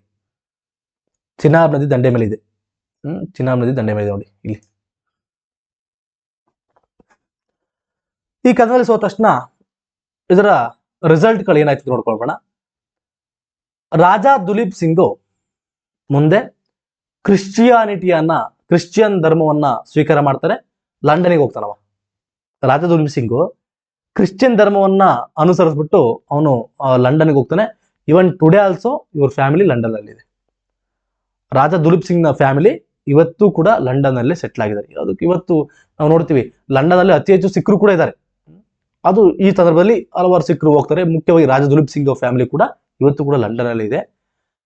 ರಾಣಿ ಜಿಂದನ್ ಏನಿದ್ರು ಇವ್ರ ತಾಯಿ, ದುಲೀಪ್ ಸಿಂಗ್ ಅವರ ತಾಯಿ ಅವಳು ಕಾಶಿಯಲ್ಲಿ ಸೆಟ್ಲ್ ಆಗ್ತಾಳೆ.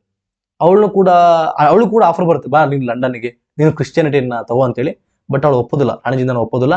ಯಾವುದೇ ಕಾರಣಕ್ಕೂ ಅವಳು ಕ್ರಿಶ್ಚಿಯಾನಿಟಿಗೆ ಕನ್ವರ್ಟ್ ಆಗೋದಿಲ್ಲ. ಅವಳು ಕಾಶಿ ಹೋಗ್ಬಿಟ್ಟು ನಿಲ್ಲಿಸ್ತಾಳೆ. ರಾಣಿ ಜಿಂದಾನು ಸೆಟಲ್ಡ್ ಇನ್ ಕಾಶಿ. ಈ ಟೈಮಲ್ಲಿ ಏನು ರಂಜಿತ್ ಸಿಂಗ್ ಜಿ ತರ ಕೊಹಿನೂರ್ ವಜ್ರ ಇತ್ತಲ್ಲ, ಅದು ಆಟೋಮೆಟಿಕ್ ಆಗಿ ರಾಜಾ ದುಲೀಪ್ ಸಿಂಗ್ ಹತ್ರ ಇತ್ತು. ಯಾವಾಗ ಎರಡನೇ ಆಂಗ್ಲೋ ಸಿಖ್ ಕದನದಲ್ಲಿ ಕಂಪ್ಲೀಟ್ ಆಗಿ ದುಲೀಪ್ ಸಿಂಗ್ ಸೋತಾಗ ವಿಶ್ವವಿಖ್ಯಾತ ಕೊಹಿನೂರ್ ವಜ್ರವನ್ನ ಪಡೆದುಕೊಂಡಂತಹ ಬ್ರಿಟಿಷರು ಇಂಗ್ಲೆಂಡ್ ರಾಣಿಯ ಕಿರೀಟಕ್ಕೆ ಅದನ್ನ ಕೂರಿಸ್ತಾರೆ. ಇವತ್ತು ಕೂಡ ಆ ಕೊಹಿನೂರ್ ವಜ್ರ ಇಂಗ್ಲೆಂಡ್ ರಾಣಿಯ ಕಿರೀಟದಲ್ಲಿ ಇದೆ. ರಾಣಿಯ ಕಿರೀಟದಲ್ಲಿ ಇದೆ. ರಾಜಾ ದುಲೀಪ್ ಸಿಂಗು ಕ್ರಿಶ್ಚಿಯಾನಿಟಿಯನ್ನ ಕನ್ವರ್ಟ್ ಆದಾಗ ಅವನಿಗೆ 15 ವರ್ಷ ಕೂಡ ಆಗಿರ್ಲಿಲ್ಲ. ತುಂಬಾ ಸಣ್ಣ ವಯಸ್ಸು, 15 ವರ್ಷ ಕೂಡ ಆಗಿರಲಿಲ್ಲ. ಆವಾಗಲೇ ಅವನು ಕ್ರಿಶ್ಚಿಯಾನಿಟಿನ ಸ್ವೀಕಾರ ಮಾಡ್ದ. ಮುಂದೆ ಹೋಗ್ತಾ ಹೋಗ್ತಾ ಅವನಿಗೆ ರಿಯಲೈಸ್ ಆಯ್ತು, ನಾನು ತಪ್ಪು ಮಾಡ್ಬಿಟ್ಟೆ ಅಂತೇಳಿ. ಅವಾಗ ಮತ್ತೆ ಅವನು ಕ್ರಿಶ್ಚಿಯಾನಿಟಿಯಿಂದ ಮತ್ತೆ ಅವನು ಸಿಖ್ ಧರ್ಮಕ್ಕೆ ಮತಾಂತರ ಆಗ್ತಾನೆ. ಸ್ಟಾರ್ಟಿಂಗ್ ಕ್ರಿಶ್ಚಿಯಾನಿಟಿಗೆ ಆಗ್ತಾನೆ, 15 ವರ್ಷ ಕೂಡ ಆಗಿರಲಿಲ್ಲ ಅವನಿಗೆ. ಹಲವಾರು ಆಕ್ರೋಶಗಳು ವ್ಯಕ್ತ ಆಗ್ತವೆ. ಲಂಡನ್ಗೆ ಹೋಗ್ತಾನೆ. ಅವಾಗ ಹೋಗ್ತಾ ಹೋಗ್ತಾ ಅವನಿಗೆ ಅದು ಫೀಲ್ ಆಗುತ್ತೆ, ನಾನು ತಪ್ಪು ಮಾಡ್ಬಿಟ್ಟೆ ಅಂತೇಳಿ. ಅವಾಗ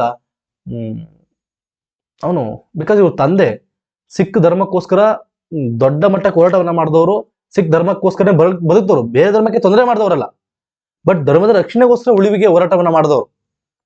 ಮುಂದೆ ಹೋಗ್ತಾ ಹೋಗ್ತಾ ರಾಜಾ ದುಲೀಪ್ ಸಿಂಗ್ಗೆ ಅರ್ಥ ಆಗುತ್ತೆ ತಪ್ಪು ಮಾಡಿದೆ ನಾನು ಅಂತೇಳಿ. ಬಿಕಾಸ್ ಅವನು ಕ್ರಿಶ್ಚಿಯಾನಿಟಿನ ಕನ್ವರ್ಟ್ ಆದಾಗ ಅವನಿಗೆ 15 ವರ್ಷ ಕೂಡ ಆಗಿರ್ಲಿಲ್ಲ, 15 ಕೂಡ ಆಗಿರ್ಲಿಲ್ಲ. ಮುಂದೆ ಹೋಗ್ತಾ ಹೋಗ್ತಾ ಅವನಿಗೆ ಅರ್ಥ ಆಗುತ್ತೆ ತಪ್ಪು ಮಾಡಿದೆ ಅಂತೇಳಿ. ಮತ್ತೆ ಅವನು ವಾಪಸ್ಸು ಕ್ರಿಶ್ಚಿಯಾನಿಟಿಯಿಂದ ಮತ್ತೆ ಸಿಖ್ ಧರ್ಮಕ್ಕೆ ವಾಪಸ್ ಆಗ್ತಾನೆ. ರಾಣಿ ಜಿಂದಾನು ಅವಳು ಕಾಶಿಗೆ ಹೋಗ್ತಾಳೆ. ಅವಳೇನು ಕನ್ವರ್ಟ್ ಆಗುದಿಲ್ಲ, ಅವಳು ಕಾಶಿಯಲ್ಲಿ ನೆಲೆಸ್ತಾಳೆ. ವಿಶ್ವವಿಖ್ಯಾತ ಕೊಹಿನೂರ್ ವಜ್ರವನ್ನ ಬ್ರಿಟಿಷರು ಇಂಗ್ಲೆಂಡ್ ರಾಣಿಯ ಕಿರೀಟಕ್ಕೆ ನೀಡ್ತಾರೆ. ಇದು ದುಲೀಪ್ ಸಿಂಗ್ ಕತೆ. ಅವನು ಕ್ರಿಶ್ಚಿಯಾನಿಟಿಗೆ ಕನ್ವರ್ಟ್ ಆಗಿದ್ದು 1853 ಇವನು ಫತೇಗರ್ ಅಲ್ಲಿ ಕ್ರಿಶ್ಚಿಯಾನಿಟಿಗೆ ಲಾರ್ಡ್ ಡಲೋಸ್ ಇರ್ತಾನೆ. ಆ ಟೈಮಲ್ಲಿ ಲಾರ್ಡ್ ಡಲೋಸ್ ಇರ್ತಾನೆ. ಅವನ ಸಮ್ಮುಖದಲ್ಲಿ ಫತೇಗರದಲ್ಲಿ ದುಲೀಪ್ ಸಿಂಗು ಕ್ರಿಶ್ಚಿಯಾನಿಟಿಗೆ ಕನ್ವರ್ಟ್ ಆಗ್ತಾನೆ. ಅವನ ಕನ್ವರ್ಷನ್ ತುಂಬಾ ಕಾಂಟ್ರವರ್ಷಿಯಲ್ ಆಗಿರುತ್ತೆ. ವಿವಾದಾಸ್ಪದವಾಗಿರುತ್ತೆ. ಯಾಕೆಂದ್ರೆ ಅವನಿಗೆ 15 ವರ್ಷ ತುಂಬ ಮೊದಲೇ ಅವನನ್ನ ಮತಾಂತರ ಮಾಡಲಾಗುತ್ತೆ. ಅವನೇನು ತಿಳಿದೇ ಇಲ್ಲ, ಬುದ್ಧಿವಂತಿಕೆನೇ ಬಂದಿರಲ್ಲ. ಆ ಟೈಮಲ್ಲಿ ಅವನಿಗೆ ಮತಾಂತರ ಮಾಡಲಾಗಿರುತ್ತೆ. ನಂತರವಾಗಿ ಅವನು ಹೋಗ್ತಾ ಹೋಗ್ತಾ ಹೋಗ್ತಾ ಈ ವಿಚಾರದ ಬಗ್ಗೆ, ಈ ನಿರ್ಧಾರದ ಬಗ್ಗೆ ಗಂಭೀರ ಅನುಮಾನಗಳು ಉಂಟಾಗುತ್ತೆ. ಅದಕ್ಕೂ ಮುಂದೆ ಹೋಗ್ತಾ ಹೋಗ್ತಾ ದುಲೀಪ್ ಸಿಂಗ್ ಕೂಡ ಅನ್ಸುತ್ತೆ ಮನಸ್ಸಿಗೆ, ನಾನು ತಪ್ಪು ಮಾಡ್ಬಿಟ್ಟೆ ಅಂತೇಳಿ. ಮುಂದೆ ಅವನು ಸ್ವಲ್ಪ ಬುದ್ಧಿ ಬಂದ್ಮೇಲೆ 1886 ಅವನು ಮತ್ತೆ ಸ್ವಲ್ಪ ದೊಡ್ಡನಾದ ತಕ್ಷಣ ಮತ್ತೆ ಅವನು ಸಿಖ್ ಧರ್ಮಕ್ಕೆ ಮತ್ತೆ ವಾಪಸ್ ಮರಳ್ತಾನೆ. ಲಂಡನಲ್ಲೇ ಸೆಟ್ಲ್ ಆಗ್ತಾರೆ. ಅಲ್ಲಿ ಮತ್ತೆ ವಾಪಸ್ ಮರಳ್ತಾರೆ. ಈಗ ಪಂಜಾಬ್ ಕಂಪ್ಲೀಟ್ ಆಗಿ ಇವ್ರ ಕಂಟ್ರೋಲಿಗೆ, ಬ್ರಿಟಿಷರ ಕಂಟ್ರೋಲಿಗೆ ಬರುತ್ತೆ. ಅವರು ಕಮಿಷನರ್ನ ಇಟ್ಟು ಆಳ್ವಿಕೆನ ಮಾಡ್ತಾರೆ. ಕಂಪ್ಲೀಟ್ ಆಗಿ ಬ್ರಿಟಿಷರ ಕಂಟ್ರೋಲಿಗೆ ತಂದ್ಬಿಡ್ತಾರೆ. ಅದು ಕೂಡ ಬ್ರಿಟಿಷ್ ಇಂಡಿಯಾದ ಭಾಗ ಆಗುತ್ತೆ. ಪಂಜಾಬ್ ಕೂಡ ಬ್ರಿಟಿಷ್ ಇಂಡಿಯಾದ ಭಾಗ ಆಗುತ್ತೆ. ಸಿಂಧ್ ಕೂಡ ಭಾಗ ಆಗಿತ್ತು. ಈಗ ಪಂಜಾಬ್ ಕೂಡ ಬ್ರಿಟಿಷ್ ಇಂಡಿಯಾದ ಭಾಗ ಆಯಿತು. ಬ್ರಿಟಿಷ್ ಇಂಡಿಯಾ ದೊಡ್ಡ ಮಟ್ಟಕ್ಕೆ ಬೆಳೀತಿದೆ, ದೊಡ್ಡದಾಗೋಯ್ತು ಕಂಪ್ಲೀಟ್ ಆಗಿ. ಸಿಕ್ಕು ಈ ಕಡೆ ಇದು ಮರಾಠರು ಎಲ್ಲಾನು ಕೂಡ ಸೋಲಿಸ್ಕೊಂಡು ಬಡದ್ ಬಾಯಿ ಹಾಕೊಂಡ್ರು. ಪಂಜಾಬ್ ಅನ್ನ ಚೀಫ್ ಕಮಿಷನರ್ ಅನ್ನ ನೇಮಕ ಮಾಡಬೇಕು ಅಂತ ಬಗ್ಗೆ ಕಮಿಷನರ್ ಆಳ್ವಿಕೆ ಸ್ಟಾರ್ಟ್ ಆಗುತ್ತೆ. ಸರ್ ಜಾನ್ ಲಾರೆನ್ಸ್ ಅವರನ್ನ ಮೊದಲ ಚೀಫ್ ಕಮಿಷನರ್ ಆಗಿ, ಪಂಜಾಬ್ನ ಚೀಫ್ ಕಮಿಷನರ್ ಆಗಿ ನೇಮಕ ಮಾಡಲಾಗುತ್ತೆ. ಸರ್ ದುಲೀಪ್ ಸಿಂಗ್ ಅನ್ನ ಸೋಲಿಸಿ ಅವನನ್ನ ಲಂಡನ್ಗೆ ಕಳಿಸಿದ್ರಲ್ಲ, ಸಿಖ್ ಧರ್ಮದವರು ಯಾರು ಕೂಡ ರಚ್ಚಿಗಳಿಲ್ವಾ? ರಚ್ಚಿಗೆ ಹೇಳ್ತಿದ್ರು. ಆದರೆ ಯಾವಾಗ ದುಲೀಪ್ ಸಿಂಗ್ ನಂತರವಾಗಿ ಚೀಫ್ ಕಮಿಷನರ್ನ ಆಳ್ವಿಕೆ ಸ್ಟಾರ್ಟ್ ಆಗುತ್ತೆ ಪಂಜಾಬ್ ಅಲ್ಲಿ, ಸರ್ ಜಾನ್ ಲಾರೆನ್ಸ್ ಅವರು ಬರ್ತಾರೆ. ಅವ್ರೇನ್ ಮಾಡ್ತಾರೆ, ಸಿಖ್ಖರ ಮನ ಗೆಲ್ಲಿಕ್ಕೋಸ್ಕರ ಹಲವಾರು ಡೆವಲಪ್ಮೆಂಟ್ ಗಳನ್ನ ಮಾಡ್ತಾರೆ. ಅತ್ಯಂತ ಹೆಚ್ಚು ದೊಡ್ಡ ಮಟ್ಟಕ್ಕೆ ಡೆವಲಪ್ಮೆಂಟ್ ಗಳನ್ನ ಮಾಡ್ತಾರೆ. ಯಾವ ಮಟ್ಟಕ್ಕೆ ಡೆವಲಪ್ಮೆಂಟ್ ಅನ್ನ ಮಾಡ್ತಾರಪ್ಪ ಅಂತಂದ್ರೆ, ಸರ್ ಜಾನ್ ಲಾರೆನ್ಸ್ ಅವರು ಸಿಖ್ಖರು ತಮ್ಮ ರಾಜ ಇದ್ರೂ ಕೂಡ ಇಷ್ಟು ಡೆವಲಪ್ಮೆಂಟ್ ಆಗೋದಿಲ್ಲ ಅನ್ನೋ ಮಟ್ಟಕ್ಕೆ ಅವರೇ ಒಪ್ಪಿಕೊಳ್ಳುವ ರೀತಿಯಲ್ಲಿ ಅವರು ಆ ಮಟ್ಟಕ್ಕೆ ಸರ್ ಜಾನ್ ಲಾರೆನ್ಸ್ ಅವರು ಪಂಜಾಬ್ ಅನ್ನ ದೊಡ್ಡ ಮಟ್ಟಕ್ಕೆ ಬೆಳೆಸ್ತಾರೆ. ಆದ್ದರಿಂದ ಯಾವ ಸಿಖ್ಖರು ಕೂಡ ಬ್ರಿಟಿಷರ ವಿರುದ್ಧವಾಗಿ ದಂಗೆ ಏಳಲೇ ಇಲ್ಲ. ಇಲ್ಲಿಂದ 1857 ರಿವೋಲ್ಟ್ ಅಲ್ಲೂ ಕೂಡ ಅವ್ರು ದಂಗೆ ಏಳಲಿಲ್ಲ. ಅಪ್ ಟು ಸ್ವಾತಂತ್ರ್ಯ ಬರೋವರೆಗೂ ಕೂಡ ಸಿಖ್ಖರು ಕಂಪ್ಲೀಟ್ ಆಗಿ ಬ್ರಿಟಿಷರಿಗೆ ಸಹಾಯವನ್ನ ಮಾಡ್ಕೊಂಡೇ ಬಂದಿದ್ದಾರೆ. ಯಾವತ್ತು ಕೂಡ ನೋಡ್ರಿ, ಸಿಖ್ ಆರ್ಮಿ ಅಂದ ತಕ್ಷಣ ಬ್ರಿಟಿಷರಿಗೆ ನಂಬಿಕಸ್ಥ ಆರ್ಮಿ ಆಗಿತ್ತು ಅವತ್ತಿನ ಕಾಲದಲ್ಲಿ. Before independence Sikh army, Sikh regiment ಅಂದ ತಕ್ಷಣ ಇದು ನಂಬಿಕಸ್ತ ರೆಜಿಮೆಂಟ್, ಅಷ್ಟು ವಿಧೇಯತನ ತೋರಿಸಿದ್ರು ಸಿಖ್ಖರು ಬ್ರಿಟಿಷರ ಪರವಾಗಿ. ಸರ್ ಜಾನ್ ಲಾರೆನ್ಸ್ ಅವರ ನೇತೃತ್ವದಲ್ಲಿ ಪಂಜಾಬು ಸರ್ವಾಂಗೀಣ ಅಭಿವೃದ್ಧಿಯನ್ನ ಕಂಡಿತು. ಪಂಜಾಬ್ ಭಾರತದ ಶ್ರೀಮಂತ ಪ್ರಾಂತ್ಯವಾಯಿತು ಇವನ ಅಂಡರಲ್ಲಿ. ಆದ್ದರಿಂದ 1857 ದಂಗೆಯಲ್ಲಿ ಇವರು ಪಂಜಾಬಿನ ಸಿಖ್ಖರು ಅತ್ಯಂತ ಹೆಚ್ಚು ನಿಷ್ಠೆಯನ್ನ ತೋರಿದ್ರು. 1857 ದಂಗೆ ಯಾವುದೇ ದಂಗೆ ಆದ್ರೂ ಕೂಡ ಸಿಖ್ ಸೈನ್ಯದ ಸೈನಿಕರು ಬಂದು ಬೇರೆಯವ್ರನ್ನ ಮಟ್ಟ ಹಾಕ್ತಾ ಇದ್ರು, ಬ್ರಿಟಿಷರ ಪರವಾಗಿ ನಿಲ್ತಾ ಇದ್ರು. ಅದರಿಂದ ಕಂಪ್ಲೀಟ್ ಆಗಿ ಸಪೋರ್ಟ್ ಮಾಡೋರು. ಇವತ್ತು ಕೂಡ ತುಂಬಾ ಜನ ಕಾಮೆಂಟ್ ಮಾಡ್ತಾರೆ, ಸಿಖ್ರು ಸ್ವತಂತ್ರ ಹೋರಾಟದಲ್ಲಿ ಭಾಗವಹಿಸಿಲ್ಲ. ಯಾಕೆ ಭಾಗವಹಿಸಿಲ್ಲ ಅಂದ್ರೆ ಅವ್ರಿಗೆ ಅಷ್ಟು ಡೆವಲಪ್ಮೆಂಟ್ ಸಿಕ್ತು, ಅವರಿಗೆ ಬ್ರಿಟಿಷರ ಅಂಡರ್ಲಿ ಅಷ್ಟು ಡೆವಲಪ್ಮೆಂಟ್ ಸಿಕ್ತು, ಅದಕ್ಕೆ ಅವ್ರು ಸಪೋರ್ಟ್ ಮಾಡಿಲ್ಲ. ಅವ್ರಿಗೆ ಸಪೋರ್ಟ್ ಮಾಡಿದ್ರು, ಯಾರಿಗೆ ಸ್ವತಂತ್ರದ ಹೋರಾಟದಲ್ಲಿ ಸಪೋರ್ಟ್ ಮಾಡಲಿಲ್ಲ ಭಾರತೀಯರಿಗೆ, ಬಟ್ ಬ್ರಿಟಿಷರಿಗೆ ಸಪೋರ್ಟ್ ಮಾಡಿದ್ರು. ಎಲ್ಲ ವಿಚಾರದಲ್ಲೂ ಕೂಡ ಬ್ರಿಟಿಷರಿಗೆ ಸಪೋರ್ಟ್ ಮಾಡಿದ್ರು. ಅದಕ್ಕೆ ಆಕ್ಷೇಪಗಳು ಕೂಡ ಇದಾವೆ. ಬ್ರಿಟಿಷ್ ಸಿಖ್ ರೆಜಿಮೆಂಟ್ ಅನ್ನು ಕೂಡ ದೊಡ್ಡ ರೆಜಿಮೆಂಟ್ ಅನ್ನು ಕೂಡ ಸ್ಥಾಪನೆ ಮಾಡಲಾಗಿತ್ತು. ಸಿಖ್ಖರು 1857 ದಂಗೆಯಲ್ಲಿ ಬ್ರಿಟಿಷರ ಪರವಾಗಿ ಮತ್ತು 1947 ಭಾರತೀಯ ಸ್ವತಂತ್ರವರೆಗೂ ಕೂಡ ಅನೇಕ ಅಭಿಯಾನಗಳಲ್ಲಿ ಮತ್ತು ಇದರಲ್ಲಿ ನಿಷ್ಠೆಯಿಂದ ಬ್ರಿಟಿಷರ ಪರವಾಗಿ ಹೋರಾಟ ಮಾಡಿದ್ರು. ಬಿಫೋರ್ ಇಂಡಿಪೆಂಡೆನ್ಸ್ ಅವರು ಸಿಖ್ ರೆಜಿಮೆಂಟ್ ಅಂತ ಮಾಡಿದ್ರಲ್ಲ, ಆರ್ಮಿಲಿ ಸಿಖ್ ರೆಜಿಮೆಂಟ್ ಅಂತ ಏನ್ ಮಾಡಿದ್ರು, ಅದು ಅತ್ಯಂತ ಹೆಚ್ಚು ನಿಷ್ಠೆಗೆ ಕಾರಣ ಆಗಿತ್ತು. ಬ್ರಿಟಿಷರ ಪರವಾಗಿ ಅಷ್ಟು ನಿಷ್ಠೆ ಇತ್ತು, ನಿಷ್ಠೆನ ತೋರಿಸೋದು ಸಿಖ್ ರೆಜಿಮೆಂಟ್ ಅವರು. ಅದಕ್ಕೆ ಇವತ್ತು ಕೂಡ ಸಿಖ್ ರೆಜಿಮೆಂಟ್ ಅಂದ ತಕ್ಷಣ ಒಂಥರ ದೊಡ್ಡದಾಗಿ ಬಿಂಬಿಸಲಾಗುತ್ತೆ. ಅದಕ್ಕೆ ಕಾರಣ ಇಷ್ಟೇ, ಬ್ರಿಟಿಷರು ಸಿಖ್ ರೆಜಿಮೆಂಟ್ ಅಂದ ತಕ್ಷಣ ಒಂದು ದೊಡ್ಡ ಫೀಲ್ ಮಾಡ್ಕೊಂಡು ಹೇಳ್ತಾ ಇದ್ರು, ಇದು ದೊಡ್ಡ ಸೈನ್ಯ, ಬಹಳ ಶಕ್ತಿಶಾಲಿ ಸೈನ್ಯ ತರ ಮಾಡಿದ್ರು. ಅದಕ್ಕೆ ಇವತ್ತು ಕೂಡ ಅದು ಫೀಲಿಂಗ್ ಕಂಟಿನ್ಯೂ ಆಗಿದೆ. ಅಂದ್ರೆ ಬ್ರಿಟಿಷರ ಪರವಾಗಿ ಬ್ರಿಟಿಷರು ಸಿಖ್ ರೆಜಿಮೆಂಟ್ ಅನ್ನ ಕಂಪ್ಯೂಟರ್ ನಂಬಿಡ್ತಿದ್ರು. ಬಿಕಾಸ್ ಅಷ್ಟು ನಂಬಿಕಸ್ತ ರೆಜಿಮೆಂಟ್ ಆಗಿತ್ತು ಸಿಖ್ ರೆಜಿಮೆಂಟ್. ಬ್ರಿಟಿಷರಿಗೆ ಅಷ್ಟು ನಂಬಿಕಸ್ಥರಾಗಿದ್ರು. ಯಾವತ್ತೂ ಕೂಡ ಬ್ರಿಟಿಷರ ವಿರುದ್ಧವಾಗಿ ಇವರು ಹೋರಾಡಲೇ ಇಲ್ಲ. ಅವರಿಗೆ ನಿಷ್ಠೆಯಿಂದನೇ ಇದ್ರು ಕೊನೆವರೆಗೂ ಕೂಡ, ಅಪ್ ಟು ಇಂಡಿಪೆಂಡೆನ್ಸ್ ವರೆಗೂ ಕೂಡ ಅವ್ರು ನಿಷ್ಠೆಯನ್ನ ತೋರಿದ್ರು. ಅದಕ್ಕೆ ಬ್ರಿಟಿಷರು ಸಿಖ್ ರೆಜಿಮೆಂಟ್ ಅನ್ನ ಒಂದು ಅವ್ರ ಫೇವರೇಟ್ ರೆಜಿಮೆಂಟ್ ಆಗಿ ದೊಡ್ಡ ಮಟ್ಟಕ್ಕೆ ಬೆಳೆಸಿದ್ರು. ಸಿಖ್ ರೆಜಿಮೆಂಟ್ ತಕ್ಷಣ ಅಲ್ಲಿ ಸೇರ್ಕೋಬೇಕು ಅಂದ ತಕ್ಷಣ ಬಹಳ ದೊಡ್ಡ ಕಾಂಪಿಟೇಷನ್ ಇತ್ತು. ಬಿಕಾಸ್ ಅಷ್ಟು ಫೆಸಿಲಿಟಿಯನ್ನ ಅವ್ರು ಅಷ್ಟು ಕೊಡ್ತಾ ಇದ್ರು. ಅವರು ಬ್ರಿಟಿಷರು ಸಿಖ್ ರೆಜಿಮೆಂಟ್ಗೆ ಅಷ್ಟು ಫೆಸಿಲಿಟಿ ಕೊಡ್ತಾ ಇದ್ರು.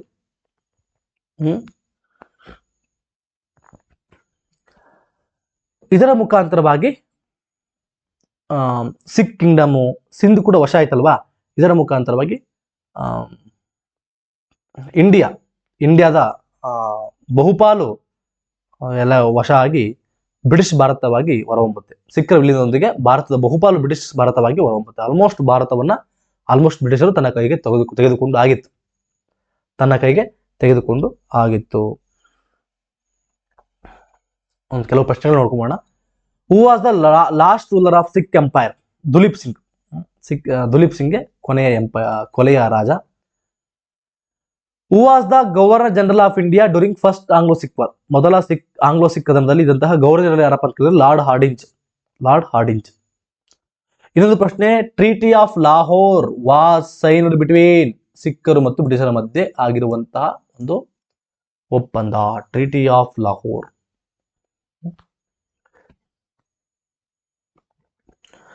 ಇನ್ನೊಂದು ಪ್ರಶ್ನೆ, after which war the Kohinoor diamond was ಸ್ಟಡ್ಡೆಡ್ in the British crown? ಯಾವ ಕದನ ಆದ ನಂತರ,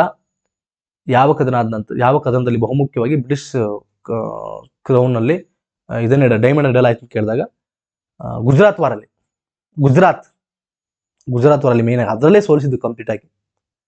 ಆ ಕದನದಲ್ಲೇ ಸೋಲಿಸಿದ್ದು ಸಿಖ್ಖರನ್ನ ಕಂಪ್ಲೀಟ್ ಆಗಿ. ಗುಜರಾತ್ ವಾರ್ ಇಲ್ಲ ಅಂದ್ರೆ ಸೆಕೆಂಡ್ ಆಂಗ್ಲೋ ಸಿಖ್ ವಾರ್ ಅಂತ ಹೋಗ್ಬೇಕಿತ್ತು ನೀವು. ಗುಜರಾತ್ ಇಲ್ಲ ಅಂದ್ರೆ ಆಪ್ಷನ್ ಅಲ್ಲಿ ಸೆಕೆಂಡ್ ಆಂಗ್ಲೋ ಸಿಖ್ ವಾರ್ಗೆ ಹೋಗಿ. ಅದು ಎರಡು ಇದ್ದಾಗ ಗುಜರಾತ್ ವಾರ್ನೇ ಪರ್ಟಿಕ್ಯುಲರ್ ನೀವು ಆನ್ಸರ್ನ ಮಾಡ್ಬೇಕಾಗತ್ತೆ. ಇಲ್ಲಿಗೆ ಔರಂಗಜೇಬನ ನಂತರದ ಭಾರತ ಕಂಪ್ಲೀಟ್ ಆಗಿ ಮುಗಿತು. ನೆಕ್ಸ್ಟ್ ಮುಂದಿನ ತರಗತಿಯಲ್ಲಿ ನಾವು ನೆರೆಹೊರೆಯ ದೇಶಗಳೊಂದಿಗೆ ಬ್ರಿಟಿಷ್ ಭಾರತ ಸಂಬಂಧಗಳು ಹೇಗಿತ್ತು ಅನ್ನೋದನ್ನ ಮುಂದಿನ ತರಗತಿಯಲ್ಲಿ ಚರ್ಚೆ ಮಾಡ್ಕೊಳ್ತಾ ಹೋಗೋಣ. ಅಫ್ಘಾನಿಸ್ತಾನ ಜೊತೆ ಇವರ ಸಂಬಂಧ ಹೇಗಿತ್ತು, ಬ್ರಿಟಿಷ್ ಭಾರತದ ಸಂಬಂಧ ಹೇಗಿತ್ತು, ಬರ್ಮಾದ ಜೊತೆ ಬ್ರಿಟಿಷ್ ಭಾರತದ ಸಂಬಂಧ ಹೇಗಿತ್ತು, ನೇಪಾಳ ಜೊತೆ ಬ್ರಿಟಿಷ್ ಭಾರತದ ಸಂಬಂಧ ಹೇಗಿತ್ತು, ಟಿಬೆಟ್ ಅವ್ರ ಜೊತೆ ಬ್ರಿಟಿಷ್ ಭಾರತದ ಸಂಬಂಧ ಹೇಗಿತ್ತು, ಭೂತಾನ್ ಜೊತೆ ಬ್ರಿಟಿಷ್ ಭಾರತದ ಸಂಬಂಧ ಹೇಗಿತ್ತು. ಈ ರೀತಿಯಾಗಿ ಅಕ್ಕಪಕ್ಕದ ದೇಶಗಳೊಂದಿಗೆ ಬ್ರಿಟಿಷ್ ಭಾರತದ ಸಂಬಂಧ ಹೇಗಿತ್ತು ಅನ್ನೋದನ್ನ ಚರ್ಚೆ ಮಾಡಿದ್ರೆ ನಮಗೆ ಇವತ್ತಿನ ಸಮಸ್ಯೆಗಳಿಗೂ ಕೂಡ ಅದಕ್ಕೆ ಉತ್ತರ ಸಿಗುತ್ತೆ. ಈ ಅಕ್ಕಪಕ್ಕದ ನೋಡ್ರಿ, ಇವ್ರೇನು ಅಕ್ಕಪಕ್ಕದ ದೇಶಗಳೊಂದಿಗೆ ಏನು ಒಪ್ಪಂದ ಮಾಡ್ಕೊಂಡಿದಾರಲ್ಲ, ಇವತ್ತು ಕೂಡ ಆ ಒಪ್ಪಂದಗಳನ್ನು ನಾವು ಪಾಲಿಸ್ತಾ ಇದೀವಿ. ಗಡಿಗಳಾಗಿರ್ಬೋದು, ಇವೆಲ್ಲವೂ ಕೂಡ ಬ್ರಿಟಿಷ್ ಭಾರತ ಇದ್ದಾಗ ಏನು ಒಪ್ಪಂದಗಳಾಗಿದ್ವೋ ಆ ಒಪ್ಪಂದದ ಪ್ರಕಾರವಾಗಿಯೇ ನಾವು ಇವತ್ತು ಕೂಡ ಪಾಲಿಸ್ತಾ ಇದ್ದೀವಿ. ಟಿಬೆಟ್ ಮತ್ತು ಭಾರತದ ಮಧ್ಯೆ ಇರುವಂತಹ ಒಂದು ಗಡಿ ಲೈನ್ ಅವೆಲ್ಲವನ್ನೂ ಕೂಡ ನಾವು ಬ್ರಿಟಿಷರೇ ಮಾಡಿಕೊಂಡಿರುವಂಥದ್ದು. ಅಫ್ಘಾನಿಸ್ತಾನ ಮೇಲೆ ದುರಾನ್ ಲೈನು ಅವೆಲ್ಲವೂ ಕೂಡ ಅವರೇ ಮಾಡ್ಕೊಂಡಿದ್ದು. ಬರ್ಮಾ ಅವರ ಗಡಿ ರೇಖೆ, ನೇಪಾಳದ ಗಡಿ ರೇಖೆ, ಭೂತಾನ ಗಡಿ ರೇಖೆ ಎಲ್ಲವೂ ಆಲ್ಮೋಸ್ಟ್ ಅವ್ರ ಕಾಲದಲ್ಲೇ ಆಗಿರುವಂಥದ್ದು. ಅದರಿಂದ ಅವ್ರ ಜೊತೆ ಸಂಬಂಧ ಹೇಗಿತ್ತು, ಇಂಟರ್ನ್ಯಾಷನಲ್ ರಿಲೇಷನ್ ಅನ್ನ ಓದ್ಬೇಕು. ಇವತ್ತು ನೀವು ಓದ್ಬೇಕು ಅಂತಂದ್ರೆ ಇವೆಲ್ಲ ನಿಮ್ಗೆ ಗೊತ್ತಿರ್ಬೇಕು, ಕರೆಕ್ಟ್ ಆಗಿ ಡೀಟೇಲ್ ಆಗಿ ಗೊತ್ತಿರ್ಬೇಕು. ಅಕ್ಕಪಕ್ಕದ ಜೊತೆ ಸಂಬಂಧಗಳು ಹೇಗಿತ್ತು, ಬ್ರಿಟಿಷರು ಹೇಗೆ ಮೇಂಟೈನ್ ಮಾಡಿದ್ರು, ಈಗ ಅದು ಹೇಗೆ ಮೇಂಟೈನ್ ಆಗ್ತಾ ಇದೆ ಅನ್ನೋದು ಕೂಡ ನೀವು ಚರ್ಚೆ ಮಾಡಿದ್ರೆ ಗೊತ್ತಾಗುತ್ತೆ ನಿಮಗೆ. ಅದರಿಂದ ಈ ಕ್ಲಾಸಲ್ಲಿ ಬ್ರಿಟಿಷ್ ಭಾರತ ಅಕ್ಕಪಕ್ಕದ ದೇಶಗಳೊಂದಿಗೆ ಸಂಬಂಧ ಹೇಗಿತ್ತು ಅಂತ ಬಹಳ ಇಂಪಾರ್ಟೆಂಟ್ ಆಗುತ್ತೆ ಎಕ್ಸಾಮ್ ಪಾಯಿಂಟ್ ಆಫ್ ವ್ಯೂ ಕೂಡ. ಮುಖ್ಯ ಪರೀಕ್ಷೆಗೆ ಎಸ್ಪೆಷಲಿ KS ಮುಖ್ಯ ಪರೀಕ್ಷೆ ಮತ್ತು IAS ಮುಖ್ಯ ಪರೀಕ್ಷೆಯನ್ನು ಬರಲಿಕ್ಕೆ ಬಹಳ ಇಂಪಾರ್ಟೆಂಟ್ ಇದು. ಸಣ್ಣ ಪುಟ್ಟ 1 ಮಾರ್ಕ್ಸ್ 2 ಮಾರ್ಕ್ಸ್ ಪ್ರಶ್ನೆಗಳು ಕೂಡ ನಿಮಗೆ ಬೇರೆ ಬೇರೆ ಎಕ್ಸಾಮ್ಸ್ ಕೂಡ ಬರಬಹುದು ಅಷ್ಟೇ. ಬಟ್ ಮುಖ್ಯ ಪರೀಕ್ಷೆಗಂತೂ ಬಹಳ ಇಂಪಾರ್ಟೆಂಟ್ ಇದು ಈ ಚಾಪ್ಟರ್. ಬಟ್ ಈ ಚಾಪ್ಟರ್ ಬಿಟ್ಟು ಹೋಗಿ ಬರಲ್ಲ, ಅಂದ್ರೆ ಈ ಚಾಪ್ಟರ್ನ ಮಾಡ್ತೀನಿ, ಕೇಳಿಸ್ಕೊಳ್ಳಿ, ಜಸ್ಟ್ ಕೇಳಿಸ್ಕೊಳ್ಳಿ. ಕ್ಲಾಸಲ್ಲಿ ನಾನು ನಿಮ್ಮ ಜೊತೆ ಸಿಗ್ತೀನಿ. Thank you so much. ನಿಮಗೆ ಈ ಕ್ಲಾಸ್ಗಳು ಇಷ್ಟ ಆದರೆ ಲೈಕ್ ಮಾಡಿ, ಶೇರ್ ಮಾಡಿ, ಯಾರಿಗೂ ಚಾನಲ್ ಸಬ್ಸ್ಕ್ರೈಬ್ ಮಾಡಿ. ನಿಮ್ಮ ಸ್ನೇಹಿತರಿಗೂ ಕೂಡ ಈ ಕ್ಲಾಸ್ನ ಬಗ್ಗೆ ಮಾಹಿತಿಯನ್ನು ಕೊಡಿ, ಅವರಿಗೂ ಕೂಡ ಗೊತ್ತಾಗಲಿ. Thank you so much. ಮತ್ತೆ ನೆಕ್ಸ್ಟ್ ಕ್ಲಾಸಲ್ಲಿ ಸಿಗ್ತೀನಿ.